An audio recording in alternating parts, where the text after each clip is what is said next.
Greetings, citizens. Hey you beautiful, creepy human being you, and welcome to today's true crime episode. I am so happy that you are here. I am so happy that somehow in all of this that we're forced to deal with on the day-to-day, today you and I were able to find each other on this crazy little planet that we call home. My name is Brittany or Bratterstein, whichever you prefer, and today we're going to be having a true crime marathon. But before we get started, if you have not yet had the pleasure, please make sure to join the Brat Pack by subscribing and ringing that bell. I put out a new video every single week, sometimes 2 a week, like this week, and I would love to hang out with you. Yes, you, specifically you, but I can only do that if you join the Brat Pack and become one of us. Now, before we get into the details of today's case, I first want to say a big thank you to the sponsor of today's video. This is a new sponsor, and it's NordVPN. NordVPN helps keep you safe online from these online threats that I feel like we have to deal with every day, from phishing emails to scam websites to fraudulent calls. I like the idea of being safe online, and that's why I recommend NordVPN, okay? And they're not even just a VPN like the namesake would make you believe. NordVPN now has built-in next-gen antivirus technology that doesn't just wait for something bad to happen, it stops the threats before they even get to you. Fake shop, blocked. Sketchy link in your email that you're like, what is this? Should I click it? Blocked. And scam call, my least favorite, also blocked. NordVPN also filters out ads and trackers, so there are less people that you don't know who are watching what you browse online, because quite honestly, that is none of their business. Okay, and that's not all they do. If your information ever gets leaked out onto the dark web, they immediately contact you. And all of this works across all of your devices, up to 10 devices at once. Your phone, your laptop, your tablet. And it barely affects your internet speeds at all, which is very important to me. I don't know about you, but like a slow computer makes me feral. So there's one subscription, one app, and you are protected. And I've got great news for you today. Okay, if you click the link in my description box, there is an exclusive deal plus an additional 4 months for free. Okay, and you get a 30-day money-back guarantee, so there really is nothing to lose. So if all of this sounds as good to you as it does to me, make sure to click the link in my description box. It's nordvpn.com/Bratterstein to try NordVPN out for yourself today. Now, I just want to say a big thank you to NordVPN for sponsoring today's video. It's partners like NordVPN that make it possible for me to put out videos as consistently as I do. And a big thank you to you guys for always being so supportive of all of my sponsors. You rock, don't ever change. Now, with all that said, let's go ahead and get into today's video. Today's video, as I said, is a marathon. It is a compilation of videos I have done on cases that I just feel like need another spotlight on them. When I cover cases, I'm already covering cases that I feel for one reason or another need more eyes on them. And sometimes they don't perform in the way that I think that they should. Like, they really aren't getting the attention that they should. They aren't getting as many eyes on them as I think that they should. So this is my way of, one, giving you what you want, because I know a lot of people out there like super long videos for me to put on during the day when they leave the house for their dogs to listen to, when they're falling asleep, things like that. But also, you know, it's my attempt to make sure that these stories are heard and these voices are heard and these people are remembered. So if that sounds like something that you would like to see, you'd like to listen to, then just keep watching. Come gather around and let me tell you the story of the tragic murder of 18-year-old Kelly Bullwinkle. Now, I want to start this video off with a quote. This is a quote from the chief of police who, handled Kelly's case. He said of her murder, and I quote, "It's tragic that they chose to settle a dispute in a brutal way. They lured her to the canyon and obviously to her death. I have never worked on a case where one of the people actually helping police or purporting to police is, in fact, the killer." Our story today begins on October 4th, 2003, and this was in the Inland Empire near Redlands, California. There were a couple of guys who were out in an area referred to as the Ghost Town, which was part of like an old citrus grove that mostly had abandoned buildings and like a railroad track that winded through the canyon. These men were out there to shoot paintball, to like play paintball. Do you play paintball? They were out there doing the paintballing when they came upon something, they found something that nobody ever wants to find. So it was down a 28-foot embankment, and at the bottom of this, there was like an old orange weathered couch. And as they got close to the couch, they noticed that there was a weird smell coming from the area. And as they got closer, they found what was later determined to be part of a decomposing foot, like sticking out of a shallow grave that was below that orange couch. Obviously, these men panicked. They took off. They ran to report what they found to police. And almost immediately, police were pretty sure they had an idea of who this was, because for a while now, the community of Redlands that was nearby had been frantically searching for an 18-year-old girl who had been missing, and these remains matched perfectly to the girl who was missing, even down to the clothes she was wearing when she was last seen. They knew right away that this was 18-year-old Kelly Bullwinkle, but what they didn't know is who would have any reason to do this to her. So Kelly Bullwinkle was born on June 5th, 1985, and she was raised by her mother, Diana. Now, I couldn't find even in an article, I couldn't find any article what her father's name was, but I know that he wasn't in the picture, that Diana and Kelly's father separated when she was just 3 years old, and Kelly was raised just by Diana, and she was an only child. Diana was in the Coast Guard, so she traveled a lot, and Kelly traveled a lot with her when she was smaller. Like, they lived everywhere. They even lived in Alaska for, I think, around 3 years. But after a bit of time, as Kelly was getting older, Diana decided that she wanted to, like, put down roots somewhere, have a permanent home, if not for her, at least for Kelly. And she chose to do this in a place called Redlands, California. This was an area where she had spent, not Kelly, where Diana had spent her summers, a conservative area that she really, really liked. So they went there in 1993, and they ended up moving into this like Spanish-style 3-bedroom home that was close to downtown. Now, Kelly was a typical teenage girl in a lot of ways. She liked to, go to coffee shops and spend time with her friends at Del Taco. I remember when I was in high school, and we were born around the same time, me and my best friend spent so much time at Del Taco. I have no idea why that was the place to be, but it really was. And she was also unique in a lot of ways. She loved shopping at secondhand stores, and she even liked making her own clothes. She once made a dress out of like a sack that flour came in. She made a dress out of that. And later, one of her friends would say at her funeral that Kelly wanted to grow up to be a designer, but of ugly dresses. She was known as being artistic. She was known as being athletic. She had lettered for 3 years, like straight, in both track and cross country. Someone please tell me what the difference between those two things are, because I thought they were the same thing. She also played the clarinet, so she was musical, and she was just like warm and smart and witty and outgoing. And clearly, I mean, you'll see photos of her because I'm going to be putting them on the screen. She was beautiful. Kelly loved horses. She was even nicknamed Little Kelly by her riding friends, and she performed in several equestrian competitions with her horse, Banner. I guess Kelly had been riding since she was 12 years old when her grandpa gave her riding lessons as a birthday present, and she loved it. She loved all animals, but she was specifically and mostly passionate about horses. Kelly was also incredibly hardworking, responsible, self-reliant. This could be inherently within her, but it also could be by design because, as I said, her mother was in the Coast Guard, so she was gone a lot, and she was gone for long stretches at a time. And Kelly and her mom did have a roommate. This was a lady named Laura, who was a friend of Diana's, who lived with them, but Laura was like an adult with her own life and her own job, so Kelly spent a lot of time alone. Despite this, though, despite the fact that Diana was gone a lot, her and her only child were super, super close. They talked all the time. They had a very good relationship. So though she wasn't home a lot because she had obligations, she was as present as she could be in her daughter's life, even though she wasn't physically there. At the time of her murder, Kelly was 18 years old, and she had recently graduated high school and was now enrolled at college. She was a college student at Crafton Hills College. She was hardworking, responsible. Not only was she in college, but she was also working a part-time job at Baker's.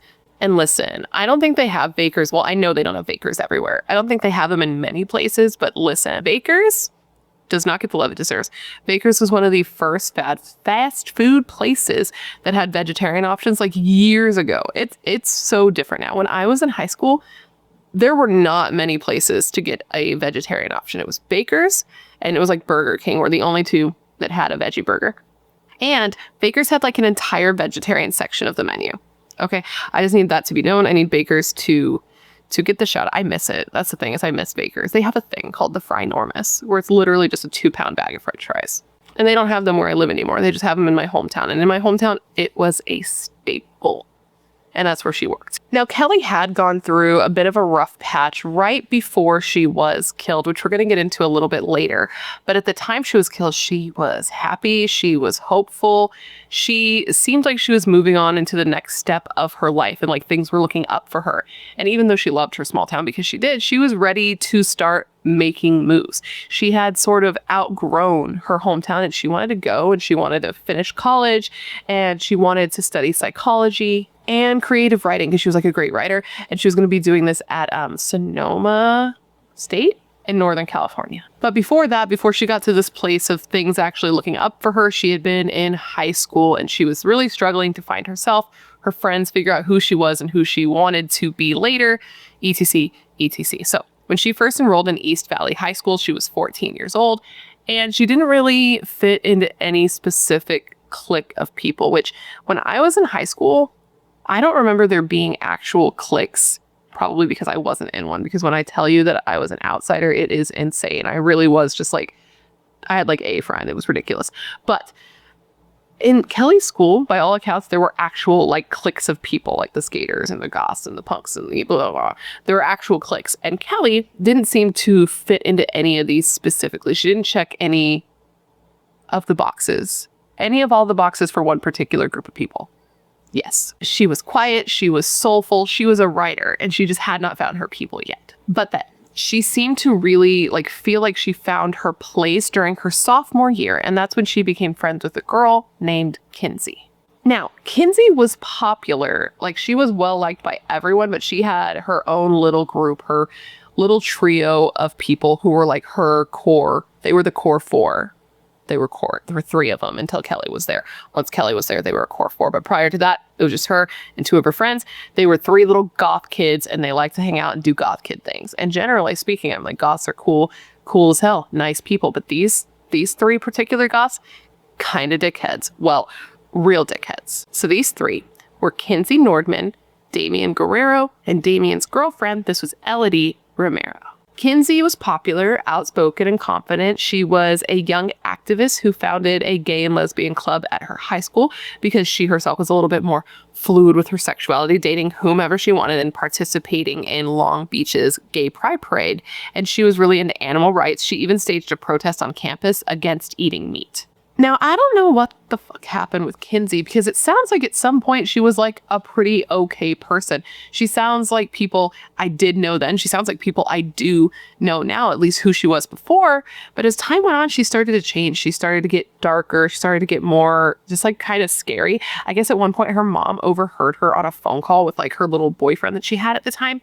And her and this guy were talking about, it's ridiculous. So imagine being her mother, first off, when I'm telling you this. She's listening on the phone and she hears her own daughter and this guy talking about how funny it would be if she, Kinsey's mother, got cancer and then they took her medication and hid it from her so that she would die of cancer.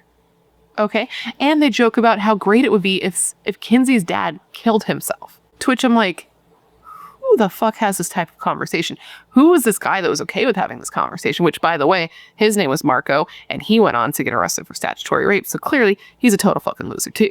And as for Kinsey, she was clearly going through something. There was something upstairs that wasn't quite working right, because later, after all of this happens, they go through her journals and they find a passage in her journal where she wrote, quote, "I'm a very depressed person. I have no respect whatsoever for human life and believe I could be quite capable of taking someone's life." And it's just so wild because she just wasn't always like this. It was such a quick turnaround. Like, okay, for example, to show how much she changed so quickly. In 2002, when she graduated, she was voted like most changed by her, student body. And they even, to illustrate this, took 2 photos of her and put them like side by side. And we're like, boy, oh boy, look how much this bitch has changed. And one of her fellow youths said of this, quote, "She went from a surfer chick to a goth. She wore conga shells and was going out with a guy in track. A few months later, she looked like something out of The Crow. It was a big turnaround." Now, Kinsey's best friend, her BFF, was Damian. Damian lived in an upper-class suburb in a nice 2-story home in Highland, which is near Redlands, and he lived with his mom, his stepdad, and his brother. His father, I guess, was still alive and was a firefighter in LA, but I don't know how involved he was in his son's life. Now, Damian was seen as being dark and intelligent. He liked philosophers and Quentin Tarantino movies, and he was admired by his fellow goths. Damian was like King Goth with his black clothes and his white contacts so he could look like Marilyn Manson, who is a dick.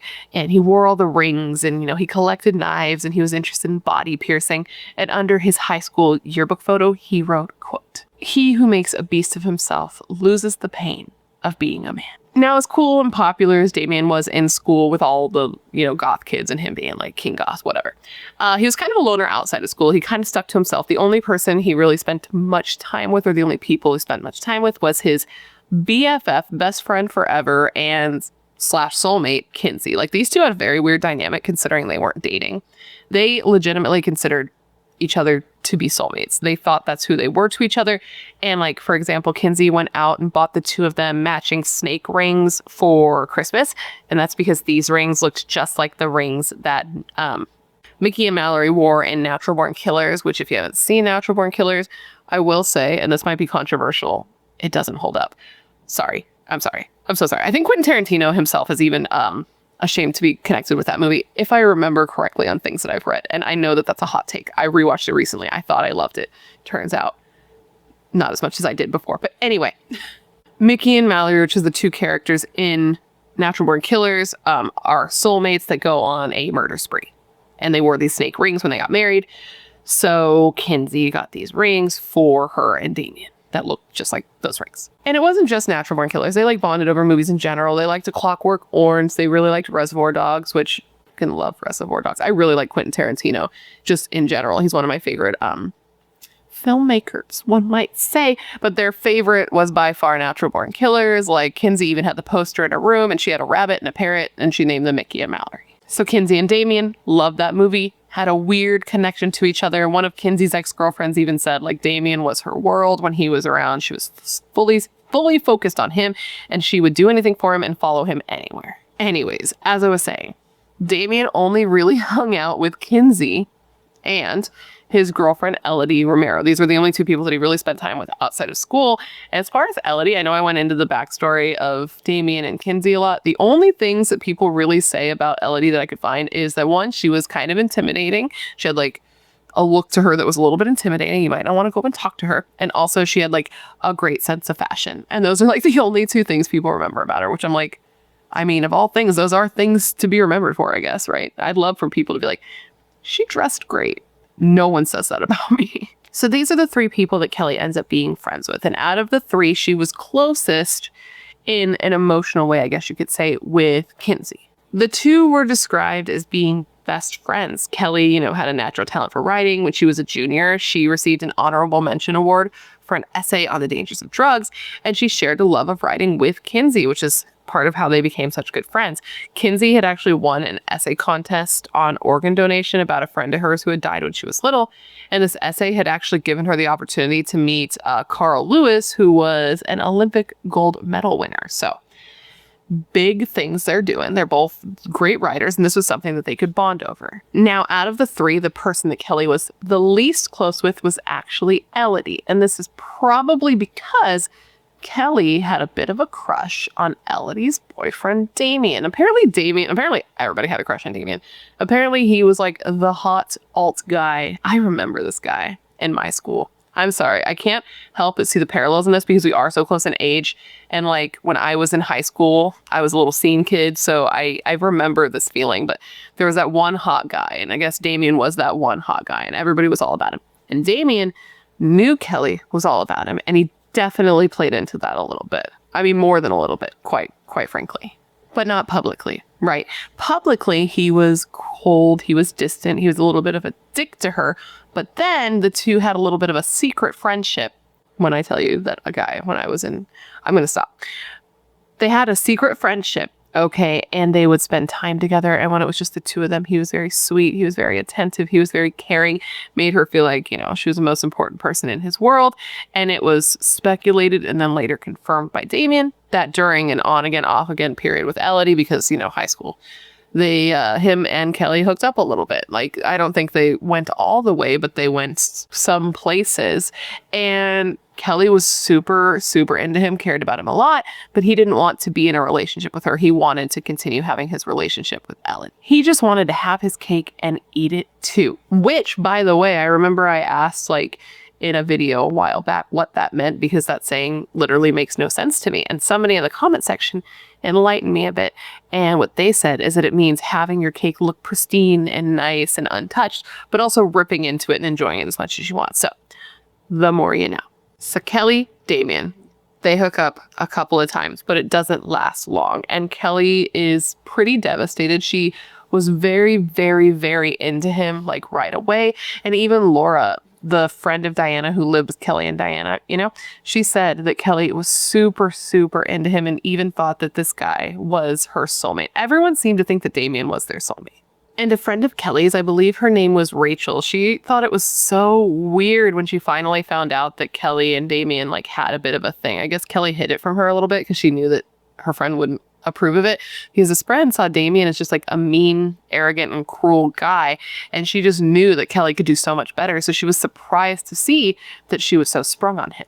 And it's just sad because it really does seem that Kelly thought that she loved Damian, especially by her like, you know, diary entries and things like that. She wrote about how much she loved him, and she, you know, wrote, because we know that they had been intimate in some ways, and I'm not going to get into the specifics. They're out there. I'm not going to get into it because it's icky to talk about, but she wanted him to like be the one who, you know, her first big one, because she hadn't done that yet. And he just treated her so poorly to like save face with his girlfriend. And that's just really sad. Now, as I said, Elodie didn't like Kelly. And it seemed like this was probably because she could sense that Kelly had a little bit of a crush on Damian, because Kelly and Damian had actually kept the fact that they had been together during an off period hush hush. They did not tell Elodie about this. That was until shortly before the murder, because shortly before the murder, Kelly actually reached out to Elodie over instant messenger, which, oh my God, can you remember AIM? Do you remember AIM? I miss AIM.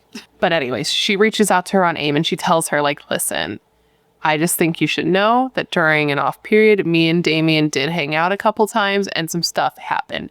And Elodie responded like, you better, you know, stay away. You better watch out. He is mine. And I would really hate if something bad happened. So around this time, Kelly is really going through it. It's a really rough time for her. Her heart's broken.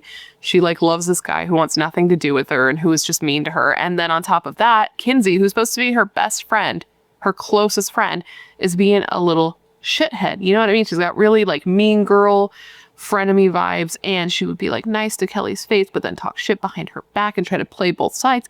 And whenever she was around Damian and Elodie, she would be mean to Kelly.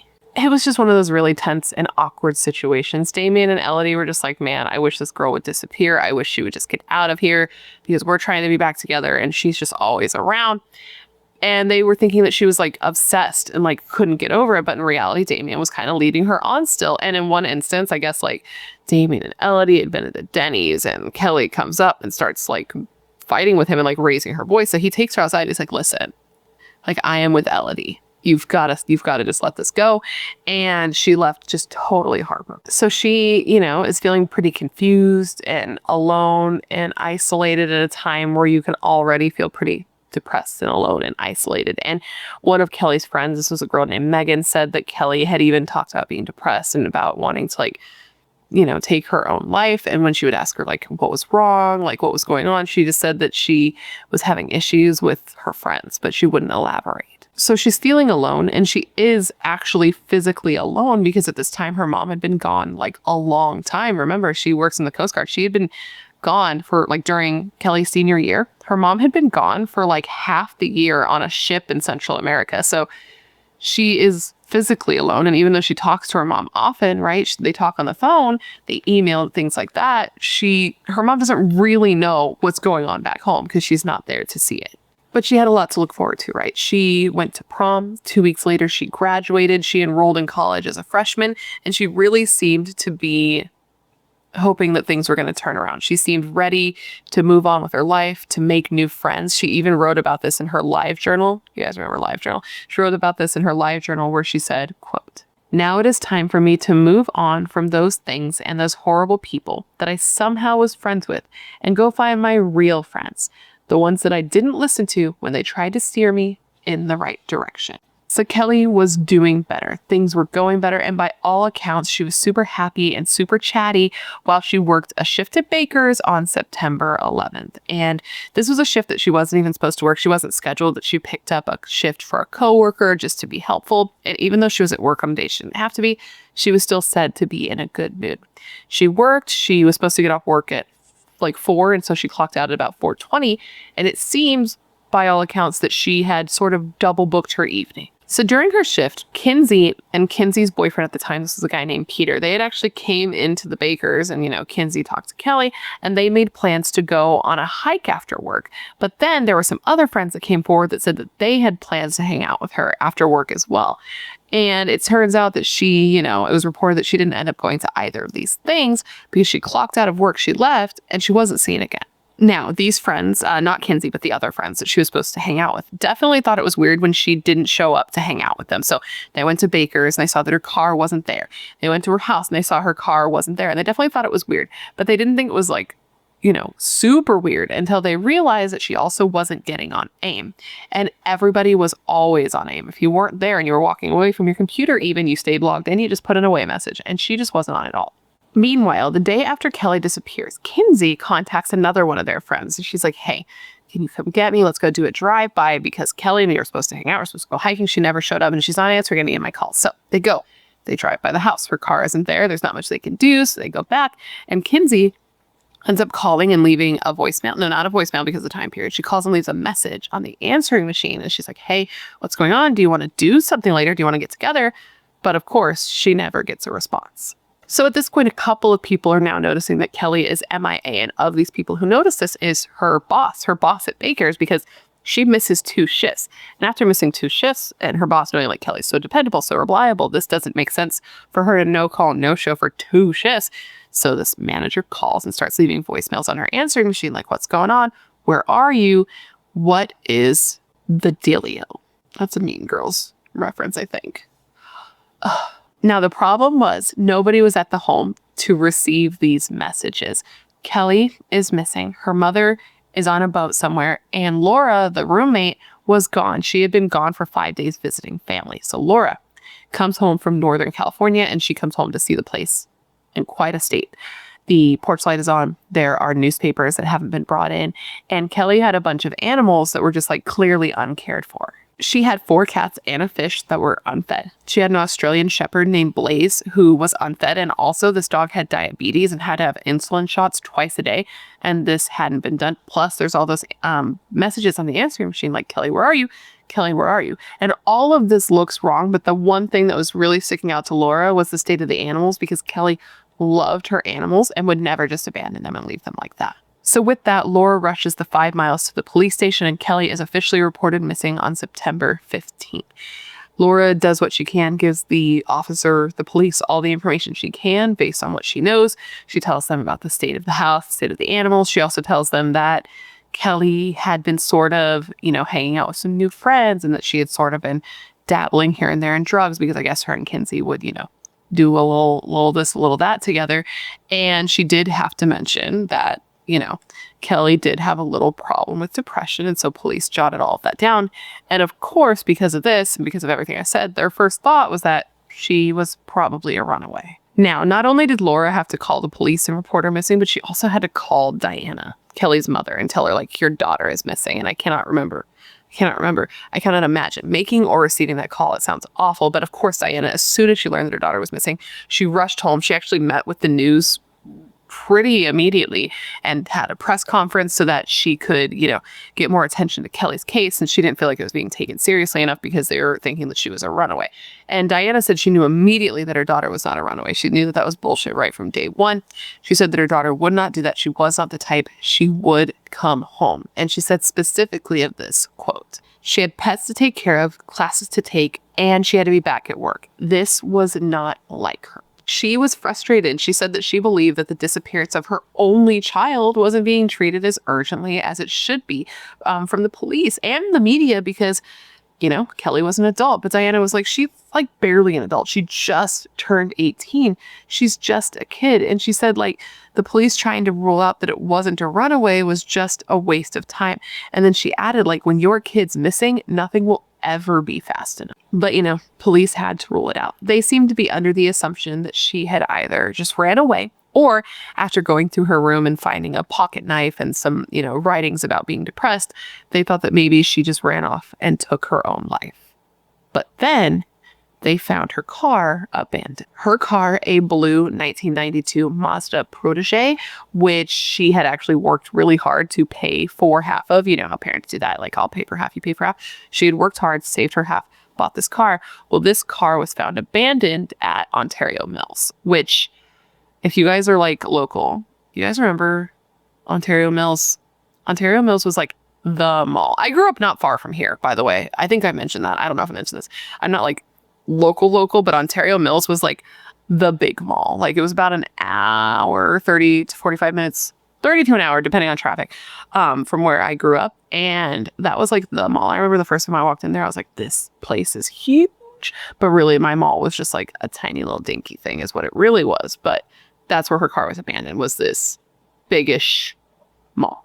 I can only imagine that her friends and family were hoping that this car would lead to something, that there'd be some kind of, evidence there that would point them in some direction, but there wasn't. It was just the car there and no sign of Kelly. So for days, for weeks, her family, her friends, they held out hope and just were trying to keep their spirits up and hope that she'd come back. But they were also losing steam because they knew that if she was able to come back, she would have. So the fact that she wasn't meant that this probably wasn't going to have a positive outcome.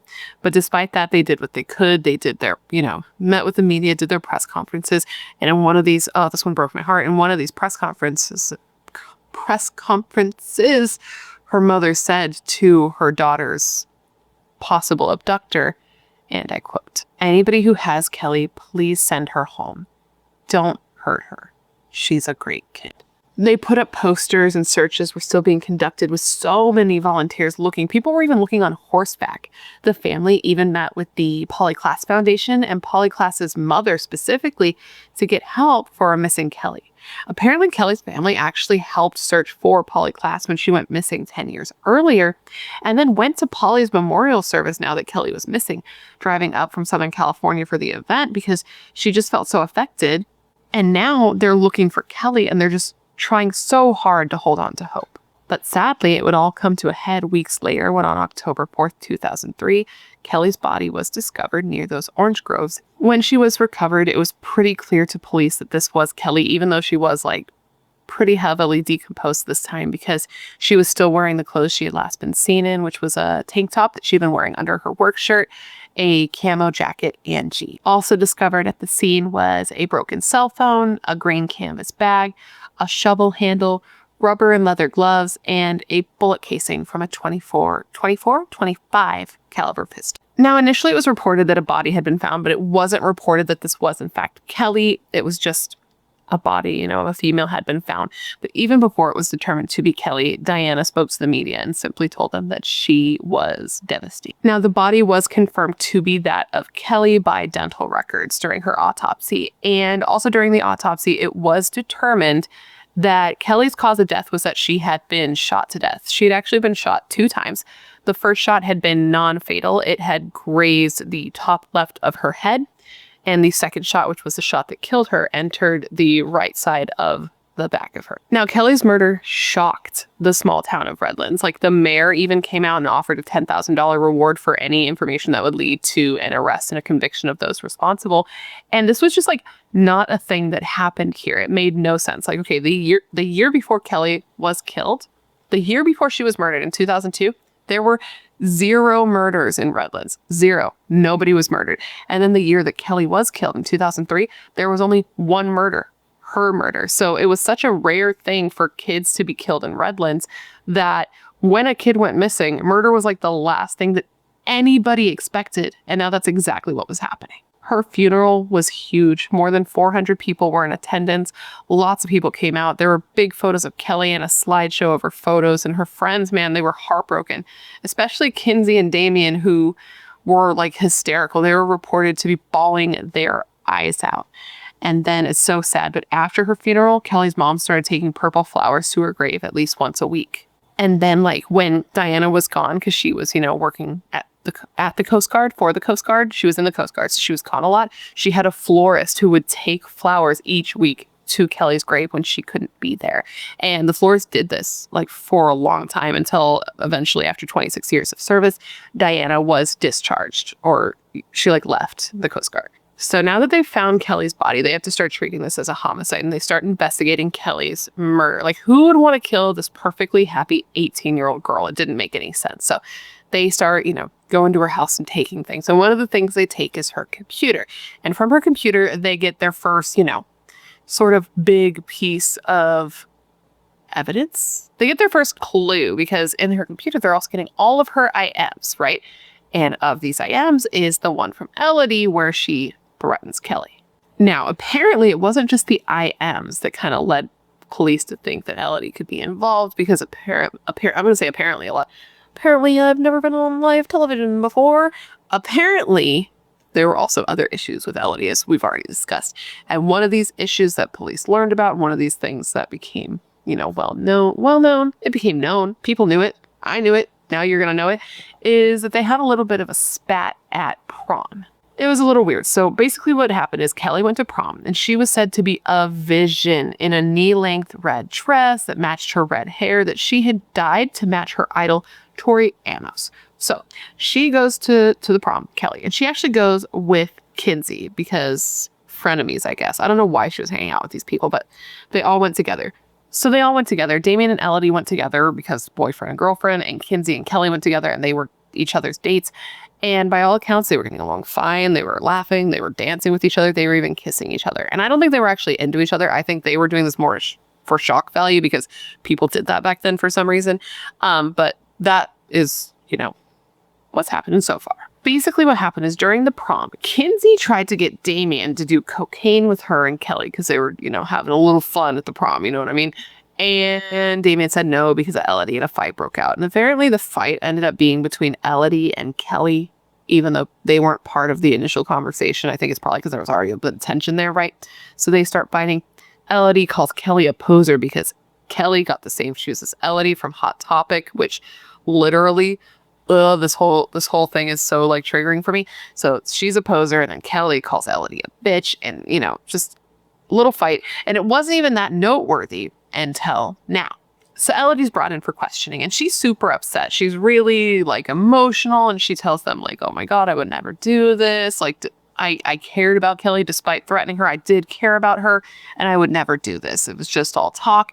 And they definitely suspected her, right? Because she was one of the people they felt had the most reason to not want Kelly around, because, she had hooked up with her boyfriend. But she ended up being ruled out by her alibi, so police had to move on. Now, in the early days of the murder investigation, police were interviewing a ton of people. They interviewed like 200 different witnesses, and they were following various leads. Some of the leads that were actually coming in from some of Kelly's friends. Kinsey was really helping police as much as she could because, they had been best friends. And she told police that she thought that this could be drug related because, Kelly did dabble here and there in, weed and coke. And Kinsey said that the people that Kelly would go to get said drugs were a little bit sketchy to her. She didn't really trust these particular people. And she said that she didn't think that Kelly would have gone to the area that she was found willingly, because this was a place that she was actually scared of. So Kinsey thought the only way Kelly would end up going out there was if she was getting something pretty important to her. So she thought drugs could be what got her to go out to that location. So Kinsey tells police of two people that police should be looking into specifically. And apparently there was a rumor going around that one of these two guys had robbed and killed Kelly. And one of these two was actually the cousin of Kelly's coworker. Yeah, the cousin of Kelly's coworker. And this person had admitted to their cousin that they had killed Kelly because they robbed her because they believed that she had a lot of money, because at one of their transactions previously, she had bought $100 worth of coke, and for a teenager, that was like a lot to buy at one time. And they knew she lived in a nice house, so they robbed her and killed her because they thought that she had a lot of money. So as I'm sure you can imagine, police honed in on these two dudes, and one of them they were able to take into custody for unrelated auto theft charges.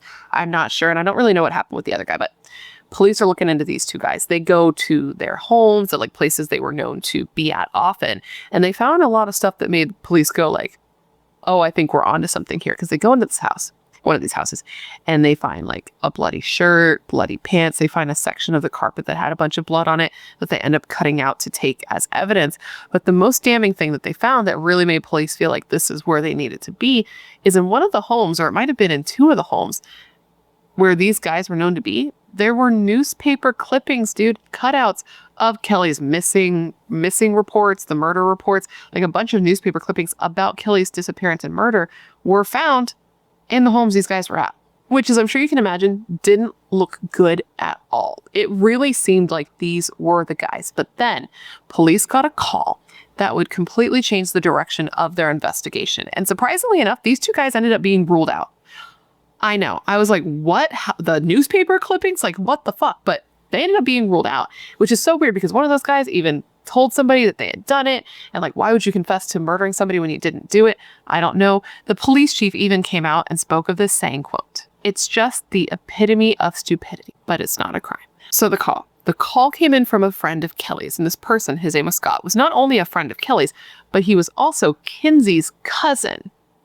Okay. So Scott calls police and is like, listen, one of Kelly's friends has a gun. I saw a gun in the glove box, a little silver handgun, in the glove box of Damien's car. So this is obviously interesting to police, not just because, you know, Damien was a friend of Kelly's, which would already be like, whoa, a friend of Kelly's who she had a relationship with, that there was some weirdness with, is said to have a gun. But he's also Elodie's boyfriend, and they're already looking at Elodie. So they're like, this is something that we need to look into. So they bring Damien in for questioning, and they're like, where were you on the night that Kelly disappeared? And he did have an alibi. He told police that he had actually been with Kinsey. Him and Kinsey had spent some time together, like at the mall and at a movie. And after that, I think him and Kinsey split up at like 11 p.m. And then he went to Elodie's house, and he was there for a couple of hours as well. Next, police ask Damien if he has a gun. And at first, he denies having a gun until police are like, well, here's the thing. We kind of already know that you have one. We've already been told that you have one. So maybe don't fucking lie to us. And that's when he was like, okay, I did have a gun. My brother bought me a gun. Apparently Damien's older brother? Yeah.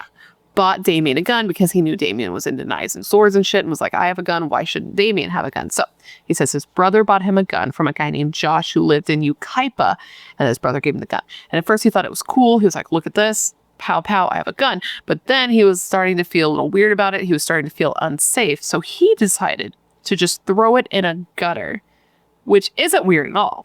And this gun was never recovered, by the way. So Damien's not telling police, you know, where this gun could be anything believable, because that's the most ridiculous story ever, to throw it in a gutter. How often are people throwing guns in gutters in real life? I don't know. So police are like, without a gun, what could we do to maybe still move forward? And they're like, what if we tried to talk to this guy, Josh, who lived in Ukaipa, who sold Damien's brother the gun, and see what we can find out there. So police head to this guy, Josh's house, and they, you know, Josh opens the door and they're like, hello, we are the police. Question for you, Josh. Did you happen to sell a gun to Damien's brother? Please, can you give us this information? He's like, actually, yes, I did. About a year ago, I sold Damien's brother a .25 caliber pistol. And police's ears perk up because that's the caliber of the bullet casing that was found near Kelly's body. So they're like, okay, I know this was a year ago that you sold this, and it's probably a long shot, but did you happen to like test fire it at any point? Because maybe we could get these casings or these bullets out of your yard or wherever you did this.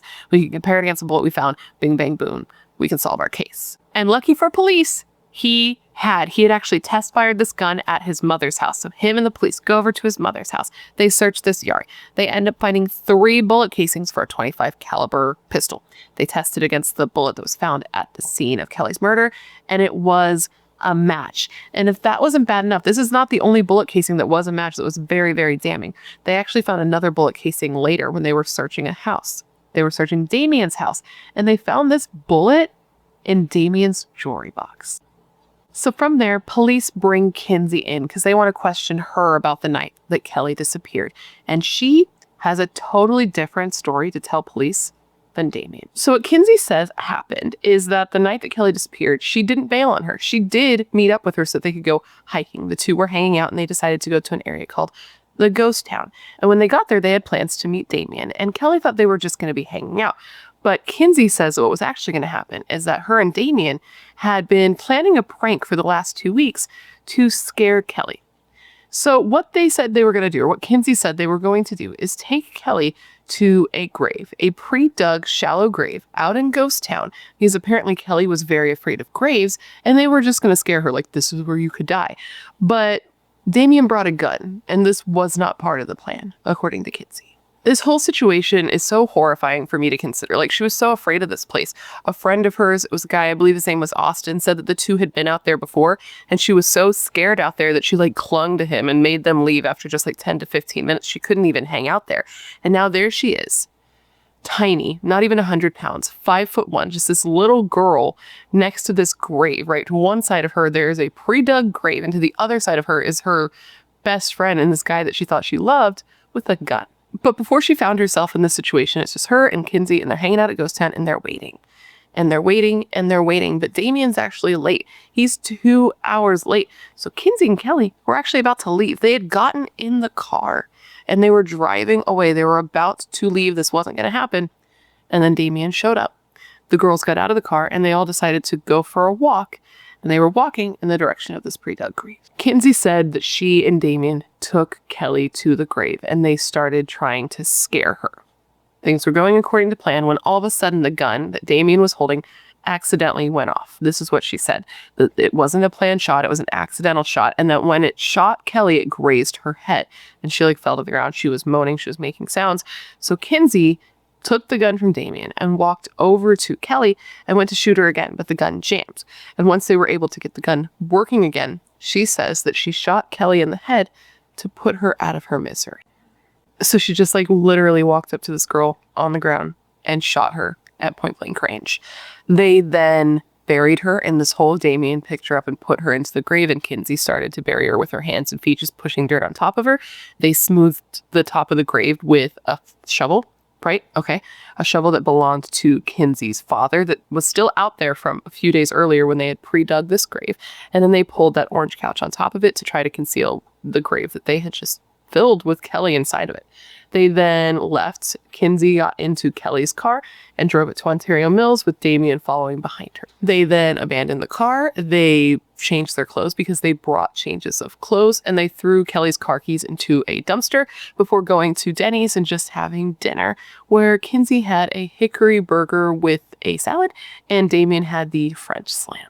Can you imagine just going and eating? That always makes me feel weird to just go and eat. I know you need to eat to like live, but I feel like I might not have an appetite after something like that, but sometimes, but then again, I've never murdered anybody. So maybe it does make you super hungry. I don't fucking know. After eating dinner, to help, solidify their alibi, they even took in a movie, a 920 movie, and they saw Once Upon a Time in Mexico. The two then went on trying to act like everything was normal, pretending to be sad, pretending to be looking for their friend. Then once she was found, pretending to be heartbroken by her death. But they, when all was said and done, were not doing as well as they were hoping that they would be doing. They were kind of falling apart. Kinsey was feeling insecure in her friendship with Damien. She felt like it was ending, despite doing this thing together that should, in theory, bond them, I guess. I don't fucking know. They seem to be drifting apart. And instead of like looking at it being like, wow, we did something terrible, she's looking at it like, oh, Elodie is trying to keep us apart, which is so weird. Teenagers, I guess. And she said that Elodie hated her and was trying to ruin her friendship with Damien, and it was really affecting her mood. She'd go from being really happy and positive to being really bitchy, and it was just bad. She was going through clear like mood swings. And then Damien was like spiraling, actually. It seems like everything was kind of bursting out of the seams of him. I guess he even got in a fight with his girlfriend Elodie, and during this fight he had like a breakdown where he started like screaming and crying hysterically and like punched the garage door, and this was in front of her mother. And apparently he ended up even confessing to them. During like this whole like breakdown, he confessed. He told them what happened. He said it was an accident, that they didn't mean for it to happen. It was supposed to be a prank, and then she was dead, and that they put her in the hole even though they knew the grave wasn't even big enough, that they didn't plan this to happen. Otherwise, they would have obviously dug a bigger grave, and that he just couldn't believe that this had happened. But don't feel too bad for him just because he had a hard time with murdering somebody, because it's like he did and he didn't, because he was also able to, push police in a different direction, just like Kinsey, giving them leads and putting like little breadcrumbs down in other people. I guess even at Kelly's memorial service, he mentioned to somebody that the person who sold his brother a gun had mentioned wanting to kill Kelly. So he was trying to like push people in other directions. And even the night after killing Kelly, it was said that he was acting super normal. The day after killing Kelly, he was acting super normal as he hung out with Elodie. Remember, he went to her house and spent a couple hours with her, stayed with her till 2 a.m. She said he was fine. The next day they got together, they hung out, they drove around, they went to Hollywood, and she said he was totally fine. She said he was, quote, acting normal, which means goofy and joking around. So fuck him, and he's caught now anyway. Now, what's wild to me is that after Kinsey made this confession, they actually let her go. And I was like, why would they do that? And I think the reason they did that is because they had a confession from her, but not Damien. So they were hoping that, she'd maybe call him and they could catch it on, the phone or whatever. And that didn't end up happening, not with Damien, but she did confess again to somebody else. She was really coming apart at this point. I mean, she'd already told police she did this. She knew that things were falling down around her. And I guess she had actually called her boyfriend, Peter. Remember Peter? She called Peter and she told him what happened. She was like, listen, we fucked up. Me and Damien shot Kelly, which I can't imagine being that kid on the other end of that call. Because how could you imagine? I could never imagine. Even now, my friend's doing something like that. But as a teenager, it's fucking crazy. And she told him that police had initially been looking into and had arrested 2 other guys. And she thought they were going to get pinned for the murder. But now it was looking like she was going to get arrested and she was freaking out. And what she didn't know is that Peter's phone was tapped at this time. So all of this was recorded. Kinsey also confessed to her mother. And she confessed to her mother while a cop was in the room. So they were all together. And her mom asked her why did you shoot Kelly to put her out of her misery instead of just calling and getting her help? And Kinsey's response was that her phone didn't have service. So she just had to do this. And her mom, in response to this confession, told her, you need to be put away. And then she was mad at the police for not arresting her right away and letting her, go home. She's like, why would you do this? Just take her to jail. Now, before the 2 were arrested, but after Kinsey had confessed, police go to Damien's house and they tell him that Kinsey had confessed and had told them that he was involved. And his response to them was interesting. And he's it's silly is what it is. And I didn't know what to do with it, but I needed you guys to hear it because I was like, I think his brain is broken. He said to them, quote, I don't want to answer any questions and I am going to get up and walk into the house and take a nap. So he was either shutting down or he was just going to lay there and stare at the wall, because who could nap when police come to your house and be like, so we know you murdered a girl? I don't know. I was just like, I'm going to get up, I'm going to walk into the house and I'm going to take a nap. Anyways, shortly after all of this, Kinsey Nordman and Damien Guerrero were both arrested. Kinsey was arrested while she was driving down the road with her parents, and Damien was picked up at a movie theater. He was at the San Bernardino movie theater where he was seeing Matrix Revolutions.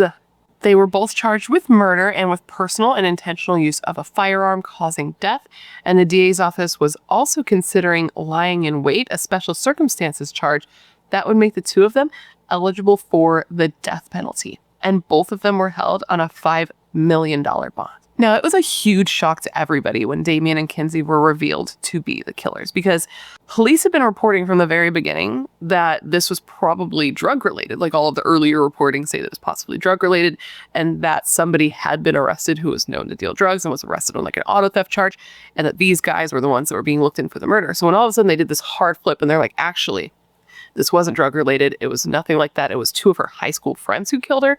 People were like, what the fuck? Because remember, English, there weren't murders in this area. The whole year before there hadn't been a murder, and Kelly's murder was the only one. So for her to be killed and it to be 2 other kids who did it, they were just like, what the hell? And the chief of police came out and said that it was because of a, quote, personal dispute, and then said of this, quote, they were friends, allegedly. Though I hate to use that term. And Kelly's mom, man, she was just so heartbroken because she had seen these kids. She had known her daughter was around these kids. And just knowing that there had been a personal relationship there and that she had actually seen them together was devastating. It was just so surprising to people that these kids, and I say kids, they were 18, 19, 20. I forget how old they were when they were finally arrested, around that range. So, and it was just shocking that they did this because they had their whole lives ahead of them. So did Kelly. They all had their whole lives ahead of them. Damien was a psychology major at UC Riverside and a part-time receptionist. Kinsey was also working as a receptionist at the same company, but another location. These kids had everything ahead of them, and they had murdered Kelly, an 18-year-old girl who was their friend. Kinsey was supposedly her best friend, and she loved Damien, and she had the dream of being a writer or a psychologist, and they had literally stolen her future from her. The judge, who had been on the bench for 18 years, said that Kelly's murder was one of the most senseless and tragic cases they had ever seen. Now, legal. So the two were tried together. They had the same trial, but they had two separate juries, which I thought was very interesting. I don't think I've ever heard of that happening, and I don't really understand the logistics of such a choice. If you know more about that, please let me know down below. Like, are they both in the room at the same time? Do they switch out? Like, I don't know. I have never heard of this, but that's what happened. And both of them were little shits. They didn't show any remorse, and they both completely blamed each other for what happened. The defense went with what Kinsey said, that this was just a prank that went horribly wrong, that the gun was not supposed to go off, and it was clear that it was a joke because the grave that they had dug for Kelly was so incredibly small that nobody could take it seriously. Nobody would think that this was really premeditated. It was clearly a joke. In response to this, like, Diana, Kelly's mom, was pissed. She was like, how could you say this is a joke? This isn't a joke. She's dead. She's been murdered. She added that if Kinsey's story was true, that meant that Kelly was still alive and that they had every opportunity, she had every opportunity to stop what was happening and help Kelly, but she chose not to, and she chose to kill her instead. And what she did after killing her was just straight up evil, dude. Kinsey had helped Kelly's mother look for her missing daughter, even helping with a search that included 100 members of the U.S. Coast Guard, and they did a search by Ontario Mills, where Kinsey had dumped Kelly's car with Damien. She stuck up posters and participated in search groups, and she also tried to derail the investigation by pointing police in the direction of those local drug dealers and trying to frame people who were not involved to keep suspicion off of her and Damien. And because she was Kelly's best friend, she was a shoulder to cry on for Diana, for Kelly's mother, especially in like the first week after she disappeared.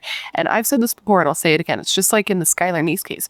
Any person who can sit there and console a grieving family, a grieving mother whose child is missing, who you murdered, and you can act normal and console them and like give them comfort, is an evil piece of shit. Like, that's a different level of evil. Because how could you sit there and know that you're causing this pain and like try to comfort them? It's so disgusting. Now, Kinsey did speak to the court. She read from a 3-page statement where she basically said that she knew that there was no excuse for what she did, but that she knew in her heart of hearts that she never actually meant to hurt Kelly and would do anything to bring her back. But in the end, Kinsey was convicted of first-degree murder and discharging a handgun during a murder on March 9th, 2005, and she was sentenced to 45 years to life in prison and ordered to pay restitution in the amount of $39,000. And the sentencing also said that she would not be eligible for parole until she served at least 44 of those 45. Now, Damien, you know how they had the same trial. So during his trial, his jury actually deadlocked, which surprised me, but they did. They deadlocked. 11 of the jurors were like, he sucks. Throw him in jail. Throw away the key. But one juror was like, I feel differently than you guys. So because they all didn't agree, the judge actually declared a mistrial. So they were going to have to go through this whole thing all over again and give him his own, like separate trial. But then to avoid trial, Damien Guerrero, who's 23 at this time, by the time this happened, he actually took a plea deal where he would be pleading guilty to second-degree murder. So the plea deal was made, and now he was just going to have to be sentenced. And it was during his sentencing hearing that he finally cried. Like, during the trial, he didn't really show remorse or anything, but when he was being sentenced, when he was being punished, that's when he finally cried. And it was very impactful. There were like these giant photos of Kelly, one in her graduation cap and gown that was on one side of him, one of her with her horse Banner, I believe. Banner? A horse. One with her horse on the other side of her. And then in the center, there was like a montage, what is it called? A slideshow of different photos of her, starting from when she was like a baby, going all the way through to her 18, for when she was 18, when she was killed, which is just like, to see her whole life that he ended. I cannot even imagine how. I hope that he cared. You know what I mean? I hope that it hurt like hell. Because, man, like, not only did you end this girl's life in the very beginning, but you destroyed her mother. You destroyed her family. I cannot imagine being her mom, to have her baby, her only child, killed. Like, it just destroys me. And her mom said something that completely broke my heart. I'm gonna cry. No, I'm not. Stop it. She said something that completely broke my heart when she said of her daughter, quote, I planned everything for her, around her, with her, just so she has a better life. What do I do now? I expect her to come home from school. I see her picture, and I'm not ever going to see her again. My heart's been ripped out. Kelly's grandmother, Dolores, also spoke, and she was just completely heartbroken during the sentencing hearing. She was heartbroken the whole time, but you could see her during the sentencing hearing just completely devastated. And she said of Kelly, quote, she was my only grandchild, and I will never have the happiness of seeing her dreams materialize. Kelly's grandfather also spoke, and he too broke my heart. Like, I include quotes from family members so that you can see just how real this is. It's not just a story. This is somebody's life, okay? And what happened here, Kelly being killed, changed so many people's lives and devastated so many people. What you do doesn't just affect you. It doesn't just affect the person you're doing it to. There's a ripple effect, and that's something I always like to illustrate. And that's why I always talk about the families and how hard this destroys the families, because I can't not imagine being in their place. And her grandfather broke my heart. This older man who had one grandchild, as far as I know, unless, you know, there was marriage or whatever, but had one grandchild, one granddaughter, who's now gone. This little girl who he loved so much, we bought writing lessons for, and, you know, changed the trajectory of her life because she loved horses so much. Now she's gone, and he doesn't get to see her grow up. And he said specifically in this quote, "I will never have a chance to see her in her wedding dress, dance with her at her wedding, hold her children on my lap as I did when she was a little one. That part of the future will never exist." Now, before Damien was sentenced, he had a chance to address the court, and he chose to do so, and he used this opportunity to apologize to Kelly's family, and he said to them, "I have wanted to tell Kelly how very sorry I am for what happened to her that night. It is my hope that by expressing my feelings publicly to you, I will be able to convey to Kelly's mother and loved ones in a very gentle way the depth and sincerity of my feeling." Ultimately, Damien Guerrero was sentenced to 15 years to life in prison, and he was given credit for the 5 years that he had already served. I just feel so bad, man. I feel so bad for her family. I feel so bad for her mother. I know that this weighed very heavy on her mother, not just that her daughter had been killed, but also that she wasn't there with her when it happened, that she wasn't home. Their last communication was by email. She had emailed Kelly, I believe it was the morning she was killed, and she had then wrote her again in the evening, super excited to tell her about something that had happened at work, but then she didn't receive a response. And she just says she wished she had been here. She wished she had been here after she disappeared, not because she feels like she could have stopped what happened, because she doesn't, or like, I don't think she does, but she said that she just knows that she could have found her sooner, that she could have gone out, she could have helped look for her, and she feels like she could have found her sooner instead of her just laying out there in that grave for weeks by herself. She said after Kelly was gone, all she had left was to think about what could have been but never will be, like where her daughter's writing would have taken her, where her future would have ended up, you know, how her future would have ended up playing out, or what her grandkids. Now, as I said, Damien was given 15 years to life, and those 15 years have come and gone. So Damien has been up for parole. And the first time he came up for parole, immediately people were like, absolutely not. They were pissed. And a petition was made for people to sign to like get the parole board to not let him out. They were like, listen, Damien is the one who brought the gun. Damien is the one who dug the grave. Damien is the one who brought an extra pair of clothes with him in case he got blood on his clothes. Damien attended the memorial services and pretended to be upset. Damien helped pass out missing persons flyers, and Damien helped construct a memorial for Kelly that was on the site where she was murdered. Because, yeah, I didn't mention this, but a memorial was built for Kelly near where her body was found. And this was a group of her friends who did this that included Damien and Kinsey. There are these large rocks that are painted purple and then have, you know, Kelly's name written across them. And there was a photo of her. It was actually like a group photo that Kinsey used to be in, but somebody went and cut her face out of it. And it had like lyrics to her favorite songs, like painted on the rocks. And then a message that said, quote, "Sorry I couldn't protect you." And another thing that said, "I would have died for you." And this was signed, "With love," by Kinsey Nordvin. I know, it's sick. But anyways, this petition ended up getting like 2,300 signatures, and it gave the people instructions on how to quickly email like the parole board to get them to stop this from happening.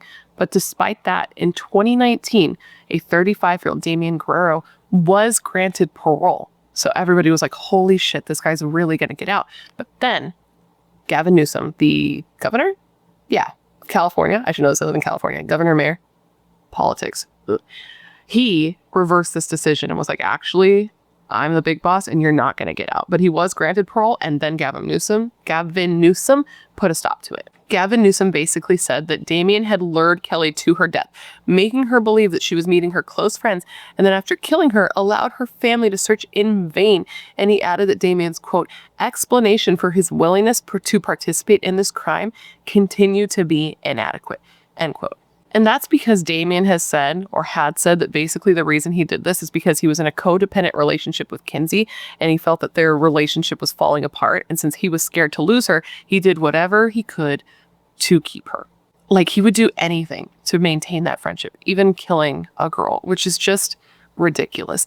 And Damien also said that once he got there, once him and Kelly and Kinsey were together at the spot where they ended up killing her, that Kelly was sort of picking on him, started making fun of him for like him being there and hanging out with her, even though Elodie said he couldn't. Like, she was kind of like poking fun at him. And Gavin Newsom brought this up too and was like, listen, there was a relationship, a physical and emotional, a sexual relationship between Kelly and Damien has continued to downplay this, that it existed, A, and that it had something to do with what happened here, B. Gavin Newsom basically said that until Damien could adequately explain like what inside of him made him do something this horrible, that he didn't believe Damien could safely be released back into the public. His next parole hearing was scheduled for April of 2021, and it too was rejected. But then, this year, in 2023, after 3 unsuccessful attempts at being given parole, a now 38-year-old Damien Matthew Guerrero was granted parole.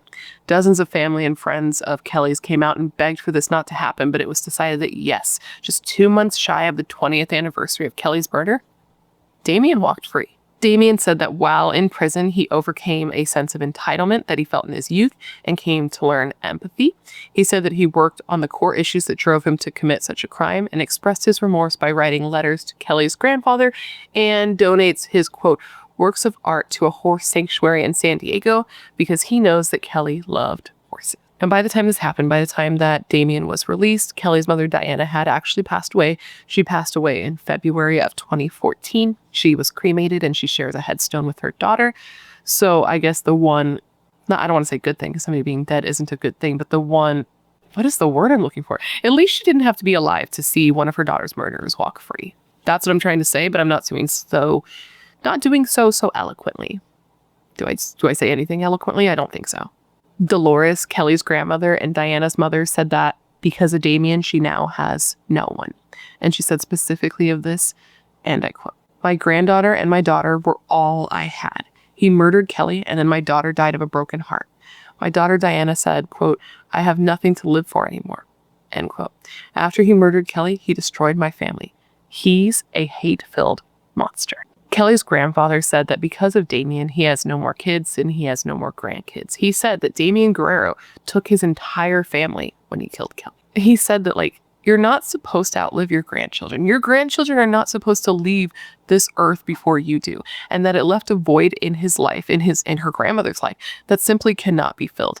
And then he called this, I thought this was worded so perfectly, he called it a, quote, cruel reversal of what is expected in life. And that's absolutely what it is. That's not how things are supposed to be. You're not supposed to see your kids leave this world. It's such a fucked up thing. That's why there's not even a word for it. There's words for losing your spouse. There's words for losing your parents.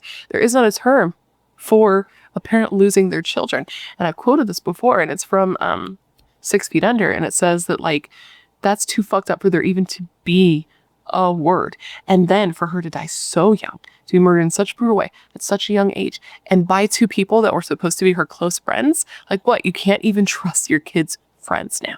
It's just like Diana, Kelly's mother, said during the first trial when she said, and I quote, "No parent should ever outlive their children.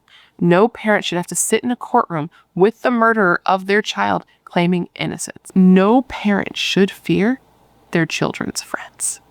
And with that, my friends, is the story of the tragic murder of 18-year-old Kelly Bullwinkle. I hope you found my telling of it to be informative and made sense. And of course, I just want to thank you for remembering Kelly with me today. And now that I've gone through all the details of this case, I want to revisit the question of the day. I actually had 2, and they were these. These are the questions. 1, do you believe what Kinsey and Damien said, that this was actually a prank that just went horribly wrong and they freaked out and they did what they did?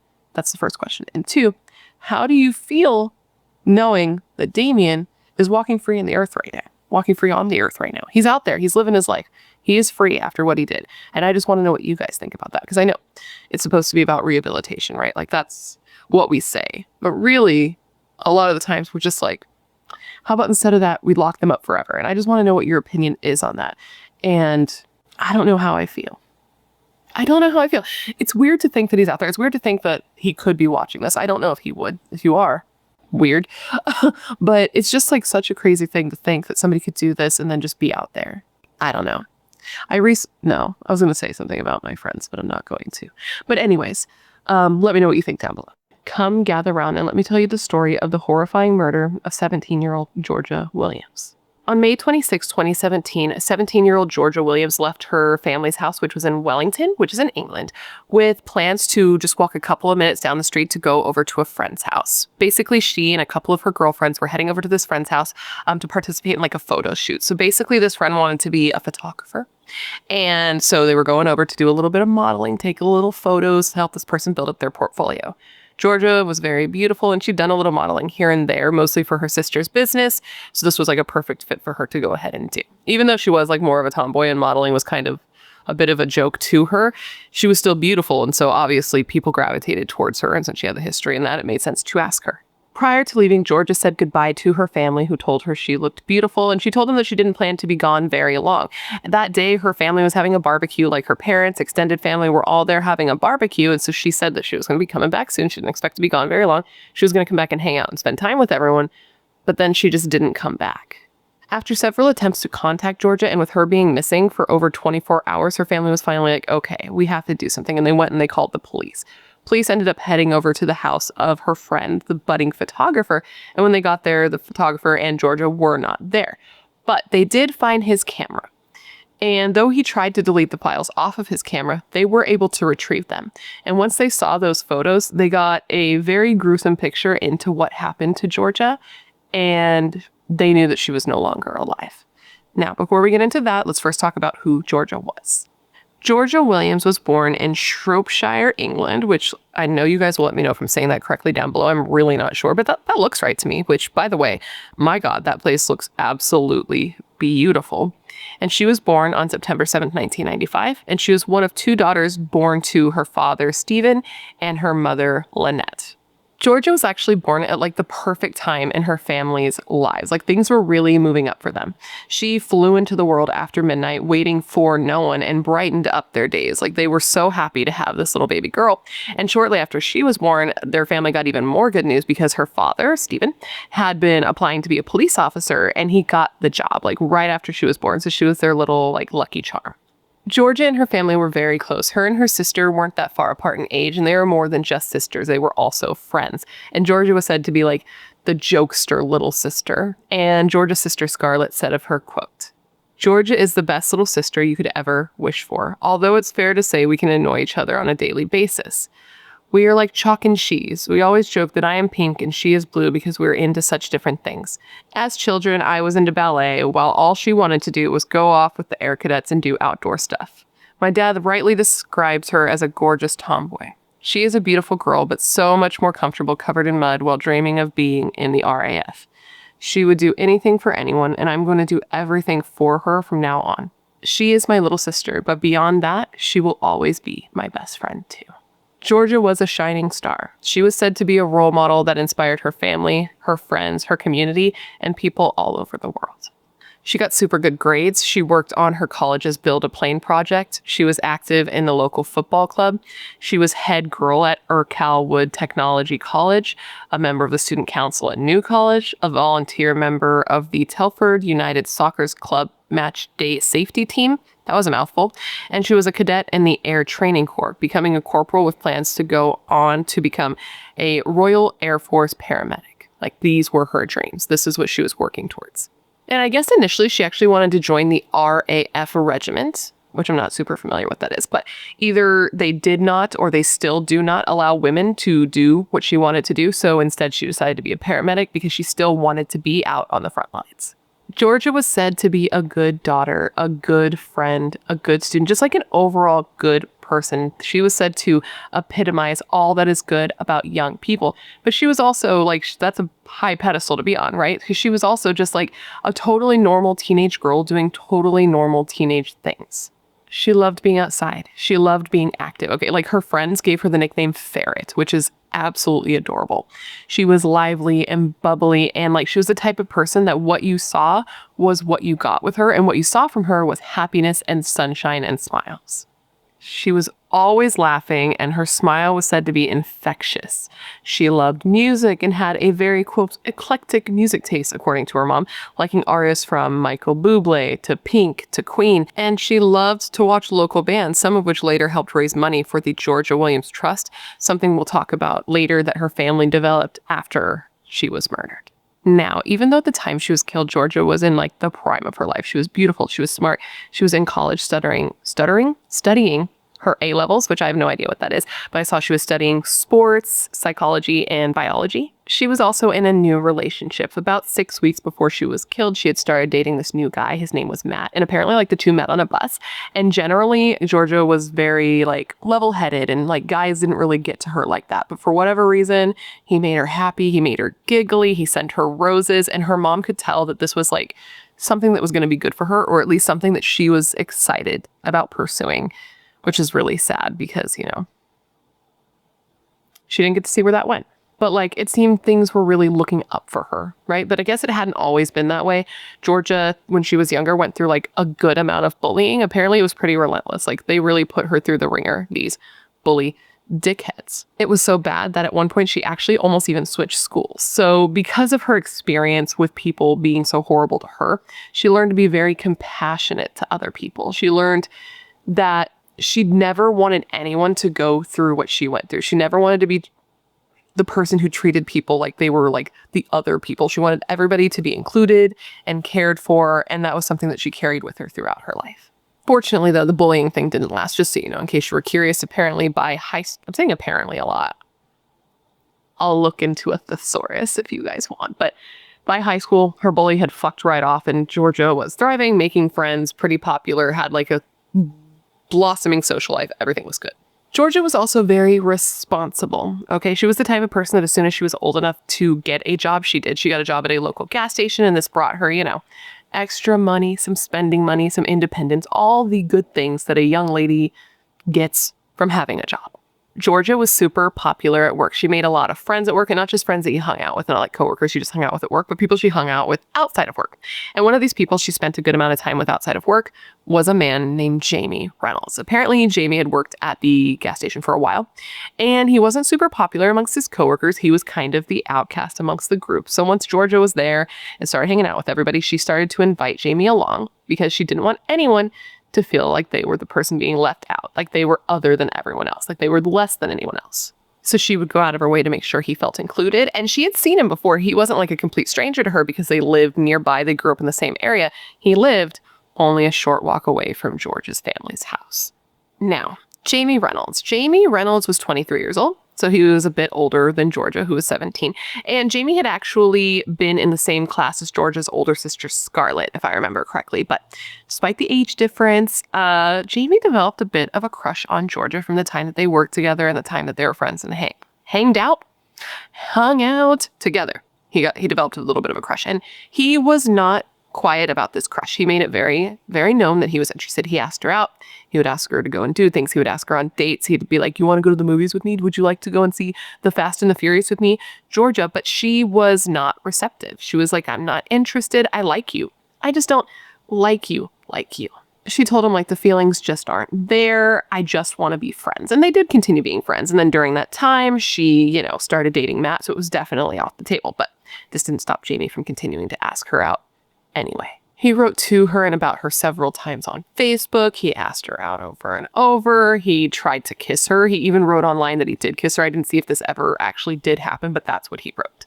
He was clearly infatuated, and he was clearly frustrated, right, that Georgia was not with him, and then more frustrated that she got with somebody else while they were friends, because when Georgia started dating her boyfriend, he posted on Facebook, quote, "Whenever I arrange dates, they either never happen or the girl magically gains a boyfriend.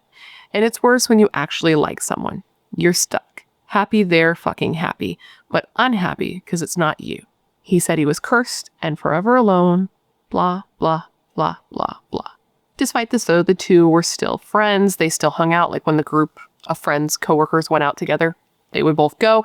They would hang out. There were photos of them together. They got along. It didn't seem like there was any bad blood. They still talked. So like Jamie confided in her. He opened up to her. He was like, hey, You know, I want to get out of this Dust Bowl town. I don't want to just work at this gas station forever. I worked here so long. This isn't my dream. What I really want to do is be a photographer. So when he asked her if she wouldn't mind doing some modeling for him so that he could build up a portfolio, she was like, absolutely, I will. You're my friend. I would love to help you. I mean, she did have wannabe model on her Facebook page as a joke between her and her sister because of the modeling she did for her sister's business. Some business. I actually didn't look up what the business was, but because of that, she was like, absolutely, I will. And she was one of a few girls that he planned to photograph for this portfolio. So the plan was made. May 26, 2013, Georgia and some of her friends were going to go over to Jamie's mom's house so that they could take part in this photo shoot. On that day, Georgia's family was having a barbecue. It was her parents, her sister, even some of her extended family, and they didn't want her to go. They actually asked her if she would like please cancel, just stay and hang out with family. And I think she thought about it a little bit, but she was like, no, you know, I've made a commitment. I need to honor that commitment. So she got herself all dolled up. She looked really pretty and she was going to head out the door. She said goodbye, said, don't worry, I'm not going to be gone very long. It was just a 5-minute drive up the road. It was about 7:30 p.m. when she walked out the door. But as the hours passed and Georgia didn't return, her family got a little bit worried. They weren't worried about Jamie per se because they had met him before and they never got any weird vibes from him. They'd met him when, you know, they went into Georgia's work and like he lived in the neighborhood. They knew they were friends and they knew everything was fine. But it was weird for her not to come home, right? She was reliable, she was punctual, and she would at least let them know if she wasn't going to come home. So they were like, that's kind of weird. So her mom actually texted her. It's just like, hey, like, when are you coming home? Her mother received a response saying that the photo shoot was over, but her and her friends were having fun together, so they decided they wanted to continue hanging out afterwards. She said something along the lines of like, I don't know how long I'm going to be out, so don't wait up for me. And she signed off this message with 3 kisses like she always did. Remember this for later because it does matter. The next morning on Monday, her parents woke up at 6 a.m. and her mother, once getting up, decided to go into George's room, see if everything was cool, you know, doing mom things like moms do. And when she went in there, she saw that George's bed had not been slept in. And this was weird to her because she said she was going to come home and she hadn't gotten a text from her daughter saying she wasn't going to come home. So that seemed odd. So she texted Georgia and she didn't get a response back right away, which I don't think would have been too weird because like, I don't see very many 17-year-olds opting to wake up at 6 a.m. when they don't have to, right? So a couple hours later, she gets a text back and it just says like, hey, I'm sorry. It got late and I decided to stay with a friend. I'm sorry I didn't text, but, my phone is going to die. So if you don't hear from me again, that's why. Don't worry, all is good. Now, in hindsight, this did seem a little weird because her family knew that, like, she would have texted. She was the type who would have texted if she wasn't coming home. And she was also the type of person to always have her phone charged. She wasn't one to let her phone die. But at the time, I can see them rationalizing it like, things happen. Maybe this friend doesn't have the same kind of phone as her, so she doesn't have her charger. Whatever, everything's fine. So the day after the photo shoot was Monday the 27th, and Georgia had plans to go to a music festival with her boyfriend, Matt. So because of this, when Georgia didn't come home at all that day, it wasn't weird because they assumed that she was at this music festival with her boyfriend and were like, hey, she's not texting because she didn't stop home. She didn't get her charger. She didn't charge her phone. So she's just out having fun. But then Georgia didn't come home that night either. And when the next morning she wasn't home, they knew something was wrong because that Tuesday, Georgia actually had her first driving lesson. And this was not something she would miss. So they were like, okay, something is off here. Her family calls around and they find that Georgia didn't go to the music festival. So now she hasn't gone to the music festival. She hasn't shown up for her driving lesson. It's been another full day. It's now Tuesday morning and she's missing. Her family's calling all of her friends to see, who she stayed with because she was supposedly staying with a friend and that's why she wasn't here. And they find that no one has seen or heard from Georgia since, like the day of the photo shoot. And her phone's going straight to voicemail. So it was quickly determined that something was wrong, that Georgia was definitely missing. So her parents went and reported her missing. And her friends started looking for her right away. Like everyone was doing everything they could to try to track her down. Her boyfriend started posting on social media that, he would never give up looking for her and he was going to be the person that found her. And then he said specifically to her, quote, I love you so much, Georgia Williams. You mean the world to me. Please just come back or get in touch with us. I need you and I miss you so much. Even the police spoke to Georgia directly through the media saying like, please come home. Please just call home. You're not in trouble. We just need to know that you're safe. So police are involved now and they're searching. So of course, the first place they want to go is to Jamie's house because hello, that is the last place she was seen. And I can only imagine once they looked up his name, once they started looking into Jamie and his past, how uncertain they felt with how the outcome of this situation was going to be. They had to know in their souls that something bad had happened here. Because what we'll find out is Jamie had a pretty sordid past, something that would definitely make you uncomfortable, something that Georgia, I'm sure, didn't know about, and something that her family definitely didn't know about. But that's something we're going to get into in just a little bit. Police go to his house and they find that not only is Georgia missing, but Jamie is as well. He had straight up skipped work and just dipped. He told friends that he was going on a camping trip. He even told Georgia's sister that he was going on this camping trip when she had called him, being like, hey, my sister's missing. You were with her. Have you seen her? He was like, oh, no, I haven't. And I can't help look. I hope you find her, though. But like, I'm gonna go. I have to go camping. So he loaded up the family van with something and he took off. Meanwhile, Georgia's friends and family are looking for her everywhere, and they're like hanging up missing persons posters, just completely frantic, wondering where she is. A bunch of her friends had got together at a local church to like lean on each other for support and also to bring attention to Georgia's disappearance. And there they had a book of support so that people could sign it and leave messages for either Georgia or her family. They handed out pictures of Georgia, they put up posters of her at local stores, and they tied pink ribbons to trees. So they searched Jamie's family's house. The two weren't there. They went to the gas station where they both worked. The two weren't there. They even contacted Jamie's parents, who were on vacation in Italy at the time. So they were like, listen, I don't know where he is. I haven't seen him. I haven't talked to him. I don't know anything about this, which isn't super helpful. But they were able to give police a description of the van he had been driving. And I think the license plate too. All that jazz. So that was helpful.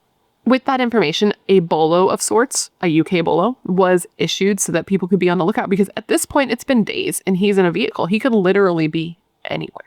Fortunately, though, it actually didn't take long to hunt Jamie down, because his van was seen on CCTV footage after his license plate was run through the plate recognition system, which is absolutely crazy. Like, that blows my mind. Like, we are being watched at all times. It's kind of frightening, but also helpful in this situation. And so he was found, and he was found at a Premier Inn hotel, and this was in Glasgow, Scotland, which is about 300 miles away. So he was arrested and his van was searched, which was parked at like a nearby parking lot, which he had been seen. This doesn't matter, but he had been seen on CCTV footage there as well, like changing and stuff by the van. So they were able to find the van, they were able to search the van, etc. He ended up being taken in by Glasgow police, and he was questioned about Georgia's disappearance. And when asked like what happened, he said he had no idea. He didn't know where she was. He didn't know what could have happened to her, but they didn't really believe him. So they actually arrested him for kidnapping, and they transported him the hours back to Shropshire, where he could be questioned by them as well. And when questioned by them, he was like, listen, I have no idea where Georgia is. He said he had no idea, nothing to do with her disappearance. Now, initially, police were operating under the assumption that she might have just been kidnapped, right? That he had just taken her, but that she was okay. But they were going to find out quickly that that wasn't the case, because even though they weren't at his home, police were still searching his home. Well, not even his home. It was his family's home. Okay. So he lived with his mom, Kay, who was a teacher, his stepdad, Sean, who was an electrician, and his little sister, whose name was Brogan, which is a name I've never heard of before, but I kind of like it. My brain shut off. But I wanted to tell you a side note, so I'm going to turn it back on. Side note. Jamie's family lived so close to Georgia's family that when police rushed over to his house to search it, her family could see it. They watched the cop cars like speeding by, rushing to Jamie's house to search it, and all they could do was sit by and watch and hope that they found something. And they did. They found something horrifying. They found a camera, and you remember Georgia was going over there to do a photo shoot, so obviously this camera is something they wanted to look at. But when they went into it, they saw that all the files had been erased. So the memory card was removed. It was taken to the station, right? And there they were able to retrieve those files. What they found on this card were photos of Georgia. In the first photos, she was dressed differently. She wasn't wearing the clothes that she had left the house in. So she had left the house wearing a white top, black skinny jeans, black like flats, and a black leather jacket. But in the photos, she was wearing a new outfit, and apparently this is an outfit that Jamie gave her, and it involved stilettos and little leather shorts. And in these photos, she is standing on a box with a noose around her neck. But she is looking into the camera and she is smiling, because it turns out that Jamie had told her that he wanted to do an artistic photo shoot where it would look like she was just floating in air by the noose, because he was going to edit out the box later. Through the series of photos, you could see what happened. Georgia was standing on that box, smiling, taking the photos, thinking she was helping this man with a photography project, when he kicked the box out from under her and let her hang. She died by hanging, dude. It's horrifying. And he stood there and took photos of her through the whole process until she died. He then took her by the noose and dragged her around his house and took photos of her in all different places in the house in all different positions, all different poses before he raped her body in different locations in the house several different times. One of the times was in his mother and stepfather's bed, all the while taking photos of the whole action. And then he took her jewelry as a souvenir after killing her.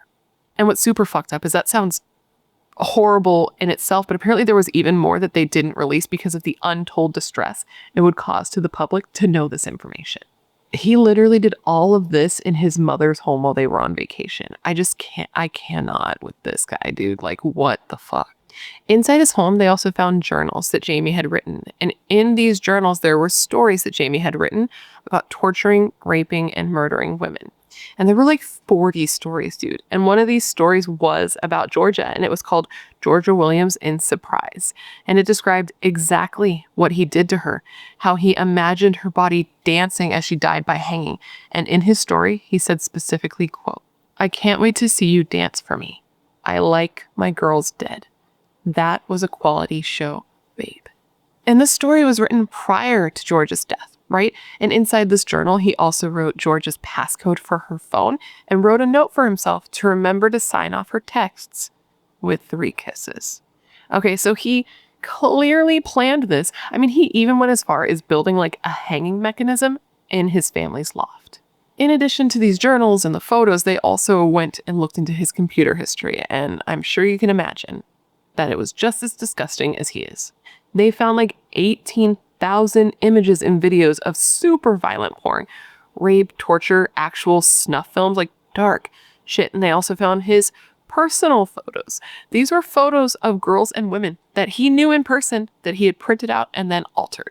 He had taken these photos of girls that he knew and he drew them being tortured and he drew nooses around their neck. Like he made his own art from girls that he knew. And we'll find out right now that this wasn't new for him. He had a fixation on this for a while, and police knew it, dude. It makes me absolutely crazy. This is where we're going to collectively get angry. I'm going to tell you now because it's maddening. It's maddening, and it's so frustrating, and it's just discouraging is what it is. That people aren't being protected how they should be, and then things like this happen. So let's get into it. So years before Georgia's murder, in 2008, when Jamie was just 17 years old, it looks like he tried to kill a girl. Okay. Apparently he invited this girl over. She was either 16 or 17. Different reporting say different age, but teenage girl invites her over under the pretense of working on a project. She gets there and he's like trying to get her to go to his room. And she's like, "I think I'm going to pass on that. I'm not super interested in going into your room." And in response to this, he straight up tries to strangle this girl. He starts strangling her. She freaks out. She fights back. She bites him. She like hits him in the ribs, and she escapes, runs out the door, goes to police and reports this. So you would think he gets arrested, right? But you would be wrong. He instead gets evaluated by like mental health services, which is great because that should happen. That should always happen, right? Well, I don't know about always, but that should happen. But that shouldn't be the only thing that happens. Apparently after this, Jamie had regular contact with the youth offenders team and the mental health services. And the mental health workers believed that Jamie was a significant risk to others because he had gone from viewing violent images to actually harming people. At that time, they learned from Jamie's mother that he had some dark tendencies, dark interests, dark thoughts. He was obsessed with violent porn and snuff films where girls, women were being strangled, suffocated, and raped. He was also a bit of an artist then, but not a good one. He would take photos of women, girls he knew, girls he didn't know, girls in like schoolgirl uniforms, and he would draw them being tortured, draw them being killed, draw them with nooses around their necks. He even had a drawing like this of the girl he tried to strangle.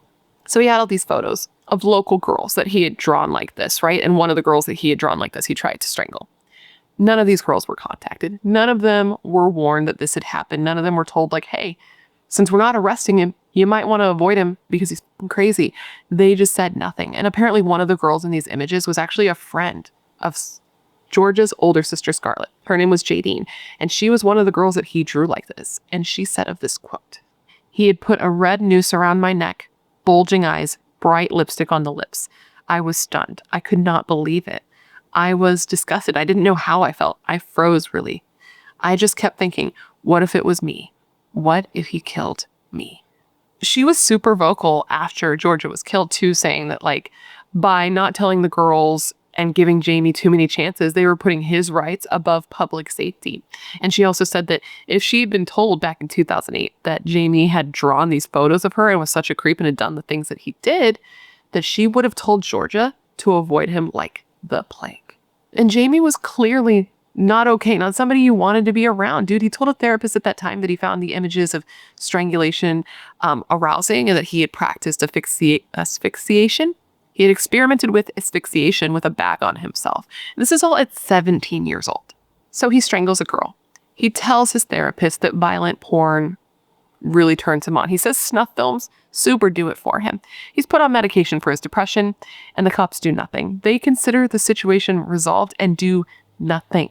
Officers just decided that he had committed assault that resulted in actual harm and issued him a, quote, final warning, and his case was closed in 2010, which meant he would no longer be evaluated, watched, nothing. So that's bad, right? But wait, there's more. He was out, but he was not done. 2 years before Georgia was killed in 2011, Jamie had a crush on one of his coworkers, okay? But she had rejected his advances. She wasn't interested. Sound familiar? Yes, it does. So in response to this, he backed his car into her car, slammed his car into her car. So the cops are called, of course, and they looked into the incident, but they didn't look into Jamie's background and see that he had a history of violence against women. They just logged it as like a simple traffic accident. And man, it honestly should have been looked into. Like, I feel like oftentimes when there's traffic accidents, you do look into people. I'm not a cop, I don't know, but they should have looked into him, dude, because he was a violent guy. And the woman that he slammed his car into, this was a woman that he had taken and drawn photos of with nooses around her neck. And you remember those fucked up stories he wrote, like the one that he wrote about Georgia, about killing her? He had a story written for this woman as well. And I hate to say it, but we're not done yet. In 2013, just months before Georgia was killed, Jamie lured another teenage girl to his house. I believe his family was away at this point too. I don't know where they were. It doesn't matter. He was there. He lures a teenage girl to his house. Once she's inside, he locks all the doors, locks her in so she can't leave, and then tries to convince her to spend the night. And she's like, no, I'm not going to do that. And she was so uncomfortable. She was so scared that she started screaming. She started freaking out. She's like, if you don't let me out of this house, I'm going to bust out a window, bro. And apparently he was like, oh, just calm down, probably because she's screaming and people are going to hear her. And he's like, I just have to find the keys to let you out. But he had the keys and he was lying. But luckily for this girl, he did let her out and he did let her go. So this is the guy who Georgia was last seen with. This is the guy who's denying any involvement. But this is the guy who was a dumbass and took photos of what he did that police were going to find.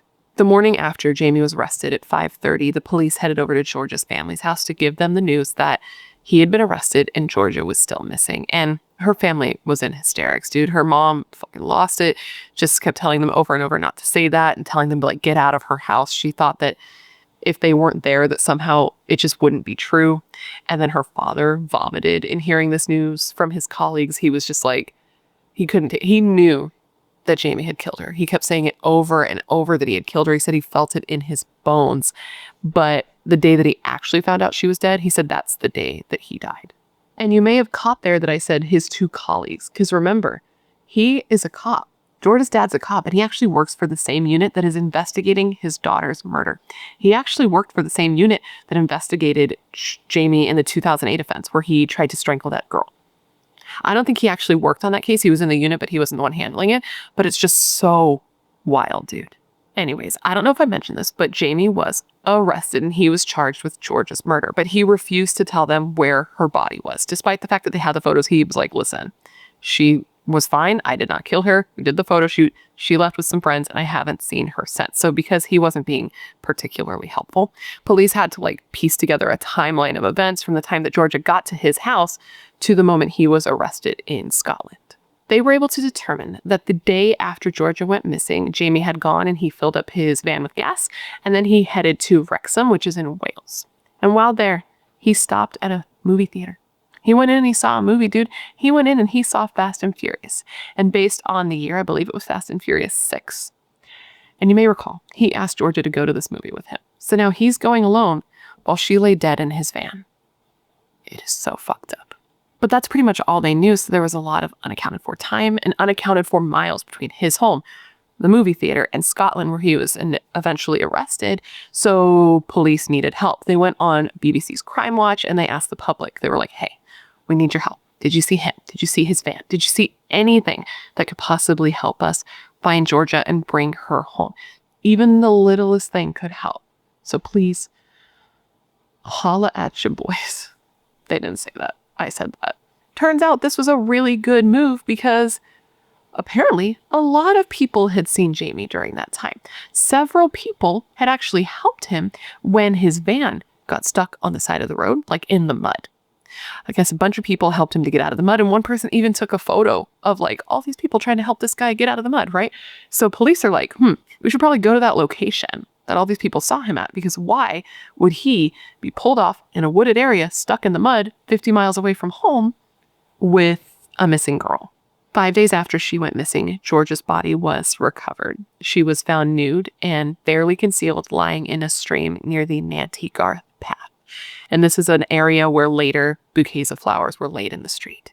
Georgia's parents, Steve and Lynette, were some of the people who left the flowers. They said that as they headed to that area, they somehow hated him more. Like the way that he treated her body after death made them hate him even more, because she was just laying out there outside naked with police like all over her. You know what I mean? They called it utterly callous. Lynette said before going to the area herself, she would have nightmares about the woods. She would picture it dark and picture bugs crawling everywhere. And it was incredibly difficult for her to picture her daughter in that place.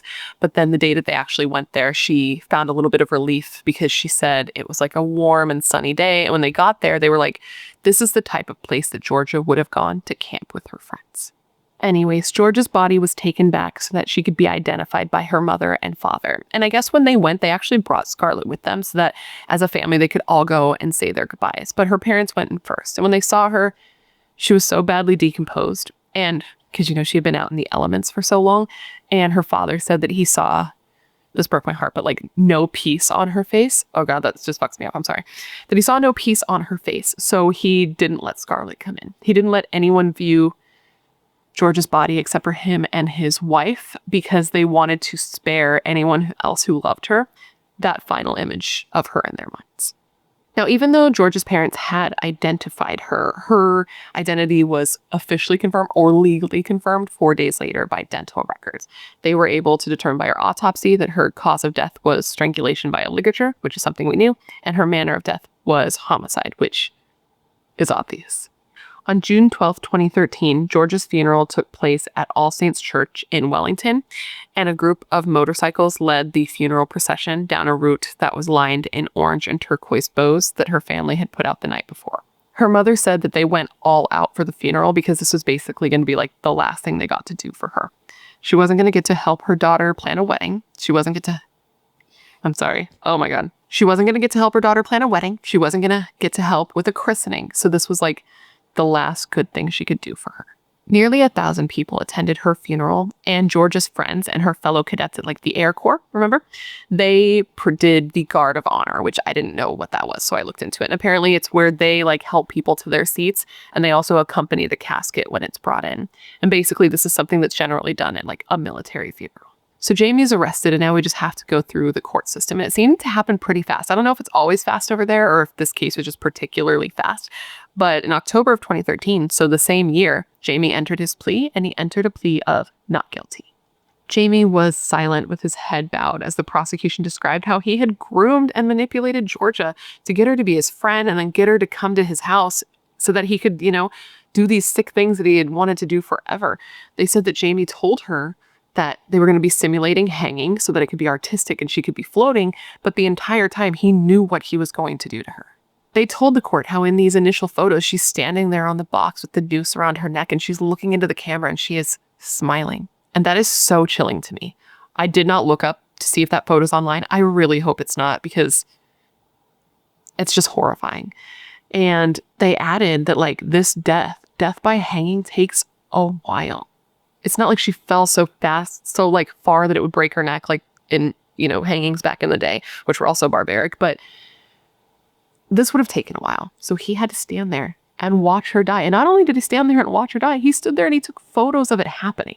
And then once she was dead, he did all he did to her and then did everything he could to cover his tracks, even pretending to be Georgia and texting her own mother to buy time.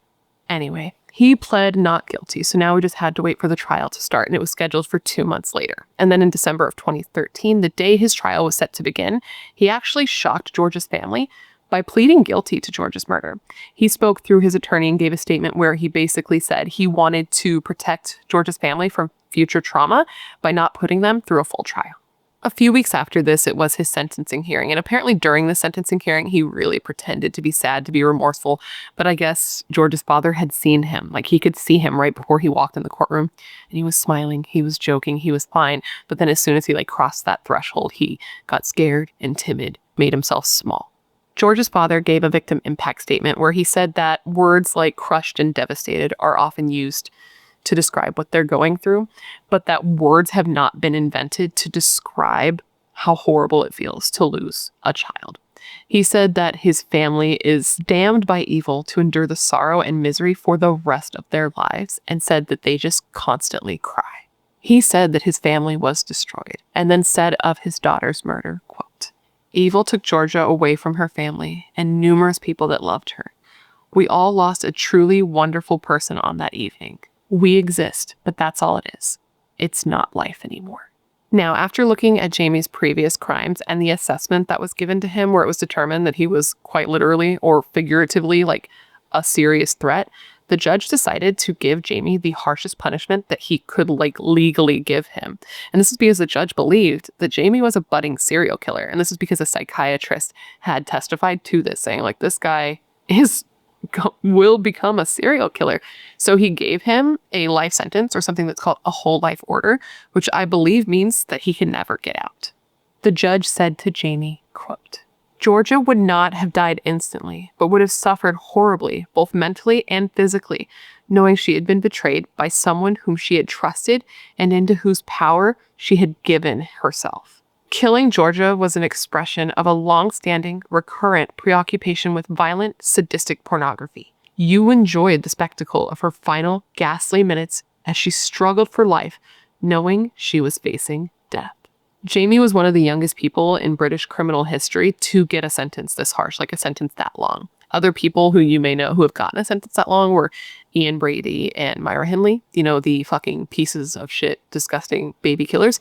Rose West, who was a serial killer, and a man named Mark Bridger, who I actually haven't heard of before, but I looked into him a little bit, and he apparently killed a 5-year-old girl named April Jones, and that's as far as I looked into it, because I'm really not in the business about reading about a dead child today, I gotta be honest. And Jamie, last I checked, was being held at the Wakefield High Security Jail, which is charmingly referred to as Monster Mansion. Georgia's family has said that they are not satisfied, that there was no sentence that would satisfy them, no length of sentence will satisfy them, because their daughter is still dead. They were like, you can take everything from Jamie, but he still has the one thing Georgia doesn't, and that is life. Her mother added, quote, "We still have nightmares. One of us will wake the other up at night screaming. We help each other through them. I relive the day as soon as I wake up or when I try to sleep. I feel drained most of the time. It's on my mind constantly. It never goes away." And her father added, quote, "Physical pain I can stand, but I've never known mental pain like this. It's torture. Years of torture." Jamie did try to appeal his conviction in 2014, and people were pissed, dude. A petition was started up against it, and 7,000 people signed it. They were just don't let this dick out. There's no reason to do so. And basically, Jamie's attorney was saying that the whole life order was excessive, that him being in there with no possibility to ever be released was excessive because he was so young, and because he had done the right thing by pleading guilty and making sure that Georgia's family didn't have to go through a trial. But the appeals court was like, nah, that's going to be a no from me, dog. And they said that there was no reason, they had not proven that there was any reason that the whole life order was inappropriate, basically because of what he had done and who he was, quite frankly. In 2017, I did see that his attorney said that they were going to be appealing again to the European Court of Human Rights, but I haven't seen anything since 2017 on this. I looked up and I didn't find anything that showed that anything had happened, which good. So I don't think this guy should get out, because this guy is a fucking piece of human gar. He's an amoeba on a flea on a mouse. He sucks. Now, as I'm sure you can imagine, the aftermath of this was intense because people were very upset that this violent man even had the opportunity to get to Georgia, right? It was clear he should have been handled sooner. Professionals had determined he was a significant risk. He had all these photos of all these girls. None of them were worn. Like, there was a big problem. So an investigation was put into place. They looked into this. They looked into Jamie's case to see where the ball was dropped, and they found that the ball was majorly dropped by many people and that Georgia would still be alive today if people had done their jobs.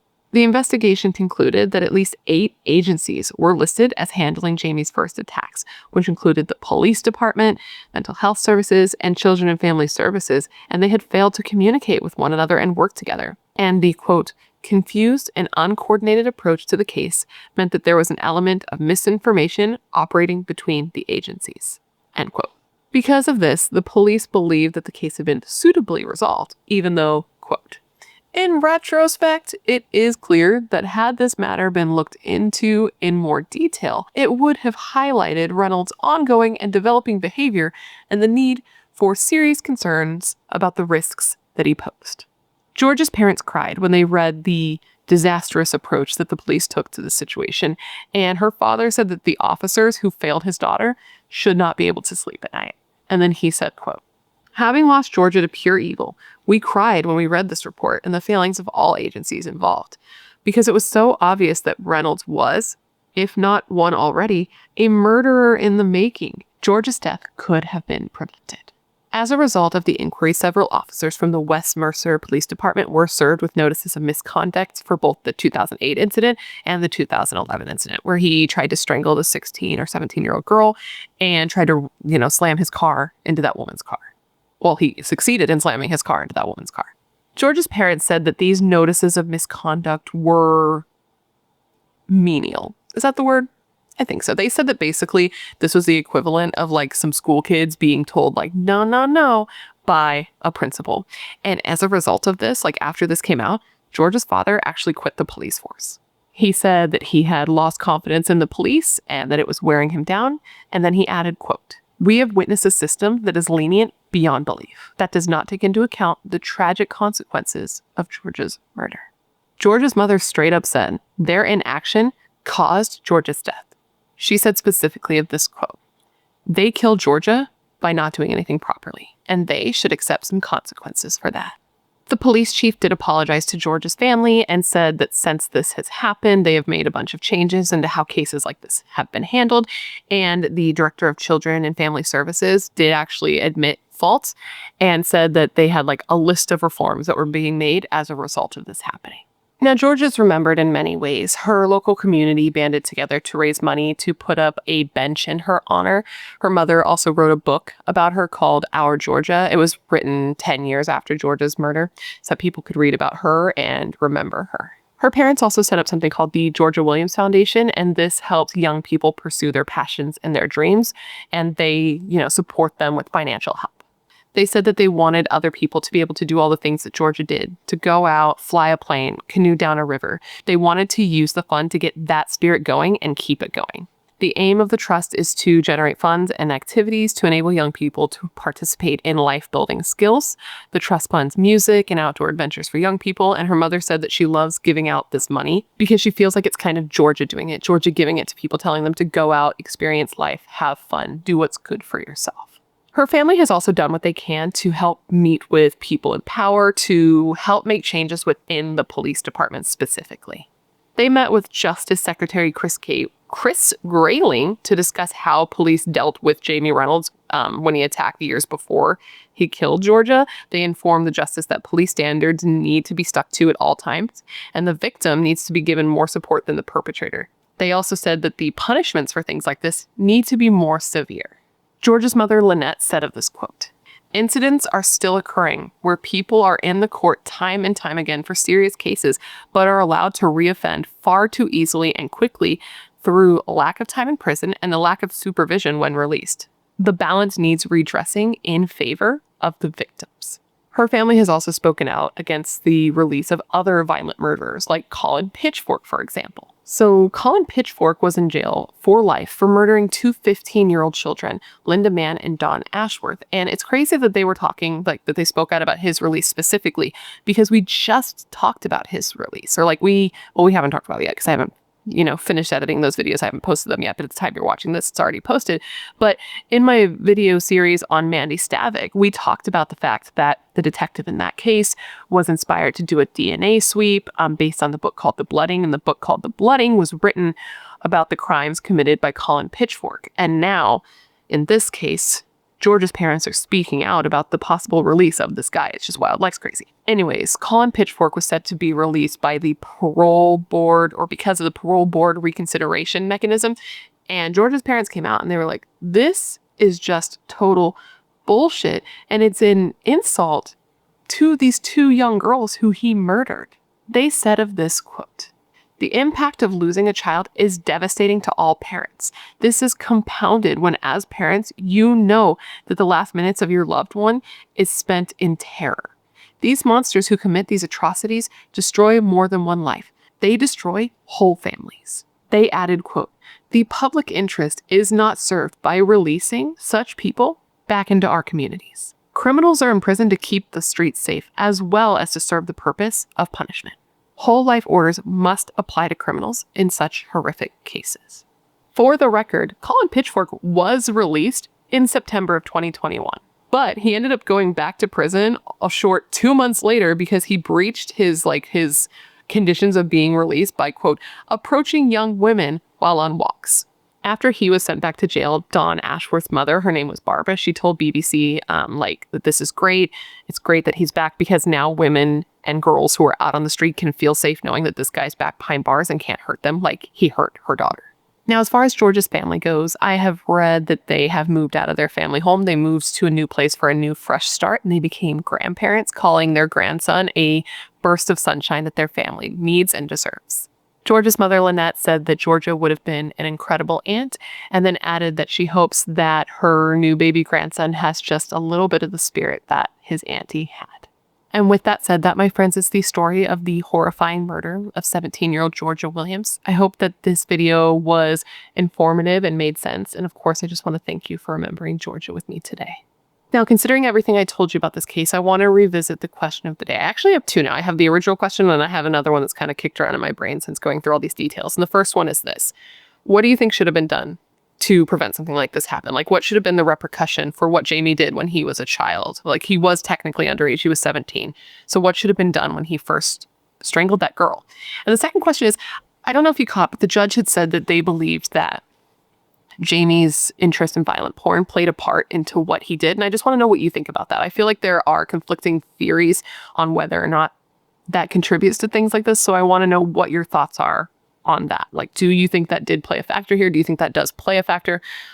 Like, do you think it's something that just plays a factor in people that are already violent? Like, why do you think this happens? Let me know all your thoughts in the comments below. Come, gather around, and let me tell you the story of the disappearance of Cayce McDaniel. Okay, to get started, we're going to jump in our handy dandy time machine and we're going to head to 1996 in Milan. M-I-L-A-N. I want to say Milan. I wrote it down and I memorized it, but my brain doesn't retain it properly because Milan is just where it wants to go. But I think it's Milan, Tennessee.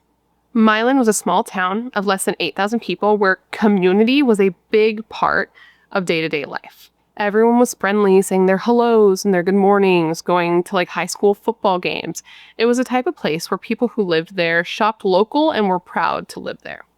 I have to be honest, those kind of places always sound like quaint and adorable, like, right? Like, that's what you picture. But to me, it always freaks me out because in my head, I'm like, small town. Everyone knows everyone. Everyone's super close. You're probably good buddies with like the local sheriff. And it seems like a very like perfect place to keep a secret. But that's just always been my take with small towns. Probably because of what I do here. Now, this is where 14-year-old Cayce Lynn McDaniel lived and would unfortunately, presumably, be killed. And I don't say presumably be killed because I'm not sure if she died. I'm saying presumably it was done in Milan. Of course, it could be somewhere else. I'm just assuming there because they haven't determined exactly where it took place. But it was finally determined that she was murdered. But it took 20 years, over 20 years, for them to come to that conclusion. On August 16th, 1996, Cayce had gone to a back-to-school party at the Double Springs Church just outside of Milan, Mylan, with her best friend Amber. She had just started her freshman year in high school the day before, as many kids did, and this was their back-to-school party, and it was supposed to be a really fun night, and it presumably was a fun night based on all reports. The church was centrally located, so it had kids from a few different schools, and there was pizza, and a local band played, and Cayce was said to be in a very good mood. She danced, she ate, she got to hang out with her friends. It was just like a good time. It was Cayce's youth group that actually set up this dance. So when the dance was over, her friend Amber and a couple of other friends stayed behind to help clean things up.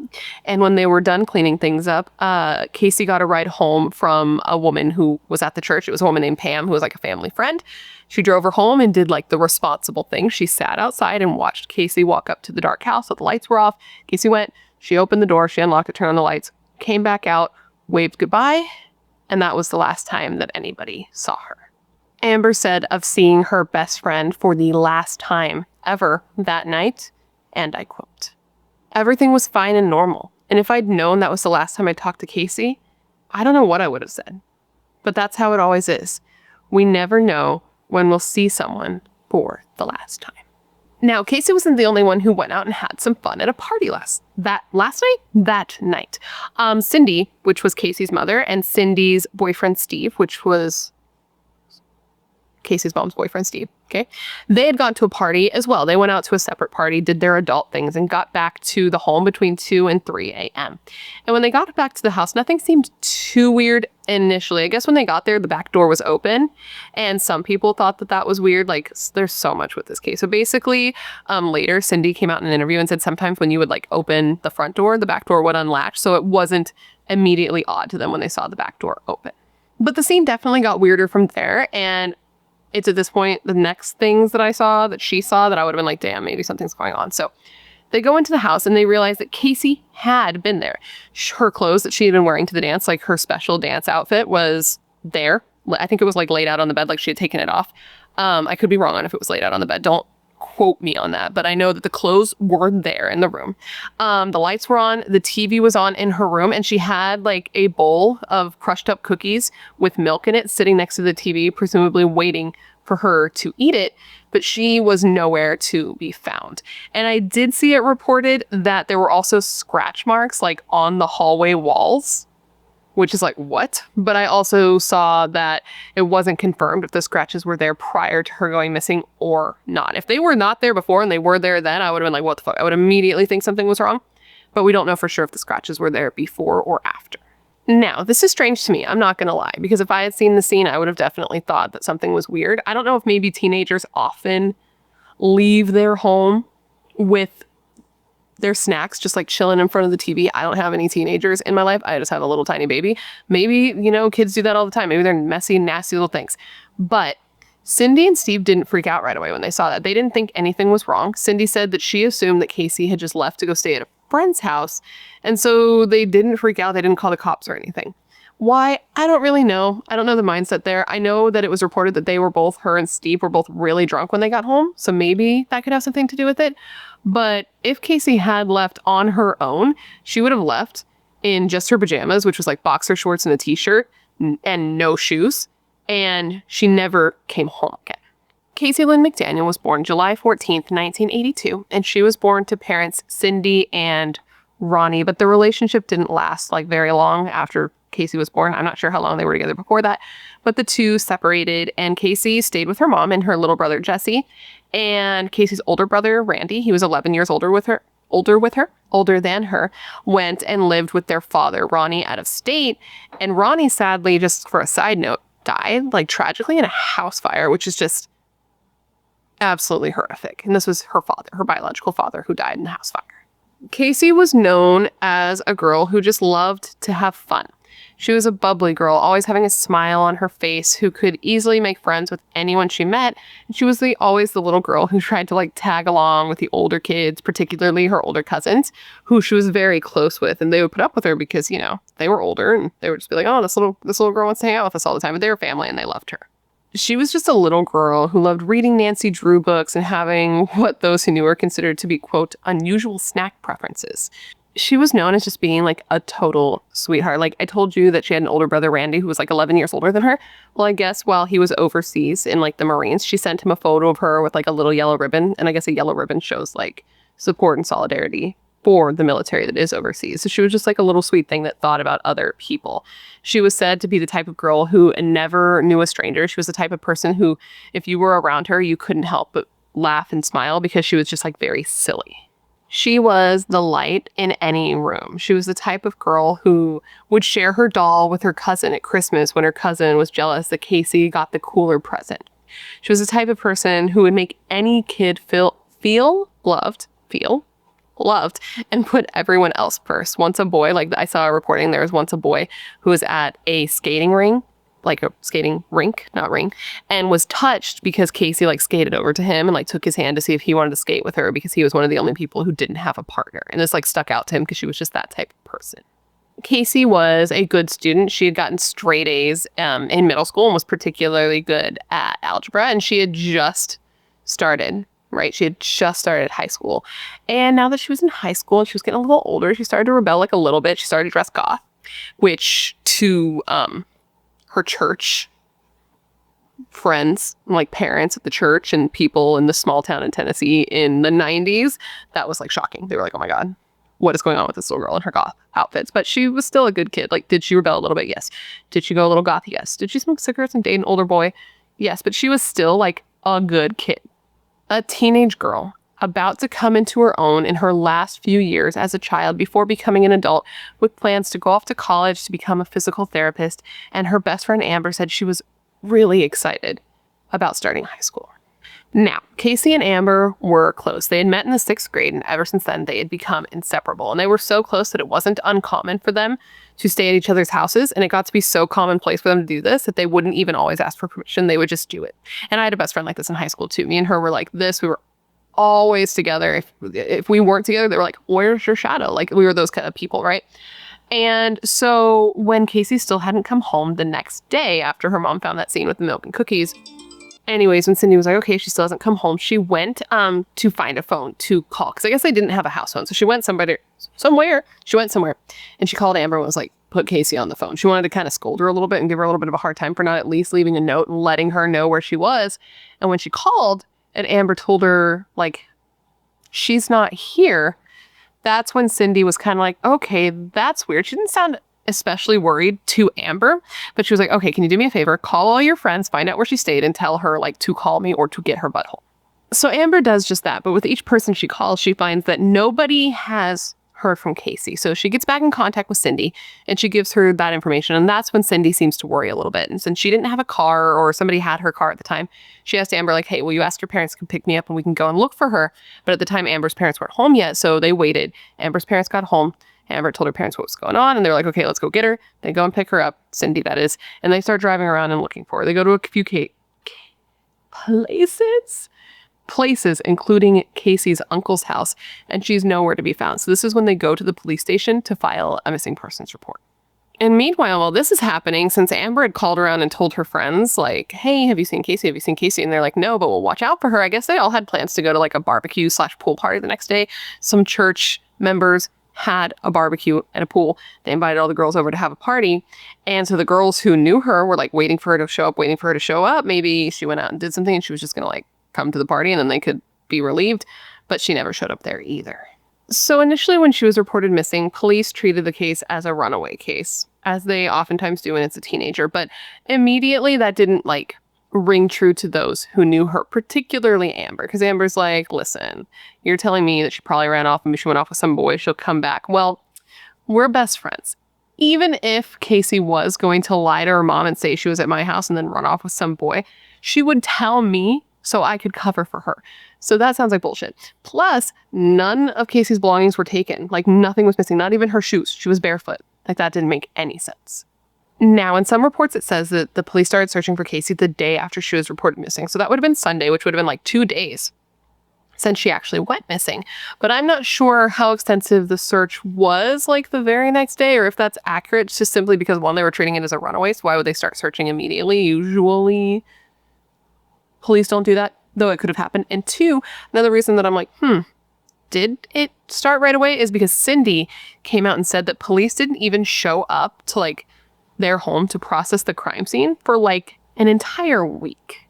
And Cindy says, this is all from Cindy. Cindy says that when police finally did show up, they were critical at her and Steve for not keeping the home exactly how it was the night she disappeared. But they were like critical of police, like, okay, if it was so important, it's been a week, why weren't you here? Anyways, the search began eventually, and it started with the property behind Cindy's house. The FBI and TBI ended up being called in to help with the search because local police realized like this was a bit beyond them because, again, small town, less cases like this to practice with and fine-tune their skills. And I mean, when this happened, the Milan PD had just hired their first full-time investigator who ended up handling Cayce's case for the first few years. The investigators, like the local police, even went as far as reaching out to local and national media to help get the word out, and they even reached out to America's Most Wanted to try to get them to cover the case on Cayce. Flyers were posted all over the area asking for help and offering rewards for any information leading to Cayce's return, and Cayce was described as being 5'4", 120 pounds with wavy brown hair, brown eyes, and a strawberry birthmark on the underside of her lower left arm, and she was said to likely be wearing a silver friendship necklace that had a pendant of half of a heart. Volunteers from all over came to help in the search. They searched the forest, 500 acres of property was searched. There were ponds dragged, like they were searching everywhere all over the county to try to find Cayce. But the problem was, among many problems, there's lots of problems in all of these cases, is that they were getting too many tips. And they were finding that a lot of the tips they were getting weren't incredibly credible tips, but because you couldn't figure out what was credible and what wasn't, because there was so little information to go on, they had to check out and exclude all of the tips. So it took a lot of manpower considering how little they had. And Officer Sellers, who was a 911 dispatcher at the time that Cayce went missing, but ended up being working up the ranks. I don't know how the system works there, but he ended up being the chief of police by the time her murderer was found, said of this, and I quote, "We just couldn't decide what tips were worth chasing and which weren't. So every one of them were checked out. Sometimes that meant flying an officer to another state because a person we were wanting to question had been arrested. So we would go where they were being held to question them. Sometimes that meant draining a pond or lake. All of those things took time and money, which I'm okay with doing if it helps us find Cayce. But in the past few years, we've gone back and questioned some of these witnesses, and some of them have admitted they've grown up since then and admitted they falsified reports back then, and whatever they told us wasn't true. So how much time was spent chasing rabbits we didn't need to chase?" There were reports that came in the days after Cayce went missing that said that she had been seen in the presence of an adult male, both at a state fair and also at a Walmart. They would get calls that Cayce was dead and that her body had been thrown in like a river in West Tennessee or had been buried in some random location. Police flew helicopters and searched with sonar equipment and searched all through the woods, but in every search, they came up with nothing. A psychic even ended up being hired by Cindy, Cayce's mom, and this psychic reported that she had a vision that Cayce would be found in a place with a pond, fallen trees, a zoo, a playground, and a picnic area. And from this tip, police ended up searching this petting zoo and dragging a 5-acre pond, but they found nothing. There was even a search dog brought in to assist in the investigation, okay, to like, smell Cayce stuff and try to locate her. And this dog's name was Valerie, which how cute is that? Dogs with like human names? Get out of here with that. I love it so much. Now, Valerie was brought to Cindy's home and given a piece of Cayce's clothes, some of Cayce's clothes to like smell, to get the main smell to follow. Baseline, that's what I'm looking for, to get like the baseline scent. And she followed her little nose, being a very good girl. And she ended up following the scent, like tracking the scent to a creek that was near the property that Cindy lived on, but lost it there. And Valerie was also taken to that state fair where Cayce had been seen with an adult man. Remember, I told you about that? And at Walmart. So she was brought to this state fair, Valerie was. And supposedly she found Cayce's scent there as well. Now, I don't believe that Cayce was ever at the state fair, so I've got to be honest. I do question Valerie's credentials like a little bit. And I'm also sorry to tell you guys that Valerie has died because she was a very old dog. I don't know how she died, but like this was a long time ago. So Valerie has died, and I'm sorry to bring you guys that information, but I know it, so now you have to know it too. Now, at some point in the investigation, speaking of the man at the fair, a composite sketch was made and released based on this guy who was seen with Cayce at this fair. And again, I don't think she was ever at this fair, so I feel like this tip of her being with this man was bullshit. So any tips that came in from this sketch were also probably just a giant waste of time, though they wouldn't know that at the time.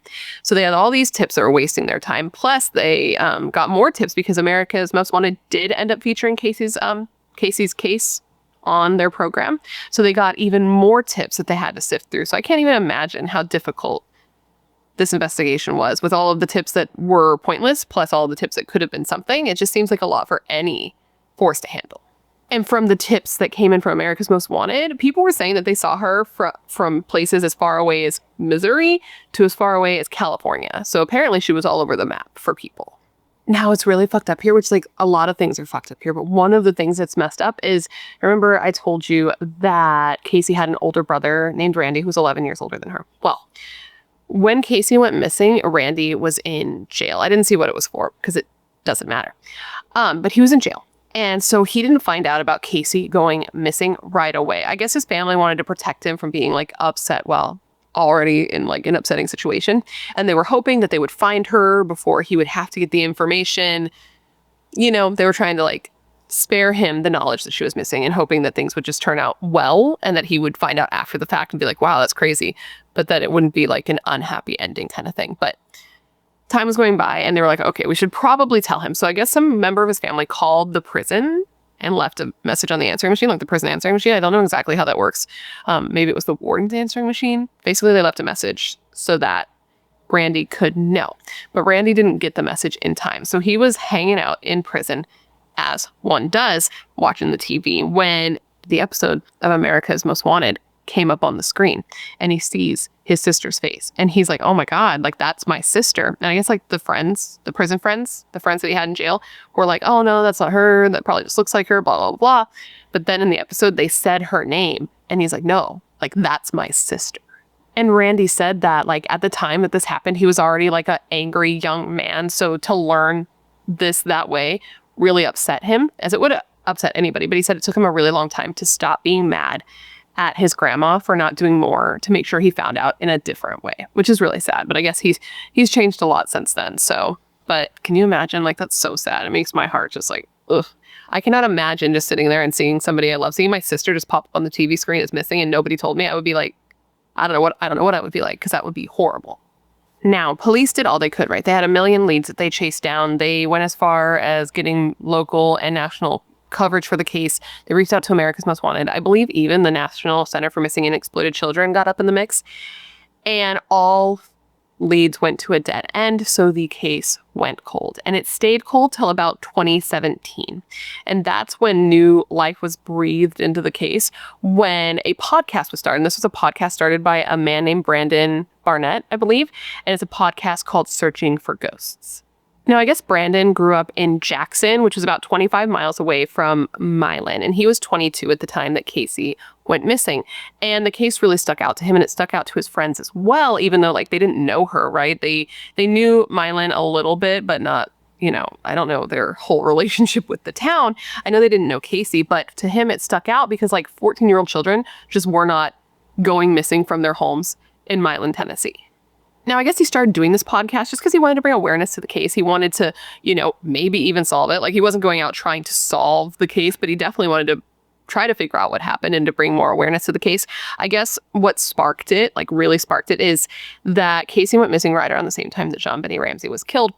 And when the 20-year anniversary of JonBenét being killed and Cayce going missing came up, they did like this whole big thing for JonBenét, like we see all the time, which is totally reasonable. They should, and they should do it for all missing children, killed children, unsolved cases. I'm not going to get into that. That's how I feel. But with Cayce, there was just like a little blip, right? There's just a small thing. He barely even knew she was still missing at that time because nobody was talking about it. And he was kind of like a little peeved that one child from a nice, wealthy family in a nice, wealthy area is getting all of this attention. And this other girl whose case is still not solved as well is getting None. So he decided he wanted to do the podcast to bring attention to her case. And that ended up being like a wonderful thing, because the slogan the family had been using for Cayce was "Speak Up for Cayce." And now Brandon was doing just that. He said that he hoped if anything came out of this, it would just get people to start talking, because he said, quote, "When people start talking, the truth isn't far behind," end quote. And he was really into true crime. I read, or I saw in an interview, one of the two, I watched a few things from him, that he really got into true crime from the podcast Serial, which, I mean, right now when I'm filming this, everything is breaking right now. Like, obviously these types of investigative podcasts can be beneficial in getting movement in cases, because look at Serial and look at freaking Kristen Smart. Kristen Smart's killers were killer. One was acquitted, one wasn't, was just found guilty. Well, I don't think that Paul's father took part in killing her. I think he probably took part allegedly in the cover-up. But either way, Your Own Backyard, Serial, these are both podcasts that were investigative podcasts that had humongous impacts on cases. So of course this made sense that that could be a possibility if Brandon was to cover Cayce's case as well. And it did. It did. I'm so surprised that this podcast isn't more well known, considering it had the impact it did on this case. But anyway, go listen to his podcast. Go listen to Brandon's podcast. Go watch him on YouTube. He has a YouTube channel. I think it's just Searching for Ghosts. I will try to remember to link it in the description box here. But go watch it. Leave him a comment. Tell him I sent you. Tell him hi. Like, let him know people are paying attention to the work that he's doing, because he's still doing it. He's working on other cases, and I think he deserves more recognition. But Cayce's family has even come out and said that they owe a great deal to Brandon and his podcast for the work that he did, and that without him starting the podcast, they don't really know how far the case would have progressed, or if they would have gotten the work done on it that they have gotten done now. And that's something that Cayce's cousin Lindsay has said, like, I don't know if we'd be where we are now, which where we are now is with a solved case, if Brandon hadn't started this podcast. And I do think Lindsay is probably right. This is the type of podcast where he actually went out in the field, did the thing, spoke to the people, talked to locals, talked to people who are even considered suspects, talked to friends, talked to family, got theories from people. He even spoke to Cayce's mom, who Cindy became a bit elusive years after Cayce went missing, which we'll get into a little bit later. But she ended up calling him herself, Brandon. She called Brandon and she talked to him about her theories, and even gave him a suspect that she thought could be responsible for her daughter's death. And that, like, is invaluable, right? Like, that's all information that is vital, right? When looking into true crime. But speaking of suspects, let's get into the initial suspects, because there were a few. The first was an 18-year-old young man named Charlie, which, first off, great name. But I guess Charlie and Cayce had developed a bit of a relationship despite the age difference, since he was, an adult and she was a child. And Cindy, when she found out about it, she just was not into it because of a couple of reasons. But teenagers, Cayce was like, you don't know him. And her mom was like, I don't give a fuck, I don't need to know him. Like, he's too old for you. And I guess he was known as being a bit of a violent guy. Like, that was true. And at the time that they were talking, I think when Cindy found out, they were pen pals because he was in jail. Though I did read that they met before jail. They actually met at church, but then they, continued their relationship when he was in jail. I read, because police actually did go to another town to question him. He was in jail in Nashville on rape and assault charges. So not a great guy, but a good suspect, right? Yeah. So that's one suspect. Another suspect was a man named Pete. This was a friend of Cindy and Cindy's boyfriend Steve's, and he was said to have not been a super great guy. And in addition to that, they had their list of suspects, the FBI had a list of suspects, and they had narrowed down the whole list of suspects, and everybody was able to be excluded by their alibi except for Pete. And Pete actually had lied about his alibi. He had given his wife as an alibi, and I guess she lied for him, and later it came out that it wasn't a real alibi. So he was looking like a good suspect as well. And then there was the last suspect I'm going to mention, and this was the first suspect on police's radar in the first place, and that was Cindy, Cayce's mother. She was the one that police first looked into, and police have said that their biggest roadblock in looking into this case was Cindy herself. Cindy had a hard life. She was a smart kid growing up with straight A's, but she grew up super poor and on Section 8, and her dad was said to have been an alcoholic when she was growing up, and that she got smacked around quite a lot as a kid. She grew up knowing knowing that she had to hustle and surround herself with people who did the same. She went on, to surround herself with people who did the same. And as she got older, she didn't hang out with the best crowd. Many of hers and her boyfriend's friends had trouble with the law and drugs and alcohol as well. And some police officers thought that Cindy knew more than she was saying about what happened to Cayce, and that maybe it was what happened to Cayce had something to do with like a bad drug debt. And you'll hear this a lot. This was a really big theory in this case, before it was solved, of course, that Cindy owed somebody money for drugs and that Cayce's life was stolen to pay for that debt, essentially.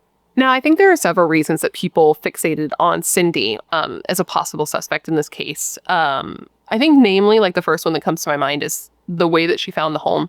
To come home and the back door be open and cookies and milk sitting out in front of the TV, clothes there, shoes there, and her just gone. I think that that's a weird scene, right? I can totally see that. Her not freaking out right away and waiting 10 hours to report her daughter missing after finding the house that way. I think that's weird. And I will be honest, when I first started looking into this case, because I look into the timeline before learning who did it kind of thing. That's how I like to research so I can get all the information. Actually, it depends on the case, but in this particular case, it's what I did. I was like, damn, it sounds like Cindy's involved. I'm not gonna lie. That was my initial reaction, was that her mom did have something to do with it. Even Amber, Cayce's best friend, has said, like, as an adult woman herself, and I believe she's a mother now, that she does not understand Cindy's decision making during that time, that she could not have walked into that house, seen that scene, and thought everything was fine. But Cindy explains these things away, first saying that she really, really just thought, the reason she didn't call, the reason she didn't freak out or anything, is that she really did think that Cayce was at Amber's and that people have over-exaggerated the back door being open, that it wasn't wide open like people are saying, that it was just slightly unlatched from, opening the front door and the pressure change or whatever, making the door unlatch. And she also says that she really believed that Amber and Cayce were together. And that's why the next day, like, she called Amber and wasn't like freaking out or anything. She was just like, put Cayce on the phone, because she was like kind of pissed off that she hadn't came home and was going to kind of give her a little shit about it. And that she didn't realize something was wrong until Amber told her that Cayce wasn't there. And that's when she freaked out. And that's when she went home. And that's the point in time when she found the cookies and milk, that she had not found them the night before, and that was misreported. But despite these explanations, the locals, people that knew her, were still suspicious. Even people in her own family were still suspicious of her. And police were still suspicious of her. They brought her in. They gave her a polygraph test. They actually gave her more than one. I believe they gave her 2. And she failed both of them. And when she did, she like freaked out and she yelled and she said like the FBI was threatening her, which supposedly they weren't. That's what people were saying, like people in law enforcement were saying they weren't, and that she said she was never going to meet with them again, and she didn't. She was like, that's it. I wash my hands of this. You guys, you're threatening me. And she just stopped, like, speaking with police. And on top of that, another reason people thought that Cindy was weird is that I heard on Brandon's podcast, because I did listen to it, people's accounts of what happened, that a group got together from their church and got together to go and search for Cayce. And they went to Cindy's house wanting to search the property for Cayce, and that either Cindy or Steve chased them off and told them that they couldn't. Now that is weird. I don't know the full story. We're just getting this little blip. There's no context there. And it's not even proven as fact that this happened, but this is another one of those things that people are saying that gets spread around that makes people suspicious of Cindy. And on top of that, 10 years after Cayce went missing, Cindy just went missing. She just disappeared. No one knew where she was. No one knew where to find her. She stopped showing up at vigils for her daughter. And this didn't help people's suspicion. It made, really, her disappearing made breathe new life into people thinking she had something to do with it, and bred more and more theories and suspicion around her. But she said that she just couldn't keep being around there and couldn't keep going to these vigils and seeing these people and watching all of Cayce's friends grow up and move on with their lives when her daughter couldn't do the same. But Cindy was very active in the beginning. That's the thing, is she was active in the beginning when Cayce went missing, trying to find her. She helped raise funds to bring in Valerie, the search dog. She also did press conferences, asking them to not forget about Cayce. And she brought in that psychic to try to figure out what happened to her. Cindy said that a lot of the people who made up theories and rumors about her and thought that she was involved in Cayce's disappearance were people that didn't know her that well, and people that she knew before high school and didn't know who she was at this point. And she said the worst part of it was when people would say that she had forgotten about her daughter. And she said specifically of this, and I quote, "When people say you forgot about your child, you have to get really tough skin. But it still bothers you. But she's never been forgotten. She'll never be forgotten. And to this day, as far as I know, at least at the time of this interview, she had a photo of Cayce up above the fireplace to always remind her of the daughter that was lost. And the rest of Cayce's family didn't lose hope either. Like, they weren't really holding out hope that she'd be found or that the case would be solved. Even as recently, as 2017, they held a vigil for Cayce. And this was a year before an arrest was finally made. And this vigil was set up by Cayce's cousin, Lucas. And about 400 friends, family, neighbors all met together in this large auditorium with candles to remember the girl who disappeared before she ever really got a chance to live her life. Cayce's childhood best friend Amber attended and spoke at her vigil. And I guess the two were so close. Remember I said that they were like really close friends? They were so close that at Amber's wedding, because she eventually got married, she had a candle lit for Cayce. And I said there were 400 people at this vigil. Well, I guess the last vigil they had been 6 years earlier. And at that time, only 25 people had shown up. But now in 2017, there's 400 people. And I don't think this is a coincidence, because 2017 is also when the podcast came out. And so I think there was a little bit of like people learning about her, coming together, her being remembered, which is exactly what he had set out to do. And a member of the church actually came up to, like the church where it was held, came up to Cayce's cousin before the vigil was over and was like, listen, I want us to keep doing this here every single year until she is found. Chief of Police Sellers was also at the vigil, and he said that he had 5 officers who were specifically assigned to Cayce's case. And he said of investigating Cayce's case, and I quote, "When I became chief, I made a promise to myself to do everything humanly possible. That when I stop being chief here, that I can put my head down at night knowing I did all I could. I want to find her and bring whoever did this to justice. And I promise the family we're doing what we can." Also present at this vigil was Brandon Barnett, the host of the podcast, Searching for Ghosts. And he spoke to the crowd saying, and I quote, "I never met Cayce. I didn't know her, but I lived in Jackson when she went missing, and something had to be done. I went back and forth about doing it for a couple of years, and then finally decided to do it, and felt guilty for waiting so long, because this needs to stay in the front of everyone's minds." Now, I'm going to discuss a theory. This is a theory that was thrown out that involves Cindy, being involved in her daughter's disappearance, but in a passive way, but a horrible way, where she wasn't responsible for hurting or killing her daughter, but she was involved in the cover-up after the fact. Now, I'm going to say right now, I'm not saying this happened, but this is something that is worth mentioning because it kind of bridges us into what actually did happen. Because you remember I told you that Cindy called Brandon from Searching for Ghosts and told him her theory and who she thought was responsible for Cayce's disappearance. Well, this was a man named Pete. And Pete, if you recall, was one of the suspects that police could not nail down an alibi for. And this theory involves Pete as well. Now, I heard this theory on the podcast, Searching for Ghosts, and it was a woman who Brandon Barnett spoke to. And I'm not saying this happened. This is what she's saying that she heard. So it was all kind of hearsay situation. But basically, she said that she was related to this guy, Pete, by marriage, and that she was told by Pete's mother that Pete was responsible for Cayce's disappearance. And that when Pete got arrested for an unrelated crime involving a woman at a car wash, which we are going to get into, he called his mother and told her to get rid of a gun that he had used to kill Cayce.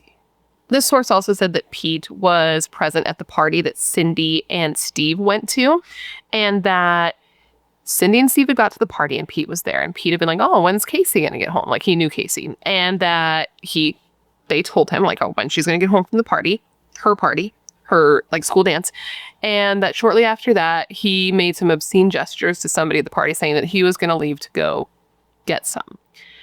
In this story, Pete then leaves. He goes to Cindy's house where Cayce is there alone. And when he knocks on the door, she lets him in because she knew him. But at that point, he started making sexual advances towards her. And he was known to be a sexually violent man. It's said at this point that he raped her repeatedly. And in the commission of doing so, he had hurt her badly enough to the point that he thought that she had a head injury or maybe even a broken neck. So knowing he couldn't get her medical assistance and that she would need it, he instead pulled out a gun and shot her in the head in her own living room. So this would have been Cindy's living room. It was then said that at this point, Cindy and Steve left their party, got home, and found this scene, and for whatever reason helped him cover it up and helped him, like, they even cleaned the carpet with, like, a power washer, like, really went to town cleaning up this house.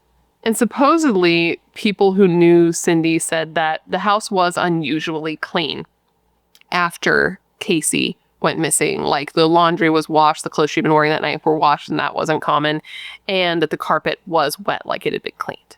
Now, this is where it gets kind of like weird and complicated, but this person is now saying that the reason that nobody found out about it is that everybody involved was in some sort of drug ring, including the sheriff at the time in the town. Again, this is all alleged, somebody saying, that the sheriff knew about it and that the sheriff was somehow friends with Pete and Pete's family. So the sheriff found out about it and was like, don't tell anyone, don't say anything. That also a member of the church was involved in it, and that Cayce's body was then taken and kept at this cabin that this person from the church owned, and like everybody was involved in it because everyone was part of this drug ring. This is a part that loses me. Conspiracies are a little bit tough for my brain, even though I love like spooky and conspiracy theory stuff. I find it hard to believe that so many people can keep a secret for so long, just in general. But then the person goes on to say that after that, some time goes by, a couple days, and Pete shows back up to Cindy's house with like a vehicle and picks up Steve, and anyways, yeah, she says that the sheriff pushed it under the rug because of the drug ring. Sure. She says then Pete shows back up to Cindy's house a couple of days later to pick up Steve, and he's brought with him like shovels and a tarp, all the things you would need to presumably dispose of a body, and that Steve and Pete left together. But that before they left together, Cindy like dropped to her knees and like grabbed Steve's legs and was like, don't do it. Don't do it.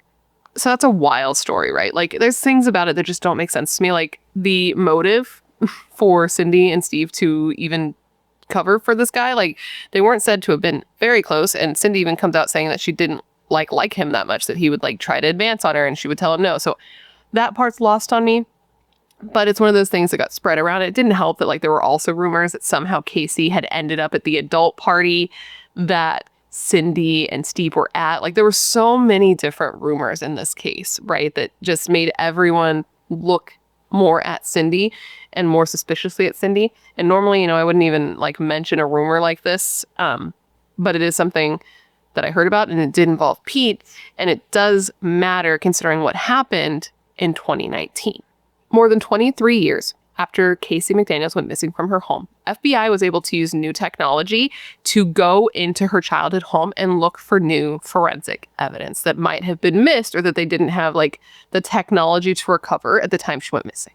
The FBI brought in an evidence collection team, and they were all wearing these like white hazmat looking suits and removing bags and bags of evidence from the home, and like ranging in all different sizes, and some things were even big enough that they needed like 2 cops to carry it. Like they were taking stuff out of that house. I guess no like local officers were allowed in and no media was allowed in, but Cindy was there. She went in with the FBI and she sort of like reenacted what her and Steve, like Steve wasn't there, they weren't even together anymore at this point, but what her and Steve did when they got home that night, which is another thing. Like if she was, it doesn't matter. Anyways, it's just so wild to think that police were able to get anything from this house after this much time, because this house was a rental. Cindy didn't own this house, so they weren't even living in it anymore. And like several occupants had been living in that house throughout the years. Like there was still somebody living in it at the time that police went in to search it again. But from what I read, I guess the house really hasn't changed since 1996. Like police said a lot of the home, including the floorboards and wall panels, are all the same as it was when Cayce disappeared back in 1996, which is like not a good look for the landlord, I'll say that, but it's good for investigators. I guess at the interior, even the front yard is pretty much unchanged after 20 years. I mean, I guess like the front yard is like smaller now because the road used to be just like a 2-lane road and it's expanded, so the yard's a bit smaller, but the house is basically the same. That's just great. 20 years? No renovations? Landlords in LA, you move out after 2 years and they want to make you pay to redo the entire freaking carpets in a house. Like, it was after searching Cayce's childhood home, after all of these years, that charges were finally brought against someone in relation to her disappearance. And the man that they believed was responsible was a man named Finis Hill. And you're probably like, who the fuck is Finis Hill? Because we haven't heard that name before. Except you haven't, but you've heard of him before. Finis went by another name. Cayce knew him as Uncle Pete. Now, I don't know a ton about Pete. Not that I'd want to, because to be honest, he sounds like a real dick, but He grew up in Humboldt in a blended family with 10 half-siblings between his mother and his father. And I guess all those kids might have been too much for the couple because Pete was said to have mostly lived with his grandmother. And that is when he wasn't in a home for boys, or a state correctional facility, or in juvie, because he was just getting into some trouble from a young age. He was said to have joined the Marines when he was old enough to do so, and that he had then gone on to be successful in his work as a car salesman, but less successful in his love life. Like, he had been married 4 times. So, like, he was successful in getting somebody to, like, hang out with him and, like, thugs with him, but he wasn't successful in, like, keeping those relationships going long-term. Longevity wasn't his strong suit. That probably has something to do with him being a dirtbag loser. In 2003, he pled guilty to a firearms charge, like possessing a firearm while being a felon, essentially, when he approached a woman with a gun and tried to abduct her. Apparently, the woman's name was Bratterstein, and she was at a car wash at around 2 a.m. when Pete Hill approached her with a gun and told her to get into his car. She said she immediately felt uneasy when he, like, pulled his car up next to hers and felt him approaching her when he started walking up. So she, like, turned over and quickly grabbed his arm holding the gun, which, first off, girl power. And I guess the two, like, started to fight, and she was like, listen, here, take my money, take my purse, whatever. And he's like, I don't want your money. You need to get in my car. And she's like, well, I'm not going to get in my car. And he's like, well, you need to get in the car. I have a gun, and I will blow your brains out. And she was just, like, tough as hell. And she, like, grabbed her phone. She's like, you know what? Actually, I'm just going to call the cops right now. How about that? Like, brave woman. And I guess this, like, worked because he left after this. He got in his car and he sped away. And she said of this, and I quote, I was more aggressive than he was, but he had the gun and was the one telling me to get in the car. I was furious. I didn't get scared until he left. And then I was terrified. She also said she'll never forget looking into his eyes, that they were totally dead eyes, completely lacking emotion. So he was caught, obviously. Like, he left a fingerprint on the area where he had been washing his car, and then Bratterstein was able to identify him. So he went to jail, and he was given 18 years and 6 months plus 3 years of supervised release. So now he's connected to Cayce's disappearance, right? And he was actually in custody when he was connected to Cayce's disappearance, kind of. It's a little bit sticky. I'm going to tell you about it, but when Bratterstein found out he was rearrested, she was, like, really relieved that he had been, but was worried that he had hurt somebody else because she knew exactly what he was capable of. Pete Hill was indicted on 2 counts of first-degree murder and 2 counts of aggravated rape.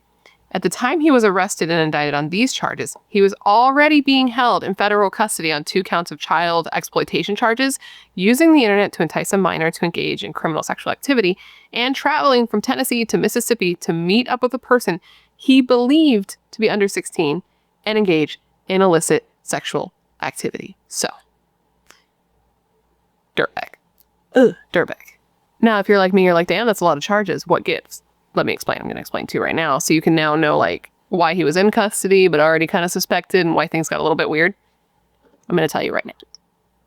So he gets released on supervised leave, right? He has those 3 years of supervised leave, and police are already kind of onto him for Cayce's disappearance, but they don't have enough evidence to, like, convict him yet, right? So they're trying to gather that evidence, and they're like, okay, here's what we're going to do. We're going to create a task force, and we're going to find out as much information as we can. And basically how he got caught, like, for the exploitation charges and those other charges, is he got caught up in a sting operation. Basically, a female officer set up a fake social media page to, like, speak with Pete, and she pretended to be a mother of, like, a young daughter, and the two talked for a long time. They talked for a while, trying to get information out of him.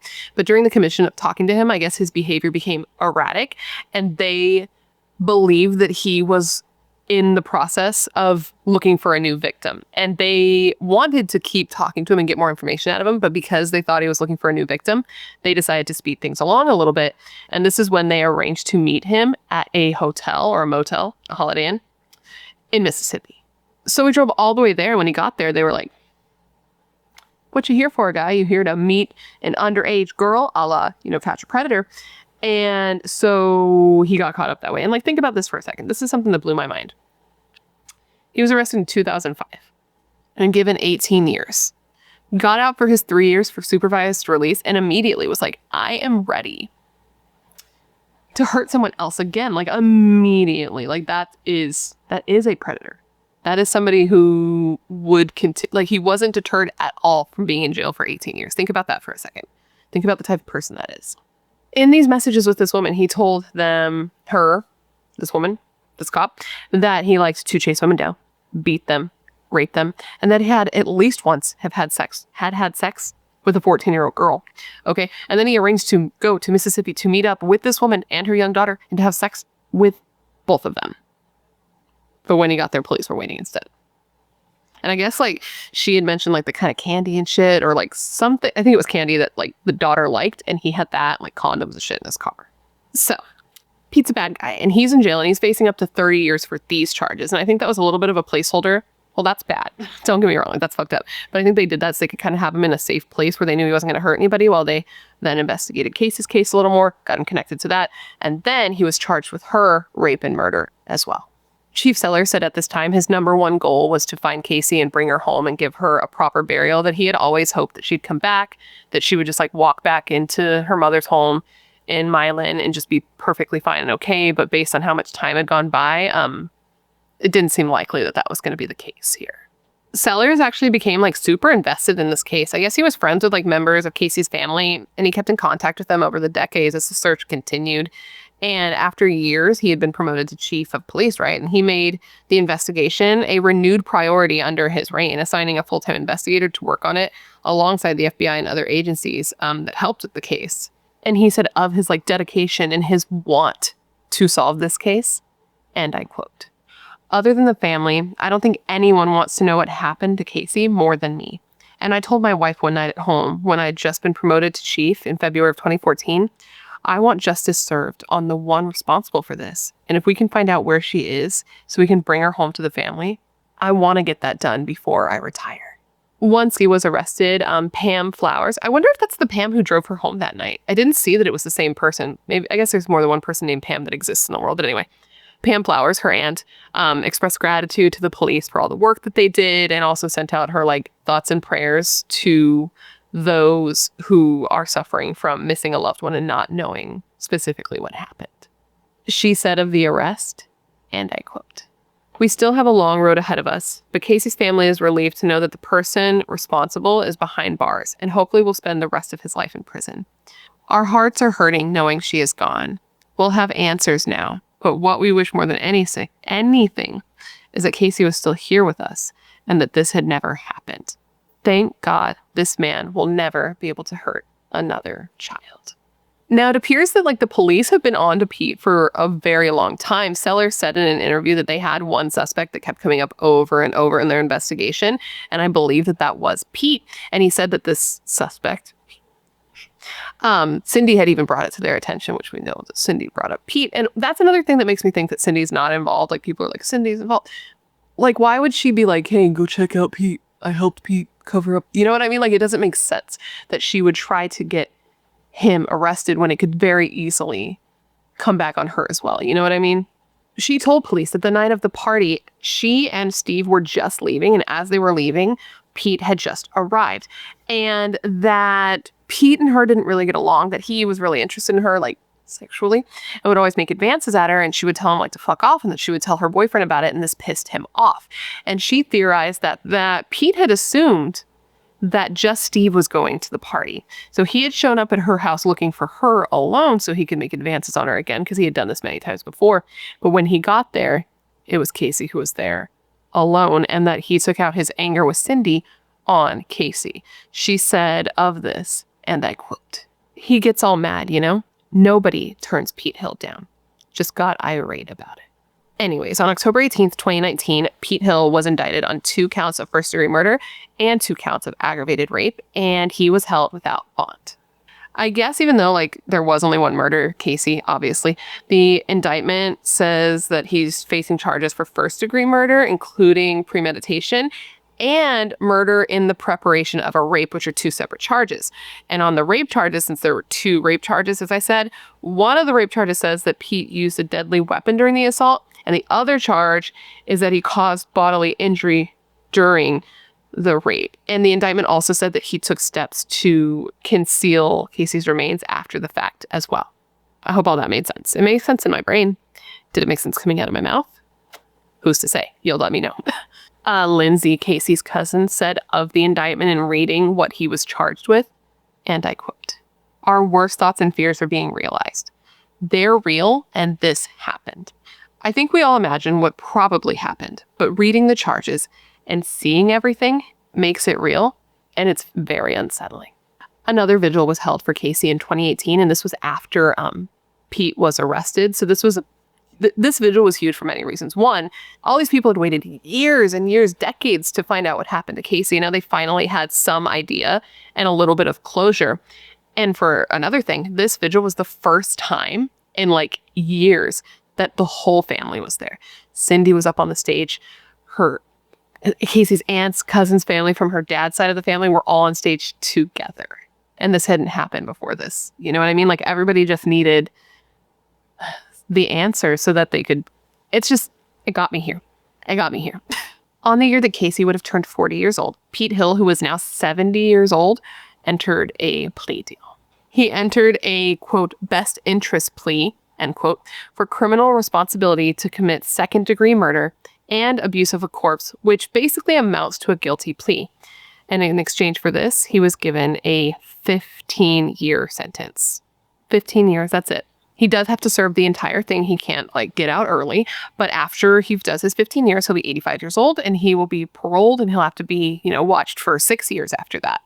And the other charges he had against him, the state and federal charges for, like the child exploitation, that shit, that was all dropped in his arrangement. Yeah. He was like, please don't charge me with those things as well, please, because that makes me look real bad. And they're like, okay. Apparently they were saying, like the court records say, that this would have been a very difficult case to prosecute. Like they believed it was him. They had strong evidence to believe it was him, but it wasn't strong enough, they didn't think, to get a conviction. And he would not admit to the murder or the rape, but he did give them information on where he believed Cayce's body might have been buried. Basically, they spoke to Cayce's family, including her brother, and they came to the arrangement. Like they got their permission first, so they didn't just like do it and not tell them, from what I read. And that's something, right? Because can you imagine if they just did it? I don't know if they legally can. I think they legally can, but the family, I imagine, just wants to be able to put this to rest, wants to be able to find her, right? And I guess a condition of this deal also is that he cannot appeal. Like he can't try to get less time. So by the time he gets out, he'll be 85. He doesn't have much life left. He's already lived all the life he would get to live. So that's something, I guess, that he doesn't get any more freedom. Another part of his plea deal states that he has to stay cooperative with the police and help them try to locate Cayce's body until she is found. Now, I am curious how they can really enforce that. Like if he just decides to stop telling them, what can they really do? I don't know, but I guess they've already like searched for her several times. He gave them like a very specific location to look in, and they've done multiple different ways of trying to uncover her. But thus far, at the time I'm filming this, they haven't found her yet. And the DA said of this, and I quote, "Given what we know about the case, we understand, and after 26 years, we face a difficult task."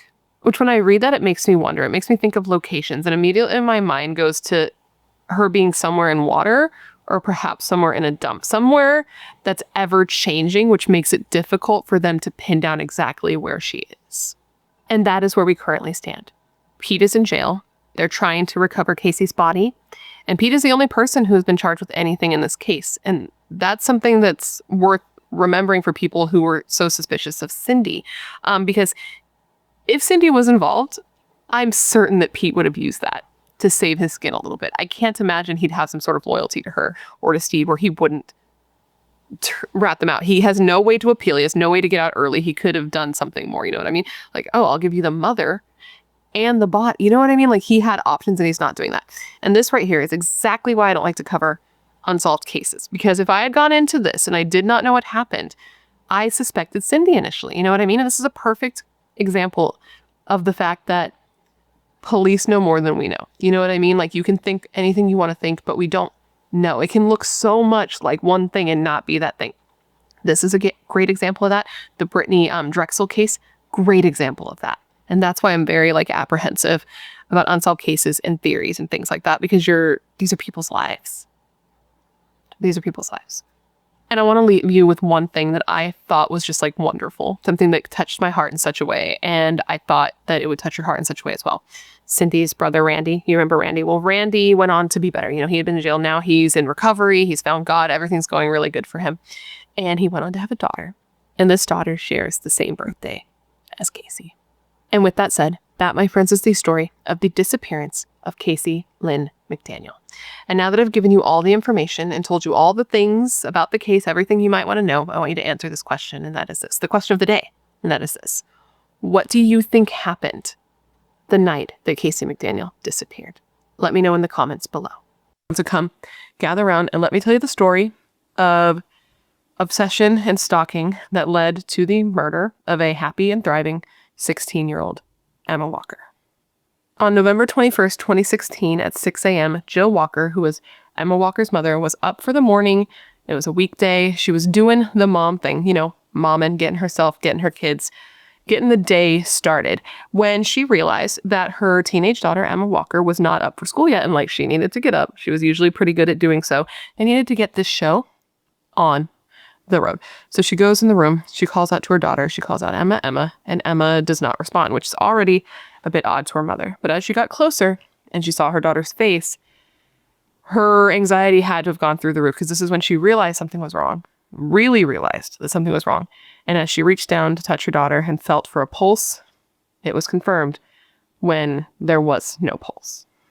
Police entered the teenage girl's room, and immediately they noticed that there was no signs outwardly of physical violence. The girl just lay in her bed, her head peacefully on her pillow. She just looked like she'd be sleeping. If you didn't know something had happened, you wouldn't have known something had happened.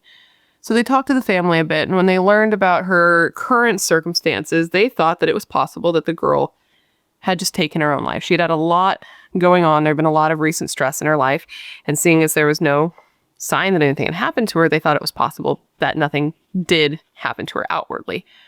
But this was quickly proven not to be the case, because upon looking a little closer, pulling back the sheets, looking a little closer at this girl, there were signs, outward signs of violence. She had actually been killed by a gunshot wound to the head. There was a wound to the left side of her head, right by her ear.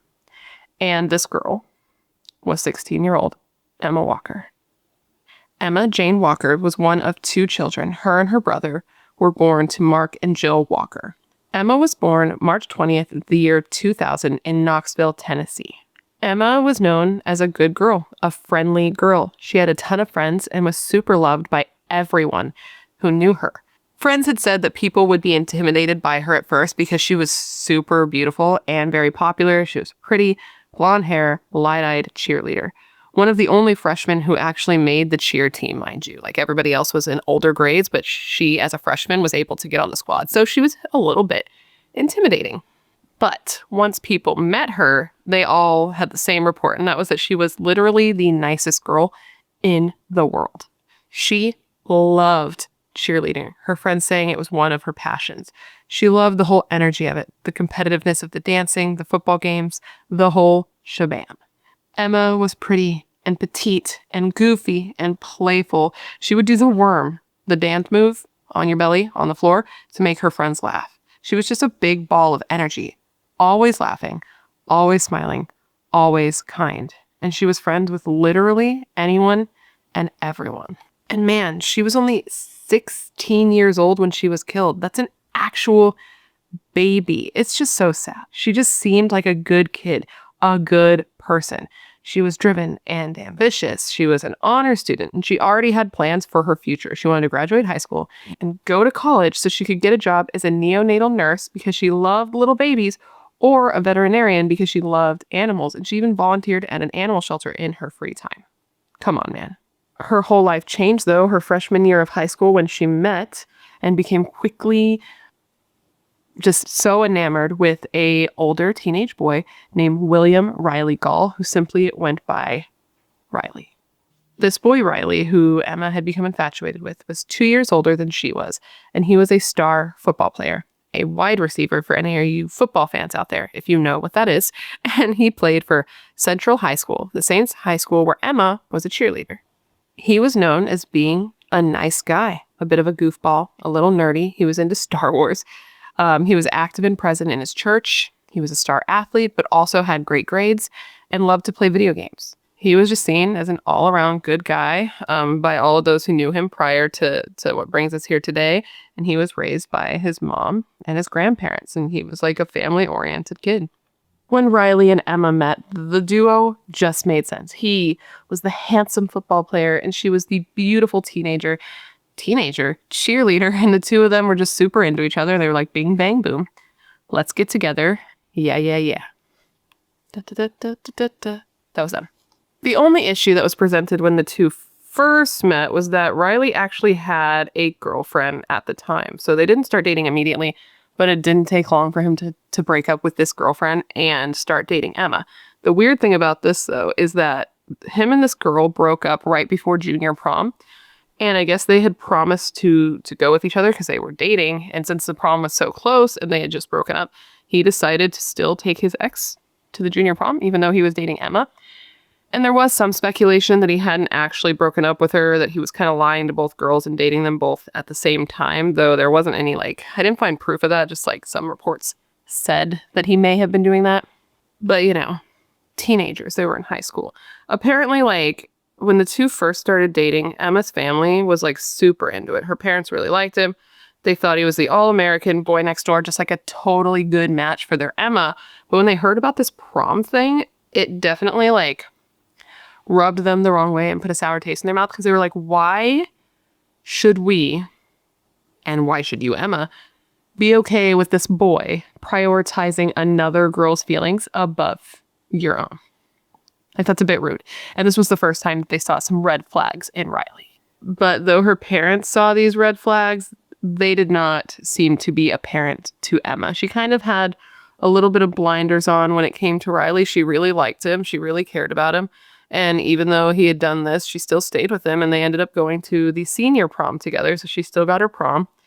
And it just seemed like she overlooked a lot of things when it came to Riley and all of his bad qualities in the beginning. And she really just believed in him and in them as a couple. But she was 16 years old. She was an actual baby. When they met, she must have been even younger, because they dated 2 years. To freshman, 14. She's a baby, dude.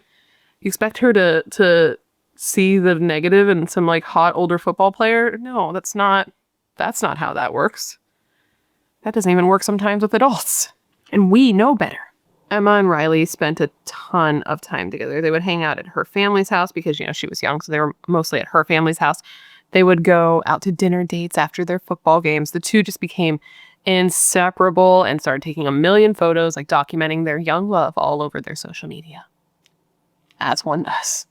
The problems between the couple started small but progressed quickly. The two would argue a lot. They would fight. They would cry. They would say terrible things to each other. They would break up, and then they would find their way back to each other, which sounds just very, very high school to me and pretty normal. What do you think? But on top of that, Riley seemed to be getting more possessive and controlling. He started to alienate Emma from her friends. He didn't have any interest in spending time with them, and slowly made sure that she didn't either, so that all of her free time was surrounding him. And on the rare occasion that she was out with her friends, he would call her and text her nonstop so that she couldn't even really totally engage with her friends anyway. It was he was still ever-present part of every second of all of her days. He even went as far as she worked at a grocery store, and he would come to her store where she worked, and he would wait there all day just watching her work her shift. No, that's not good. Emma would tell her friends about the way Riley was with her, about the things he would say to her, and they always told her, you should break up with him. You can do better. You deserve better. But Emma didn't really listen to this. She was in love. She wanted to be with Riley. And even, oh my God, she just wanted to be with him no matter what. Even though when they would break up, he would say the nastiest things to her. He was so mean to her. He'd call her the biggest bitch he had ever met in his entire life and say things like, quote, "You're dead to me. I'll check the obituary. Fuck you." And she was like, "But Daddy, I love him." It's just, it's very annoying. It's very frustrating because she was so young and she didn't know better. And these types of cases make me insane. because these kind of relationships are common. As the relationship progressed, Riley got more and more intense and would get mad at her based on the things that she would do, the people she would talk to, and even the clothes that she would wear. He tried to dictate the clothes that she would wear when she would leave her house. And her parents got word of this, and they did not fucking like that one. In their minds, their position on this, which, I mean, I agree with to a point, was that if Emma was living in their home as a teenager, this was up to them, right? It was their decision what sort of things she wore, not her teenage boyfriend.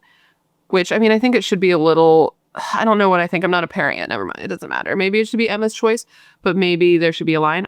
I will learn as this little boy comes into the world and gets older what things are and are not appropriate to me. Right now, I'm just going in blind as a non-parent, but you know, that's just where my brain goes. Let me know if you have any girls, how you feel about that, because I just don't know. But the relationship just went on a lot like that. Things would get really bad. The two would fight. The two would break up. They'd say horrible things to each other. He'd threaten his life. He'd threaten her life. Then the two would get back together and the whole cycle would start all over again. And it was very exhausting for her. It was very exhausting for her family. And it was very exhausting for her friends. It was exhausting for everybody involved. It sounds exhausting. I'm so happy I've never been in a relationship like that. I know that they happen. I've seen them in action, but my God, it sounds very exhausting. So Emma's parents saw this pattern. They had been seeing it for a while and they were getting tired of it, quite frankly. And on top of that, her mother had access to her Snapchat and could see the types of messages that Riley would send her when they would break up. And once she read that kind of stuff, like that you're dead to me, you're the biggest bitch, like I will look for you in the obituary, that's when she was like, okay, enough of this, and like put her foot down. And that's when her parents, Emma's parents, told her that Riley was no longer welcome in their home, that she could not hang out. She couldn't go on dates with him. They didn't let her do that. And that he was now no longer allowed at their house either. And of course, this definitely upset Emma. Teenagers, you know, they be teenaging.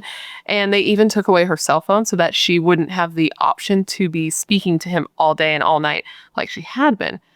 But with Emma and Riley, there was no keeping them apart. Ain't nobody want to see them together. But it didn't matter now because he had her girl. And he ended up giving her an iPod Touch, I believe it was, so that she could still text him through that. Because back then, one, if you're young, iPods were a thing, not iPhones. And you could like send messages by using the internet with an iPod Touch, even if you didn't have a phone. And this is how they sneakily still spoke to each other when she wasn't supposed to be speaking to him. Emma's mother said of this time with her daughter, and I quote, "But as you do that with a teenager, the more you butt heads, the more she's going to think he's in the right." Because he had a way of isolating her and making her think that he was the only one. Fast forwarding a little bit, Riley ended up graduating from high school because he was a little bit older than Emma. And after graduating high school, he enrolled in a college that was about an hour away, and this was Maryville College. And once this happened, Emma's parents were like, finally, a little bit of space between them. He's going to be off at school. She's going to be here. Maybe they'll break up. Maybe things will be different. But quickly, her parents found that this was not going to be the case because Emma and Riley had decided that they wanted to keep their relationship going, but this time, long distance. And if you've never been in one, a long distance relationship brings with it a whole new set of problems, okay? Like me and my husband, we dated long distance at first. And right now, I mean, me and him are rock solid now. I love that guy. It's been 12 years? 12 years, I think. Ish. But when we first got together and we did long distance, let me tell you, that is very, very, very challenging. It's a challenging relationship dynamic to be in, especially when you're already not that great with one another, like Emma and Riley were. I can't even imagine how hard that was for them because like me and my husband were good when we did long distance. We really liked each other. We had a good relationship, but boy, we fought a lot doing long distance. It's just like hard. It's a really hard thing to do. So things came to a head for the young couple in November of 2016.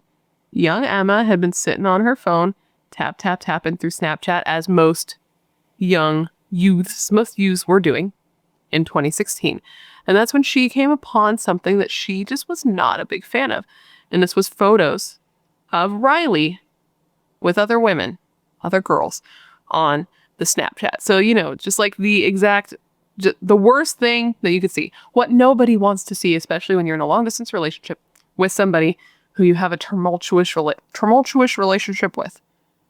So she sees this and she's like, you know what? We're broken up. And the couple had broken up many times. As I've told you, they were on again, off again, on again, off again. But something about this breakup felt different, not just to Emma, but to those around Emma. Her friends, her family, they all said that it seemed different. She seemed serious this time. It's like a light switch had gone off in her head and she had realized, I deserve a better relationship than the one that I am settling for. Riley did not take this breakup well at all. He had a little bit of a nervous breakdown, and he actually tried unsuccessfully to take his own life by ingesting a combination of Vicodin and alcohol. His friends saw this as a major cry for help. They were really worried about him. They were worried how he was dealing with the breakup. I don't know how Emma saw this. All I know is that she did not allow herself to be brought back into his bullshit because of this, and she did not get back in a relationship with him as a result of him trying to take his own life. Which I have to imagine, I mean, I don't know, maybe I'm speculating, maybe he was that upset, but I have to imagine that he kind of hoped that doing this would have brought her back to him, but I could be wrong. But that's the vibe I get from him based on things he goes on to do later in the story we're telling today.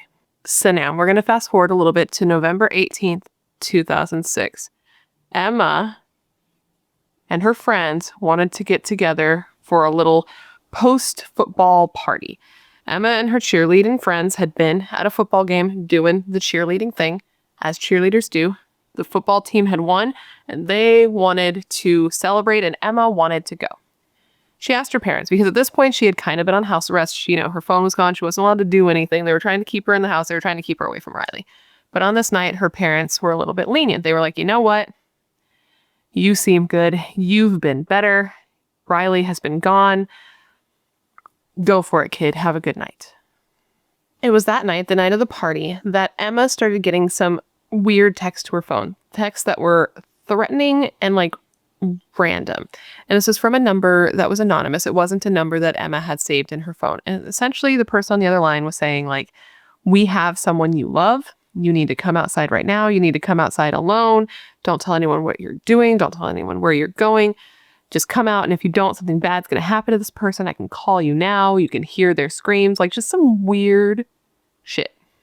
From the context clues of the text, it appeared that whoever was sending her these texts was actually talking about Riley and was saying that they would hurt or kill Riley if she didn't come outside, and then started to guilt trip her for not loving him or caring about Riley enough to actually come outside and try to save him. It was just real sketchy, and she felt weird about it. But finally, she did go outside.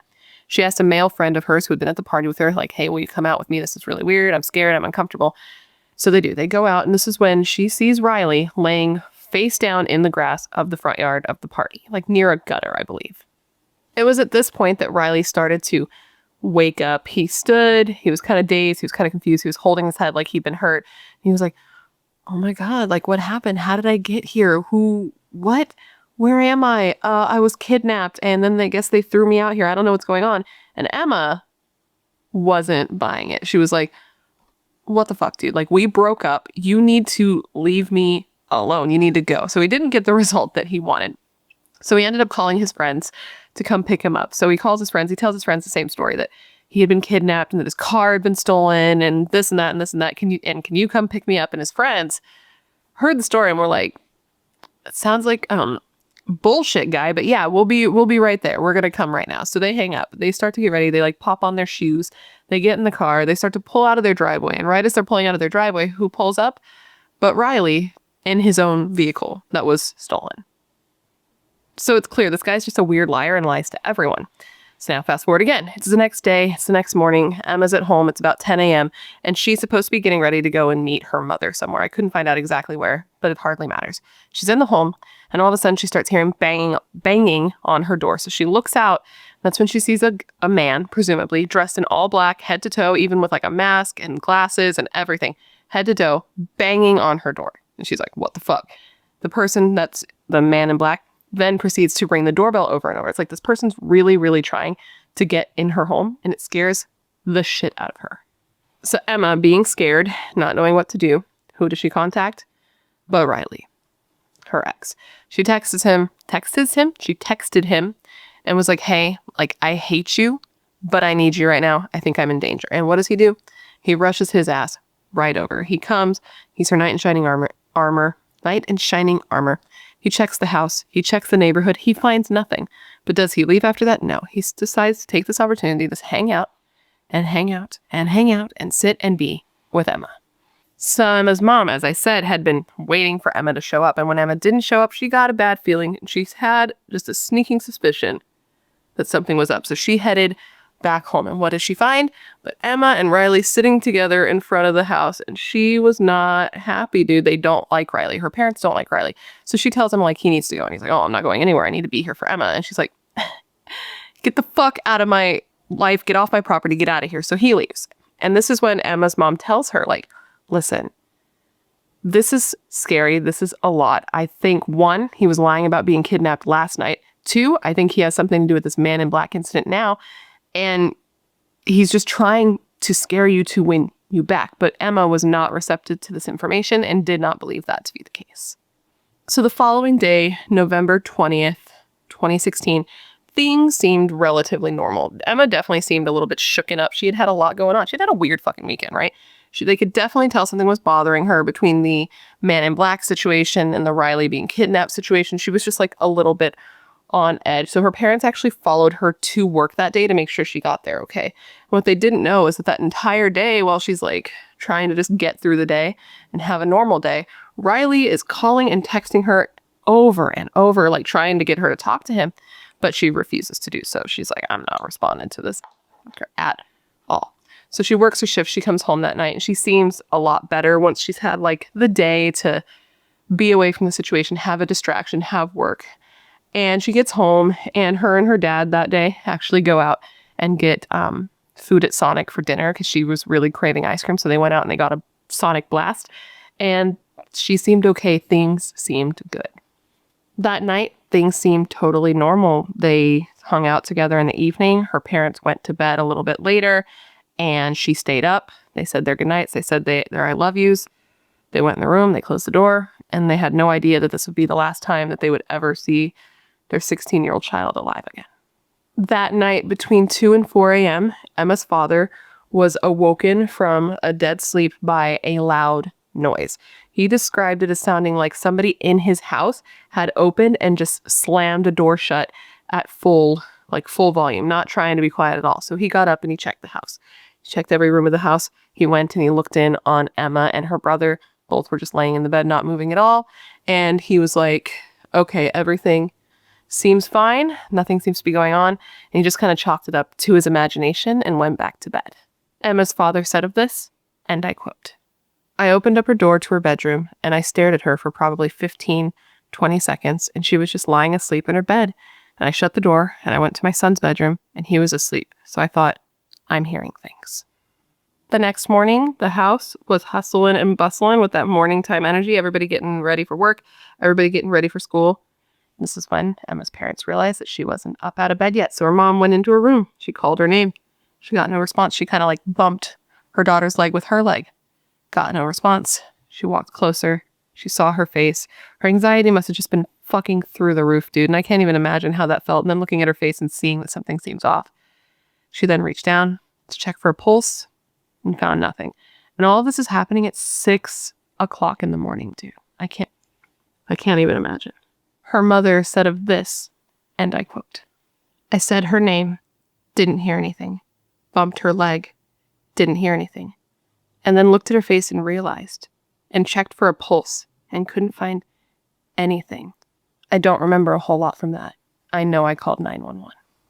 This is when her mother calls 911 and she tells the dispatcher that she went in to check on her teenage daughter to get her up for school and that she had no pulse. And I listened to this 911 call, and this poor woman just sounds so frantic on this 911 call.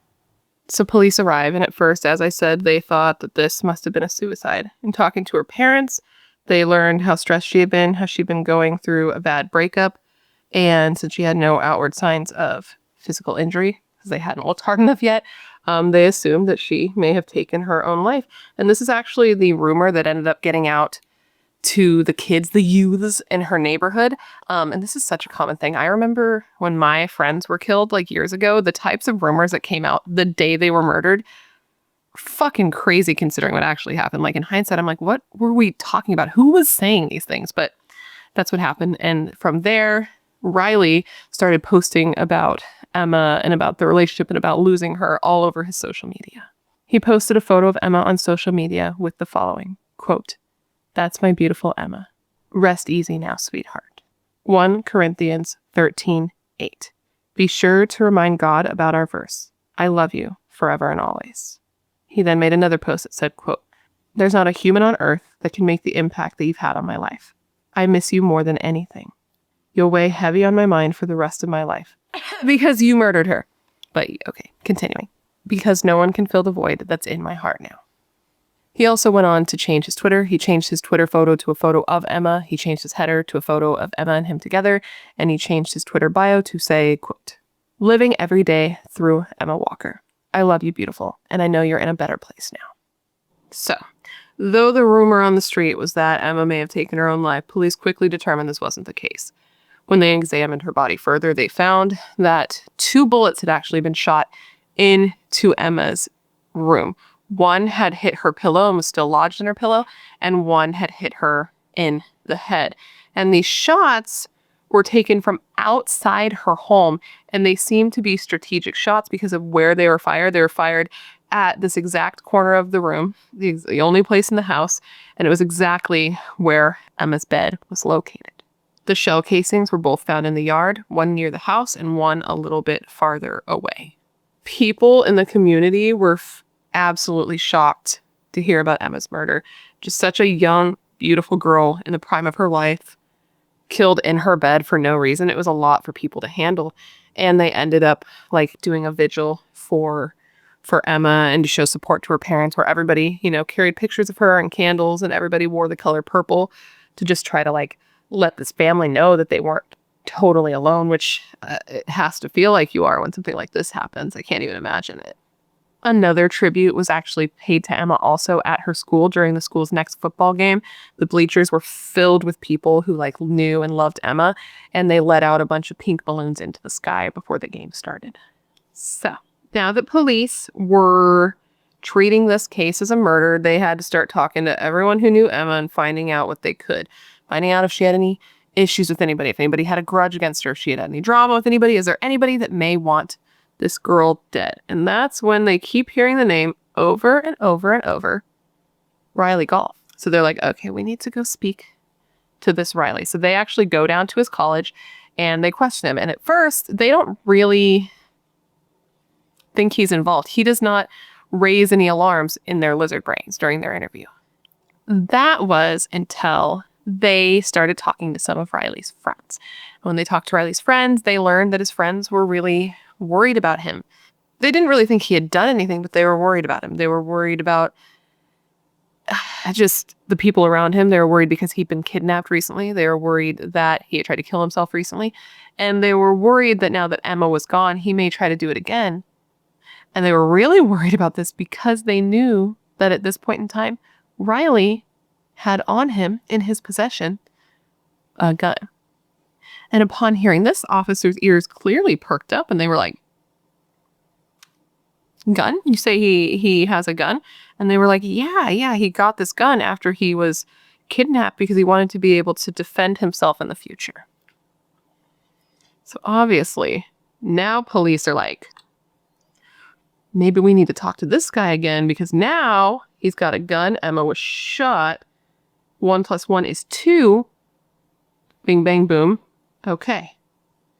Bing, bang, boom. Okay. English is my first language. And I have done some in college. So now at this point, police are really starting to kind of suspect him, and they want to question him further. They're starting to think, wow, this is probably the guy who's responsible. So they bring him down to question him, and he gives them an alibi, but he doesn't really sell them on his alibi. He tells them that he had been at his friend Noah's that night and that the two were alone. He was pretty sure no one else came over. And when asked if he spent the night, he was like, yeah, I'm pretty sure I did. And the cops were like, yo, you're not sure if you spent the night at your friend's house or at your house? And he's like, okay, I am absolutely sure. He then tells police that after seeing Emma that day, he went to his grandparents' house and then back to his dorm where he had a mental breakdown, sitting there for several hours crying and looking at photos of him and Emma. Which is like not the same thing as being at Noah's all night. That's the one thing about his confession that like confused my brain. And it wasn't clear if he like changed his alibi and then said that, or if he said both of these things. But that part confused my brain. But anyway, one of the detectives who worked on this case said of Riley Gall, and I quote, "When I first met him, I thought he might have been a grieving boyfriend. When we got into the interview room and sat down, I felt like there was a dark side. He didn't have a whole lot of passion or concern." Riley just seemed to investigators to be very disconnected and very unconcerned. He didn't even, not with the crime itself, but with Emma. He seemed disconnected and unconcerned with Emma. It's like he was trying to put some distance between him and her. And he wouldn't even refer to her in the interrogation by name. He just called her like the girl who passed away. And then he tells police that like he had been trying to get a hold of Emma, but he didn't call her Emma. I've been trying to get a hold of the girl all weekend. I called over and over and over, and eventually she ended up blocking me. I even tried to reach her from a friend's number. Like I was really trying to get a hold of this girl, whose name I will not say. He told police that he had been calling her because he wanted to get back together, that he was having a really hard time with the breakup, that he loved her and he wanted to get back together, but that she wasn't into it. And she told him like, you need to stop calling me. You're fucking crazy. Get a life. You creep. The officers then questioned him about guns, his grandparents' guns, asking him if he had seen them, if he had access to them, if he knew how to use them. And that's when he was like, me? Guns? No, silly. Absolutely not. I would never, and I have never, and I don't know why you would say that. And that's when police were like, well, what if we were to tell you that we've already talked to somebody who said not only did they know that you knew of guns and had handled guns, that they had seen you with a gun right around the time that Emma was killed. And he was like, and he kind of deflected, and he was like, well, I'd want to know who said something like that and when exactly they saw me with this crazy, unreal gun that they're talking about. The problem that Riley was facing here was that police had already talked to his friends. One of his friends in particular was this friend named Noah, and Noah had told police some very interesting and damning information, and that was that Riley had asked him once, like, hey, Noah, yes, Riley, do you know how one could go about removing fingerprints from a gun? And Noah was like, no, I fucking don't. That's a weird goddamn question. Don't ever ask me something like that again. And he's like, oh, no. It wasn't for me. It was for a friend. I thought it was weird too. And Noah had already told police about this conversation.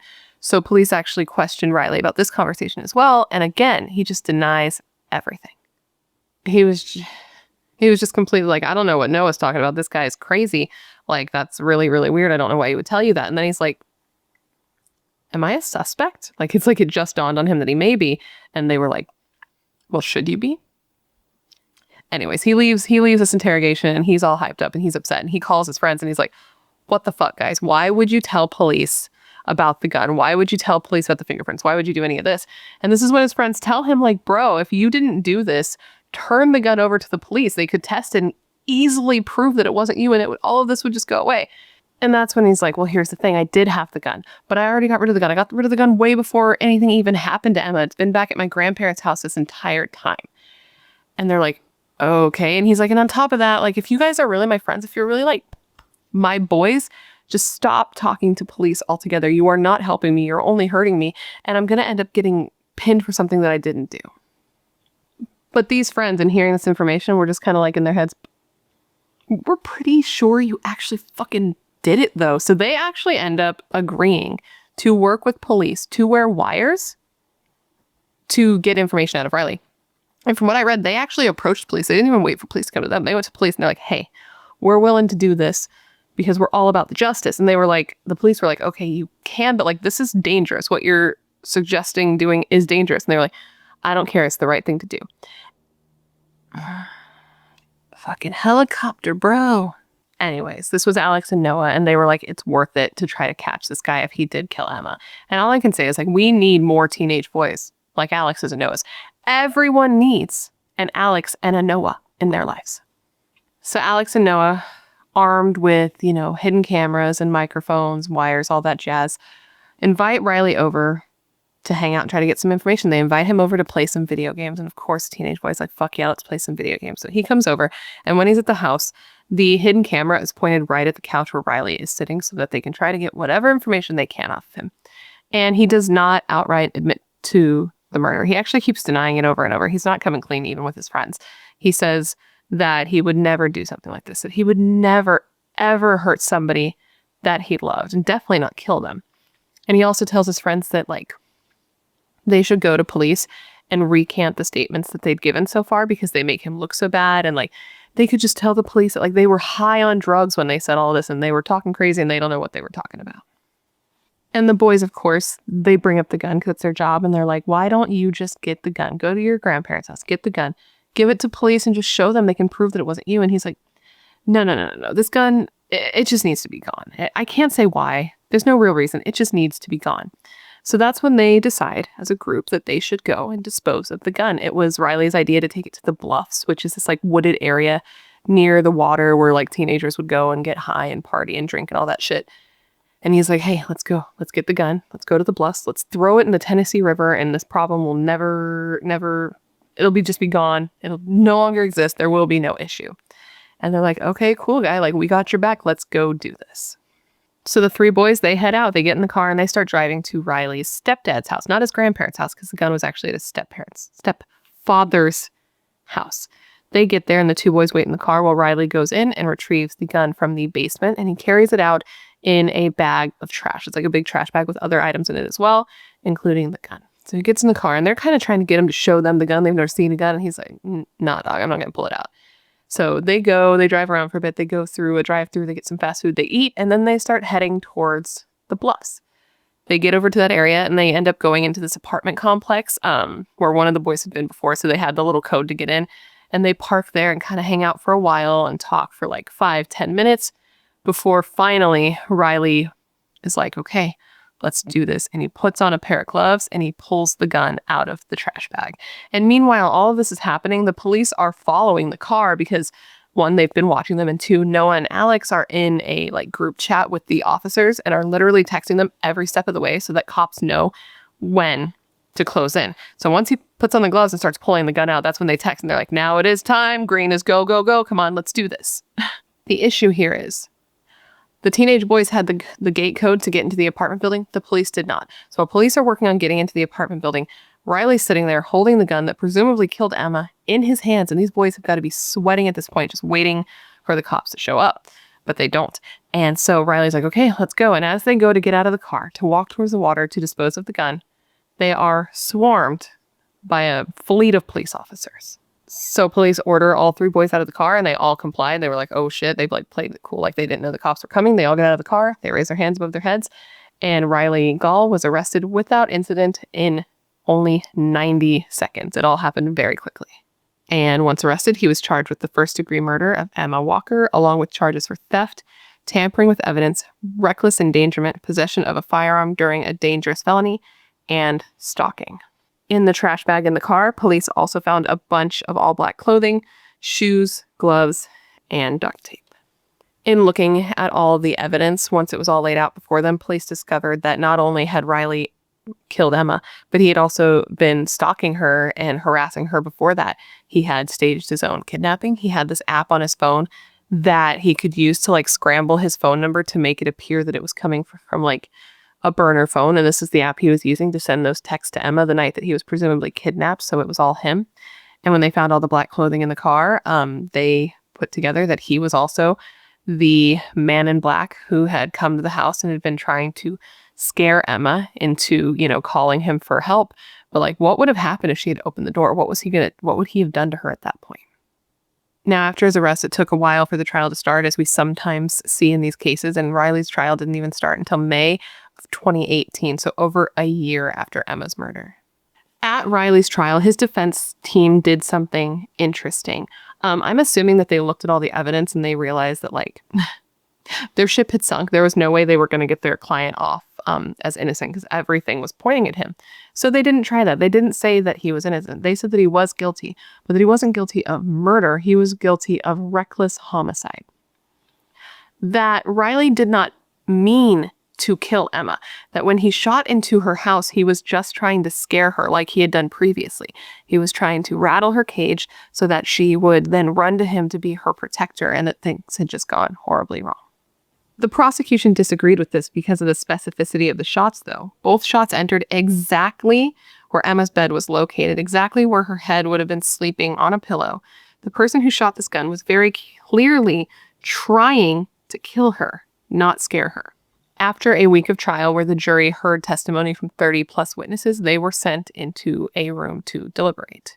On May 8th, 2018, after 5 hours of deliberation, the jury told the court that they had found 19-year-old Riley Gall guilty of first-degree murder along with all the other charges, and he was sentenced to life in prison without the possibility of parole for 51 years. So he won't even be eligible for parole till he's in his 70s. Emma's father said of losing his daughter, and I quote, "There aren't even enough words to express the grief and the hole in my heart. There will be no more family vacations with her. No new memories to cherish. I will never see her graduate high school, go to college, get married, walk down the aisle to the real man she had chosen, to have children and a family of her own, to tell my grandchildren stories of their mom as a child. I'll never hear her voice again." During his sentencing hearing, Riley Gall did make a statement apologizing to Emma's family for what he had done, and I'm going to read that statement now. That statement was, and I quote, "First and foremost, I would like to sincerely apologize to the Walker family for causing nothing but pain and turmoil to their entire family. My words may carry little to no value to you, but I found it imperative to let you know the truth, that I'm sorry that I took Emma away from you, that I robbed you of the experience of being able to watch your daughter grow up. Again, I am sorry. I would also like to apologize to my family for the pain and embarrassment I've put you through. I love you, and I hope that you can forgive me. I know that nothing I will do will ever bring Emma back or alleviate the pain that I have caused, but what I can do is tell the truth of what happened that night. My intentions were not and never have been to cause Emma any physical harm. At times, I was a terrible boyfriend. I caused her emotional and psychological pain during those 2 years that we were together, but I never wanted to see or imagine anything would cause her physical harm. My intentions that night were never to harm Emma, but I wanted to save our love. I wanted to scare her, to frighten her so bad that she would have no choice but to talk to me again, to confide in me. I would be there to comfort her and win her back. I loved Emma, and there's not a day that goes by that I don't think about her or what I did. I know that I can't be forgiven and that this will never be forgotten. But now that the truth is out, I pray that it's enough to prove that I never meant to take Emma's life. Again, I am sorry." Emma's family has done the best they can to make something good out of this horrible thing that happened to their daughter. And Emma's mother, Jill, hopes that her daughter's story can serve as a warning for others in abusive relationships. And she said of this, and I quote, "If your boyfriend or girlfriend is telling you you can't go there, or what to wear, or who to hang out with, or who to talk to, it's not okay. I think when they become quiet and withdrawn, it's a big sign too. It's not just bruises. It's emotional and controlling." Emma's family has also done their best to kind of keep her memory alive, keep what she was all about present, and just kind of like honor that. So if you remember from the beginning, I told you that Emma loved animals and loved babies. She wanted to be either a veterinarian or a neonatal nurse. Well, since her death, her family has had both a dog park and a patient's room at the East Tennessee Children's Hospital, both named for Emma, which I think is very sweet. And her mother said of this, and I quote, "It's all things that are part of Emma and all mean something." And then she went on to continue saying that she hopes that people can respect her daughter's legacy and live for her daughter by just being kind to others. And with that just statement, that, my friends, is the story of the murder of Emma Walker. I want you to let that kind of sink in to you for a second, because I have some questions for you. The first thing I think we can start with is that there's no doubt that this is so fucking sad and tragic, right? Like, this young girl who seemed by all accounts to be just like an awesome 16-year-old, just friendly and nice and bubbly and playful, that just got into like this bad relationship, and her life was stolen from her at such a young age. We have no idea what she will go on to be, what she could have done, because this dickbag murdered her in her bed. It's really fucked up. There's no question about that. But what I do wonder is, do you think he meant to kill her? Because I was looking at the trajectory, both of his escalating actions and also of the bullets that entered her room that night, and man, I just don't know. I should have put a photo up in editing where it showed like how the bullets were shot into her house. And man, it sure does seem like someone knew exactly where they were shooting.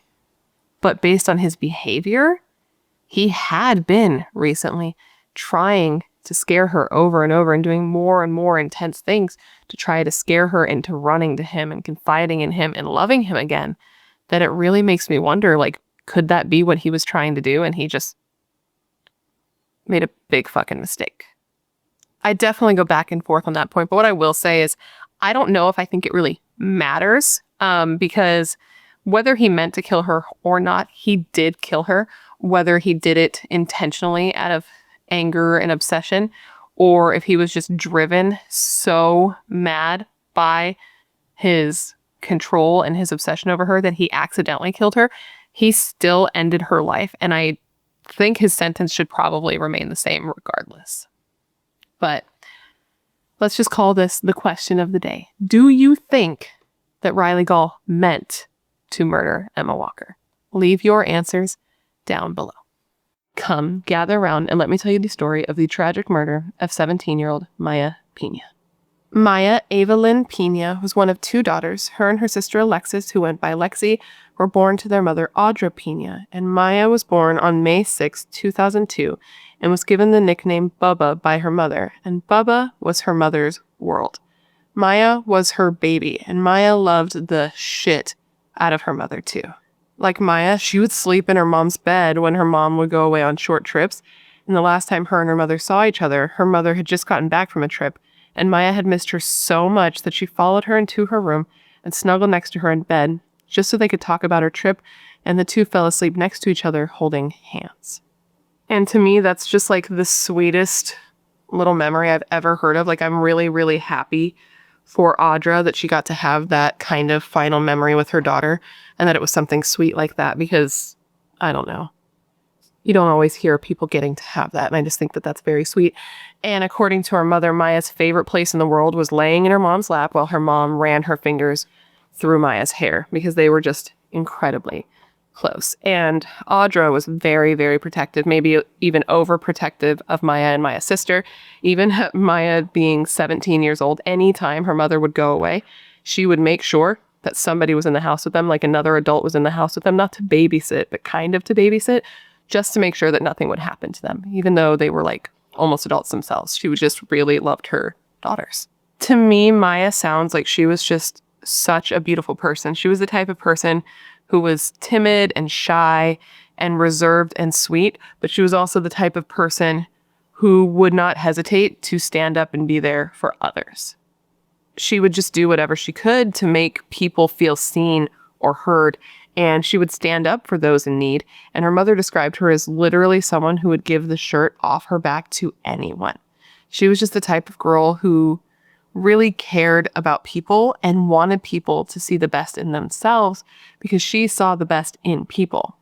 Mya just like needed others to be happy. She needed people to be able to find the beauty in the world and smile, even though she couldn't always do this herself. She was the type of person who, when she would go home, she would cry a lot. She was super, super sensitive, and that's just because she saw the world for how it was and the beauty and the ugliness, and sometimes it was too much for her, and she had trouble being hopeful, even though she sort of instilled that hope in other people.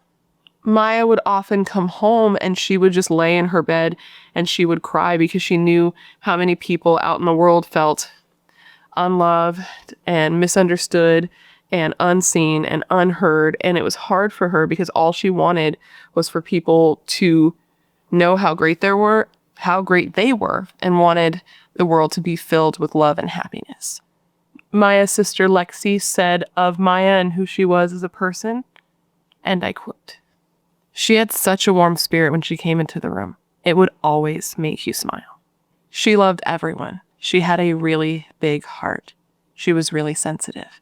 She was a really big protector. So if she saw someone in need and couldn't help themselves, she would be the first one to step up." So where Mya was clearly exceptional based on everything I've told you so far in her young years, she was also just like a normal 17-year-old girl. She was a singer. She was brave, loving to ride four-wheelers. She was athletic. She danced and she did gymnastics. She played soccer and she was a cheerleader. She loved the color blue, and her favorite animal was a giraffe. And she had a good sense of humor. She loved playing tricks on her grandma and her grandpa. Again, her sister Lexi said of her, and I quote, "She was my best friend. My mom is a single mother. It was just us. We always shared a room up until high school. We would do skits and dance competitions." The week before Mya was murdered, she had been having a bit of like a rough week. Her mom had told her that she was not allowed to see her boyfriend, and this was an 18-year-old man named Samuel Hoffman. Samuel and Mya had known each other for several years, or at least a few years. The extent of how long they knew each other was not clear, but I know it was at least a couple of years. And they had started out as just friends, but through time, things had progressed to be more. But the problem is that Samuel was kind of a troubled guy. Samuel had been in high school, a different high school than the one Mya attended, but he ended up dropping out in 2018 and opted instead to go through a GED program. But this didn't last long either, however, and he dropped out of this program in 2019. And as far as anyone knows, he didn't attend any other schools after that. He did, however, visit Mya pretty often at her school, which was a private Christian school called the Mile High Academy. And apparently something happened, at least one time at the campus here, where Samuel ended up being taken off campus and being put on a mental health hold. But the details of this incident have not been released, or at least haven't been reported on in anywhere that I can find them. And in addition to this, Samuel was also being looked at by police for a 2019 domestic assault incident against a previous girlfriend in Aurora, Colorado, where apparently he had been arrested for a third-degree assault charge. Now, there isn't a ton of information on Samuel's upbringing out there, maybe because it's such a new case, or maybe because it's just not going to be out there because people in his life aren't talking. But from what I could gather, it seems like his upbringing and his home life was less than ideal, or at least that he perceived it to be less than ideal, because he was often a pretty sad guy, and he would confide in Mya and also in Maya's mother, Audra, and she would have him over at her house where he would sit with her and like cry his eyes out at her kitchen table, and she would sit there and comfort him and treat him like one of her own, and like hug him and tell him that she's so sorry that he couldn't get this kind of hug from his own mama, which I'm sure now that's very difficult and confusing for her to have connected with him in that way, considering where the story ends up. But at the time, this wasn't an issue because Mya, Audra, Lexi, none of them really saw the red flags in Samuel, because Mya had this tendency to bring out the best in people. So when Mya and Samuel were together, these bad qualities or these concerning qualities within Samuel were masked by the brilliance that was Mya. One of these big red flags that was missed, unfortunately, was the fact that Samuel would often tell Mya that if she was ever to leave him, he would take his own life. And this was especially effective on Mya because she had such a giant heart, and the idea of anyone hurting themselves over her was too much for her to bear and kept her around. Audra, Mya's mother, said of this, and I quote, "She knew of his mental illness, of his depression, but she had such a big heart she tried to help him. She was trying to save him." Now, there are differing accounts of what type of relationship Mya and Samuel had. In interviews, friends of Samuel, there was one friend of Samuel's who was interviewed after all of this happened, and this friend said that Mya and Samuel had a great relationship, that the two loved each other, and that there was never, that they were the type of couple that you would want to be. Like, that's the kind of relationship you would strive for, or at least that's how Samuel portrayed the two of them and his love for Mya as on social media. This friend said that he had never seen any sort of anger or violence from Samuel towards Mya or vice versa, but that he acknowledged that relationships aren't always what they seem, and just because people are acting like things are perfect, that doesn't mean that they are. And I mean, based on where this story ends up, I think it's fair to say that the relationship wasn't perfect, and there were some cracks in whatever people. Why can't I speak English? Why is my brain broken? Because this baby is stealing all my brain cells. Basically, what I'm trying to say is that clearly, based on where we end up here, this was not a picture-perfect relationship. Otherwise, we would not be sitting here having this conversation today. And in addition to that, Mya's best friend has come out since and completely contradicted this idea that Mya and Samuel had a picture-perfect relationship. And she was honestly pretty pissed off that anybody would imply that they did. So she said they were not in love, and she did not appreciate anyone saying that they were. So that's that on that. So anyways, back to where we were. The week before she was murdered, Mya was feeling a bit bummed. She'd had a bummed out week. Her mom said she was feeling sad and confused about both the status of her relationship and also the fact that Audra was not allowing Mya to see Samuel. But Audra said that Mya, was an obstinate teenage girl and was making plans to see Samuel anyway. And this was going to happen on January 14th of 2020. On this day, Mya got out of school at about 3 p.m. and instead of going straight home like she normally would, she was picked up by Samuel at her school, the Mile High Academy. Now, from here, things moved incredibly quickly.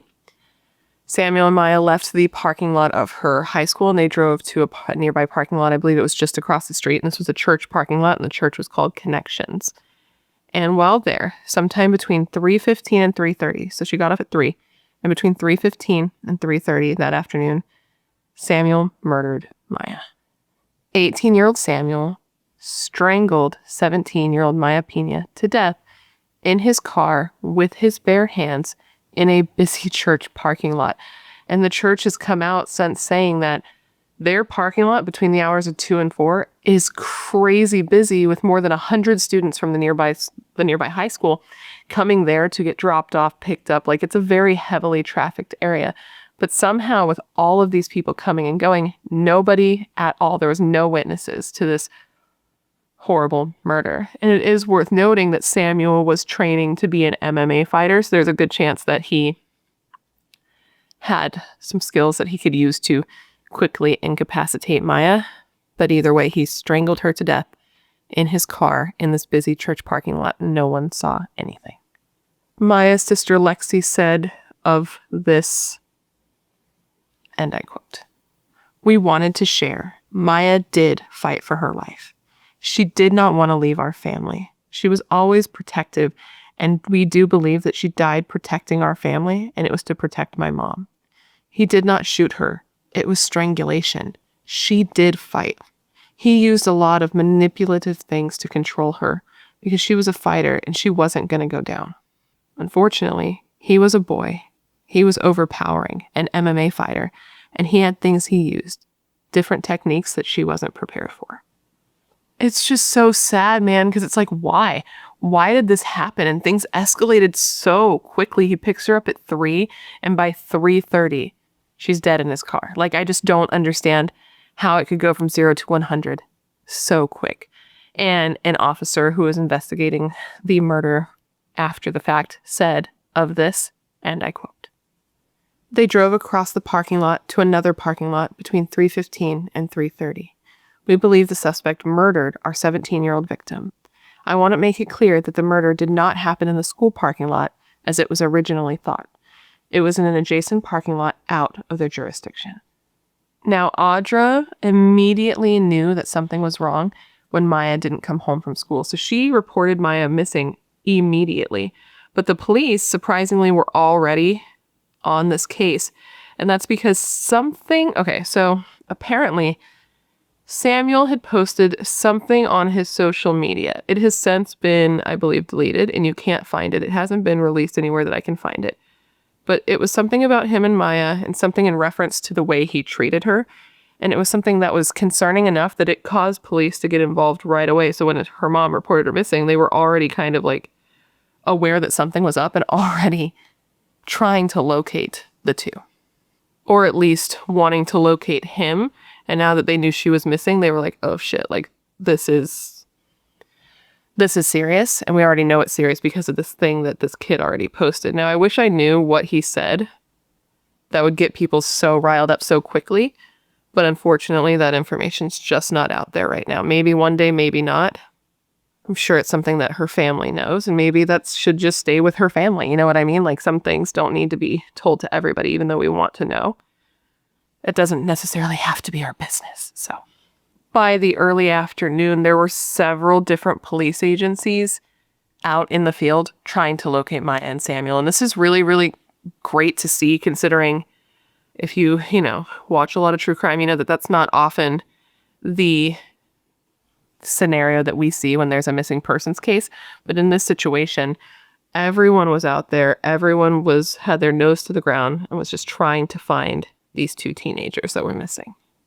The officer working Mya's case said of this, and I quote, "We had information that the suspect had shared on social media, concerned about his behavior with the victim. That's how so many agencies got involved very, very quickly to try and locate this vehicle." Police released a BOLO, or a be on the lookout, for the car that Samuel was believed to have been driving, and this was broadcast over the radio system so that officers could be on the lookout. During this time, Samuel had called a friend, and when he spoke to this friend, he told his friend that he had, quote, caught a body. And when asked what he meant by that, he divulged the information that he had a dead body in the back of his car. He said it all happened so quick, and he did not mean for it to happen. He said that it was painful for him to look into the eyes of the person he loved while killing them. And he let his friend know that he had blown out a tire somewhere near Colorado Springs, near an area surrounded by a bunch of trees, and that he was going to try to fix it. Now, I couldn't find clarity on this, but I believe this friend contacted the police with this information because after this, police broadcast over, the radio that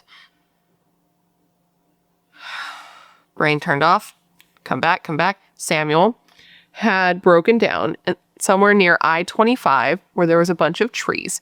And so that they should now go into that area and, of course, again, be on the lookout because he may be trying to hide his vehicle from view in that area. Now, when the first officers arrived on this area, they found a white vehicle that they thought was Samuel's, and they were like, fuck yeah, that's awesome. We found him so fast. But then they realized, fuck no, this is actually a news van who heard our broadcast over the radio and decided to just show up to try to get any sort of news coverage of the arrest that they could. So cops were not about it. Obviously, they were pretty pissed off that this news crew was there and that they had even gotten there before the cops, and they told this news crew that they needed to dip. At about 7:45 p.m., police locate the correct car near mile marker 125 in Fountain, Colorado. And as they drove past this car, inside they could just see one silhouette, as I'm sure you can imagine, and that was the silhouette of Samuel Hoffman. As police parked and started to approach the vehicle, they heard a single gunshot. Samuel Hoffman had killed himself with a single gunshot wound from a .22 caliber pistol. And when police searched the car, they found Mya dead in his backseat. A spokesperson for the El Paso County Sheriff's Office said of this, and I quote, "Our dispatch center aired a be on the lookout with a specific vehicle description. A law enforcement official was out here. We had the state patrol assisting. We also had our deputies out here searching for that specific vehicle description that was aired on the radio. And they're the ones who came across the 2 deceased bodies." The road where this happened was shut down for several hours, as I'm sure you can imagine, while police tried to figure out, like, just to sort through the mess, because it was such a fucking mess, man. Like, nobody wanted this to be the outcome. Nobody wanted this to be the outcome. And last I heard, police were still trying to figure out, I'm sure they figured it out by now since it has been enough time, but at the time they were trying to figure out, like, where Samuel got this gun, because in the state of Colorado, I believe you have to be 21 to get that type of gun. So legally, he shouldn't have been able to allow it. I just spit everywhere. Wow. To own it, to obtain it. So they were trying to figure out where he got it. I don't know if that really matters, because, I mean, if you're trying to do something horrible, you will find a way. Life will find a way or whatever. But they were trying to figure out where he got it, since he legally shouldn't have been able to have it. But again, I don't think a guy who murders his girlfriend and kills himself is worried about the legalities of obtaining the murder weapon. Well, I guess it's not the murder weapon. It's the suicide weapon. 2 days later, a candlelight vigil was held for Mya at her high school, the Mile High Academy. And during this time, many of Mya's friends and fellow classmates, just people who loved her, spoke publicly for the first time about, you know, her and the loss of her. And a lot of them broke down in tears when they talked about who she was, how they first met, and what an impact Mya had had on their lives. One student said of Mya, and I quote, "I have known Mya since the 1st grade. She was one of the toughest people I ever met." Some students even spoke directly to Mya's family because they were present, and they just seemed to feel so fucking bad about what they were going through, and just had such feelings of empathy for her family and their loss. One student through tears said, and I quote, "I'm so sorry this happened to you. She was an amazing person who cared about everyone around her." Mya's school did a lot of things in memory of her, and one of the things they did was put a plaque up in her memory that reads, and I quote, "A Mustang from the class of 2020 lost to us from the most tragic of circumstances. Her smile, energy, and beauty lit up our hearts. Shy, but a defender of justice. Meek, but fierce on behalf of others. She will always be remembered both on and off the field, and her legacy will continue to be an inspiration." In addition to that, on Mya's birthday, her school set up a table outside where you could leave flowers and gifts in her memory. During her class's graduation, they saved a chair for her, and on the chair, they put a photo of her along with some balloons tied to the back. They retired her jersey, her sports jerseys, and they put a trophy case up in her memory as well. At Mya's funeral, more than 800 people were in attendance. Can you even imagine that, affecting that many people in your short time on this earth? It's crazy to really consider.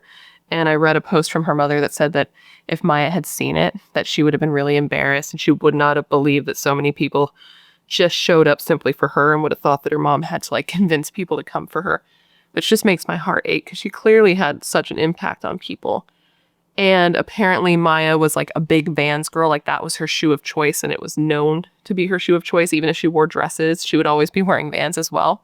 So during her funeral, everyone wore Vans, even her pastor.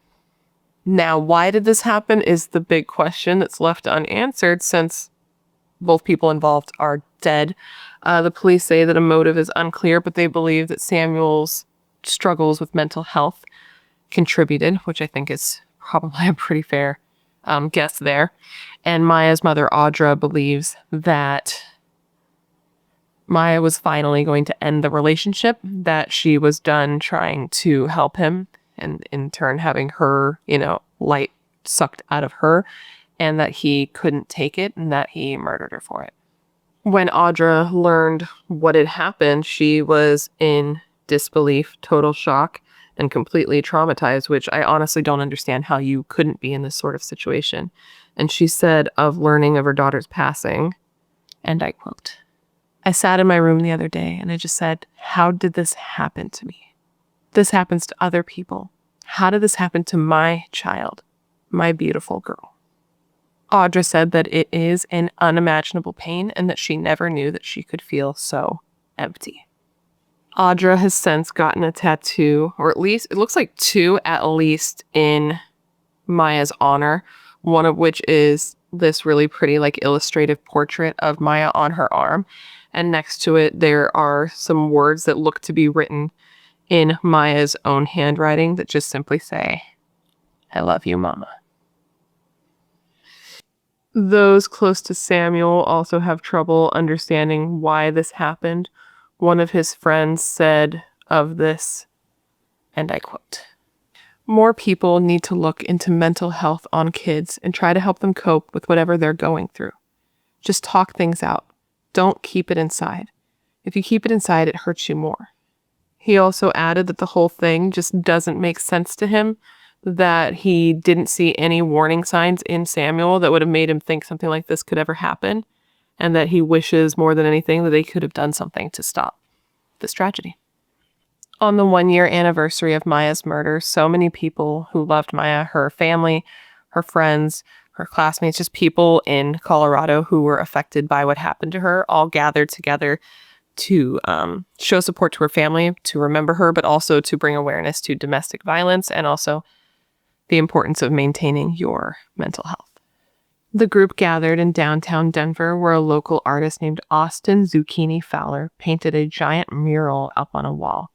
This location was chosen because it was near an area where Mya would often come to serve food to the homeless, so it would have been very meaningful to her. Mya's mother also teamed up with local businesses and churches, and she, alongside her family members and friends, collected donations to distribute to the homeless community, such as food and water and anything that would help somebody in inclement weather, like gloves and hats and blankets. And they were brought to the mural so that volunteers could help pass those out to people in need. Audra said of this tragedy, and I quote, "He took my child, but he won't take our lives.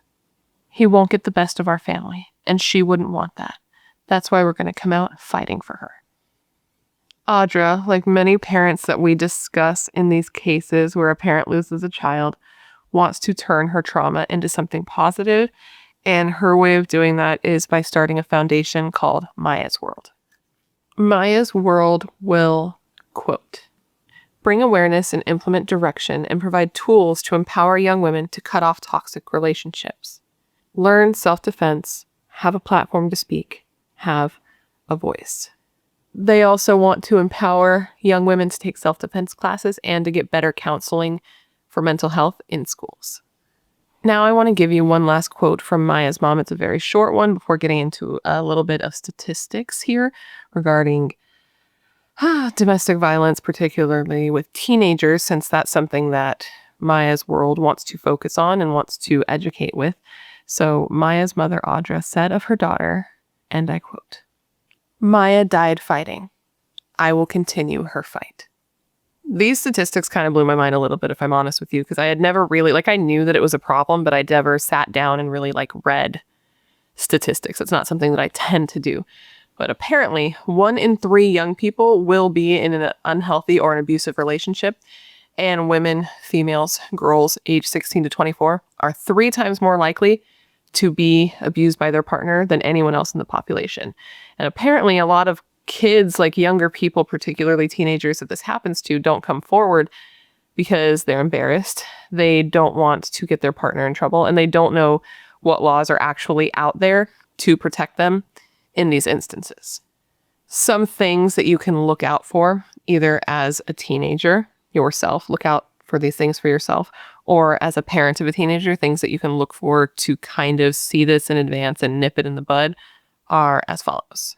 If your partner or your teen's partner is overly jealous or possessive of them, if you notice that you or your teen spend less time with your family and your friends and stop doing things that they love, or if your partner or your teen's partner shows a lack of respect for yours or your child's goals or ambitions, if your teen feels the need to continually check in with their partner, or of course, if you are getting injured or if you notice injuries on your kids, so bruises, scratches, cuts, things that they can't really explain and things that don't really make sense for them or for you if this is for you, these are things that you need to pay attention to and that should raise some eyebrows, clearly. If you notice these things with your kids, it's recommended that you talk to them. Let them know that you're there for them. Let them know your concerns. Let them know the resources, but to do the best you can to like avoid ultimatums, not grounding them and saying that you can't see them, because then your kid will just disobey you and go behind your back to still see and talk to this person. And then they're just being less honest with you, which is obviously not what you want because you don't want this relationship to be a secret, because then if it escalates, they're going to be less likely to tell you. It just seems like you're damned if you do and you're damned if you don't. It seems like an impossible task. I cannot imagine being the parent of a teenager in a situation like this, because it's like, it just seems so impossible. It seems like no matter what you do, you're doing it wrong. And it seems like there is no right way to handle this. And it just, I feel for parents that have to go through something like this and have to navigate this sort of thing, because it just seems like no matter what you do, it's the wrong thing. And then you have like headstrong teenagers who just believe that they know what's best and that they can handle themselves because they're adults, like they're almost adults. And you can only do what you can do. And from there, you have to hope that your kids have good judgment as well. And teenagers oftentimes don't.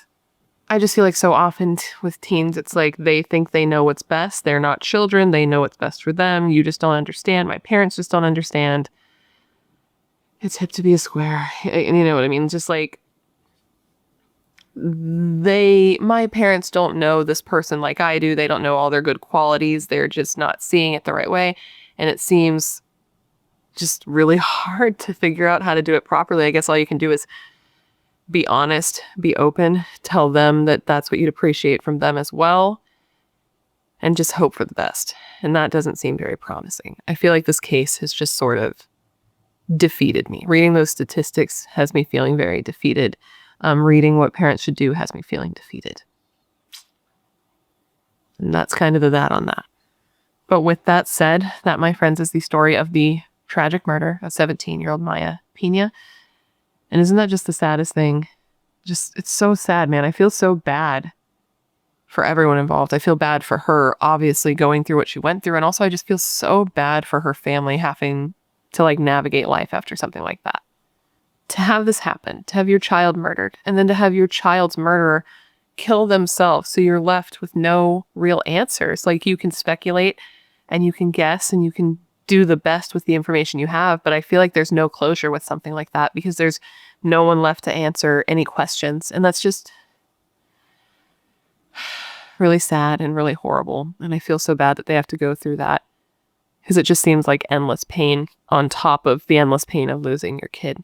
And that's just horrific. And it loses meaning when you say it so much, like horrific and terrible and tragic. It loses meaning, but like,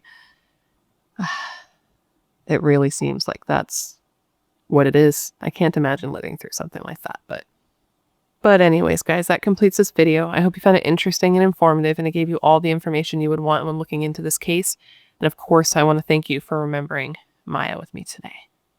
She was such a young and beautiful woman who was stolen from this world way too young. And that's tragic, and her story just breaks my heart. Her mother's pain just aches me. I can't imagine going through life after losing your child. It seems like it's just too much to even bear. But anyways, please let me know down below of any cases you'd like to see me cover in the future. As you know, I have a long list of cases, and anytime you leave a suggestion, I add the suggestion to the list with your name next to it. So if I cover it, I can give you a shout out, because I know you're filled with good ideas and good taste. Otherwise, you would not be here. If you haven't already, please don't forget to join the Brat Pack by subscribing and ringing the bell. I put out a new video every single week, and I would love to hang out with you. Yes, you, specifically you. If you want to hang out more consistently, you can follow me on all my social media. Everything's listed down below for you, including all the makeup I used, earrings, nail polish. It's all down there for your convenience, along with a link to my merch store, which is also down there. Everything's down there. It's just down there for you after every single video in case you want access to any of it. Yeah, that's pretty much it.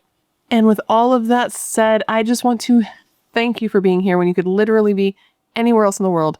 That is tight. You are tight. Please stay safe and be a better person than you were yesterday. And I hope to see you in my next video. Bye.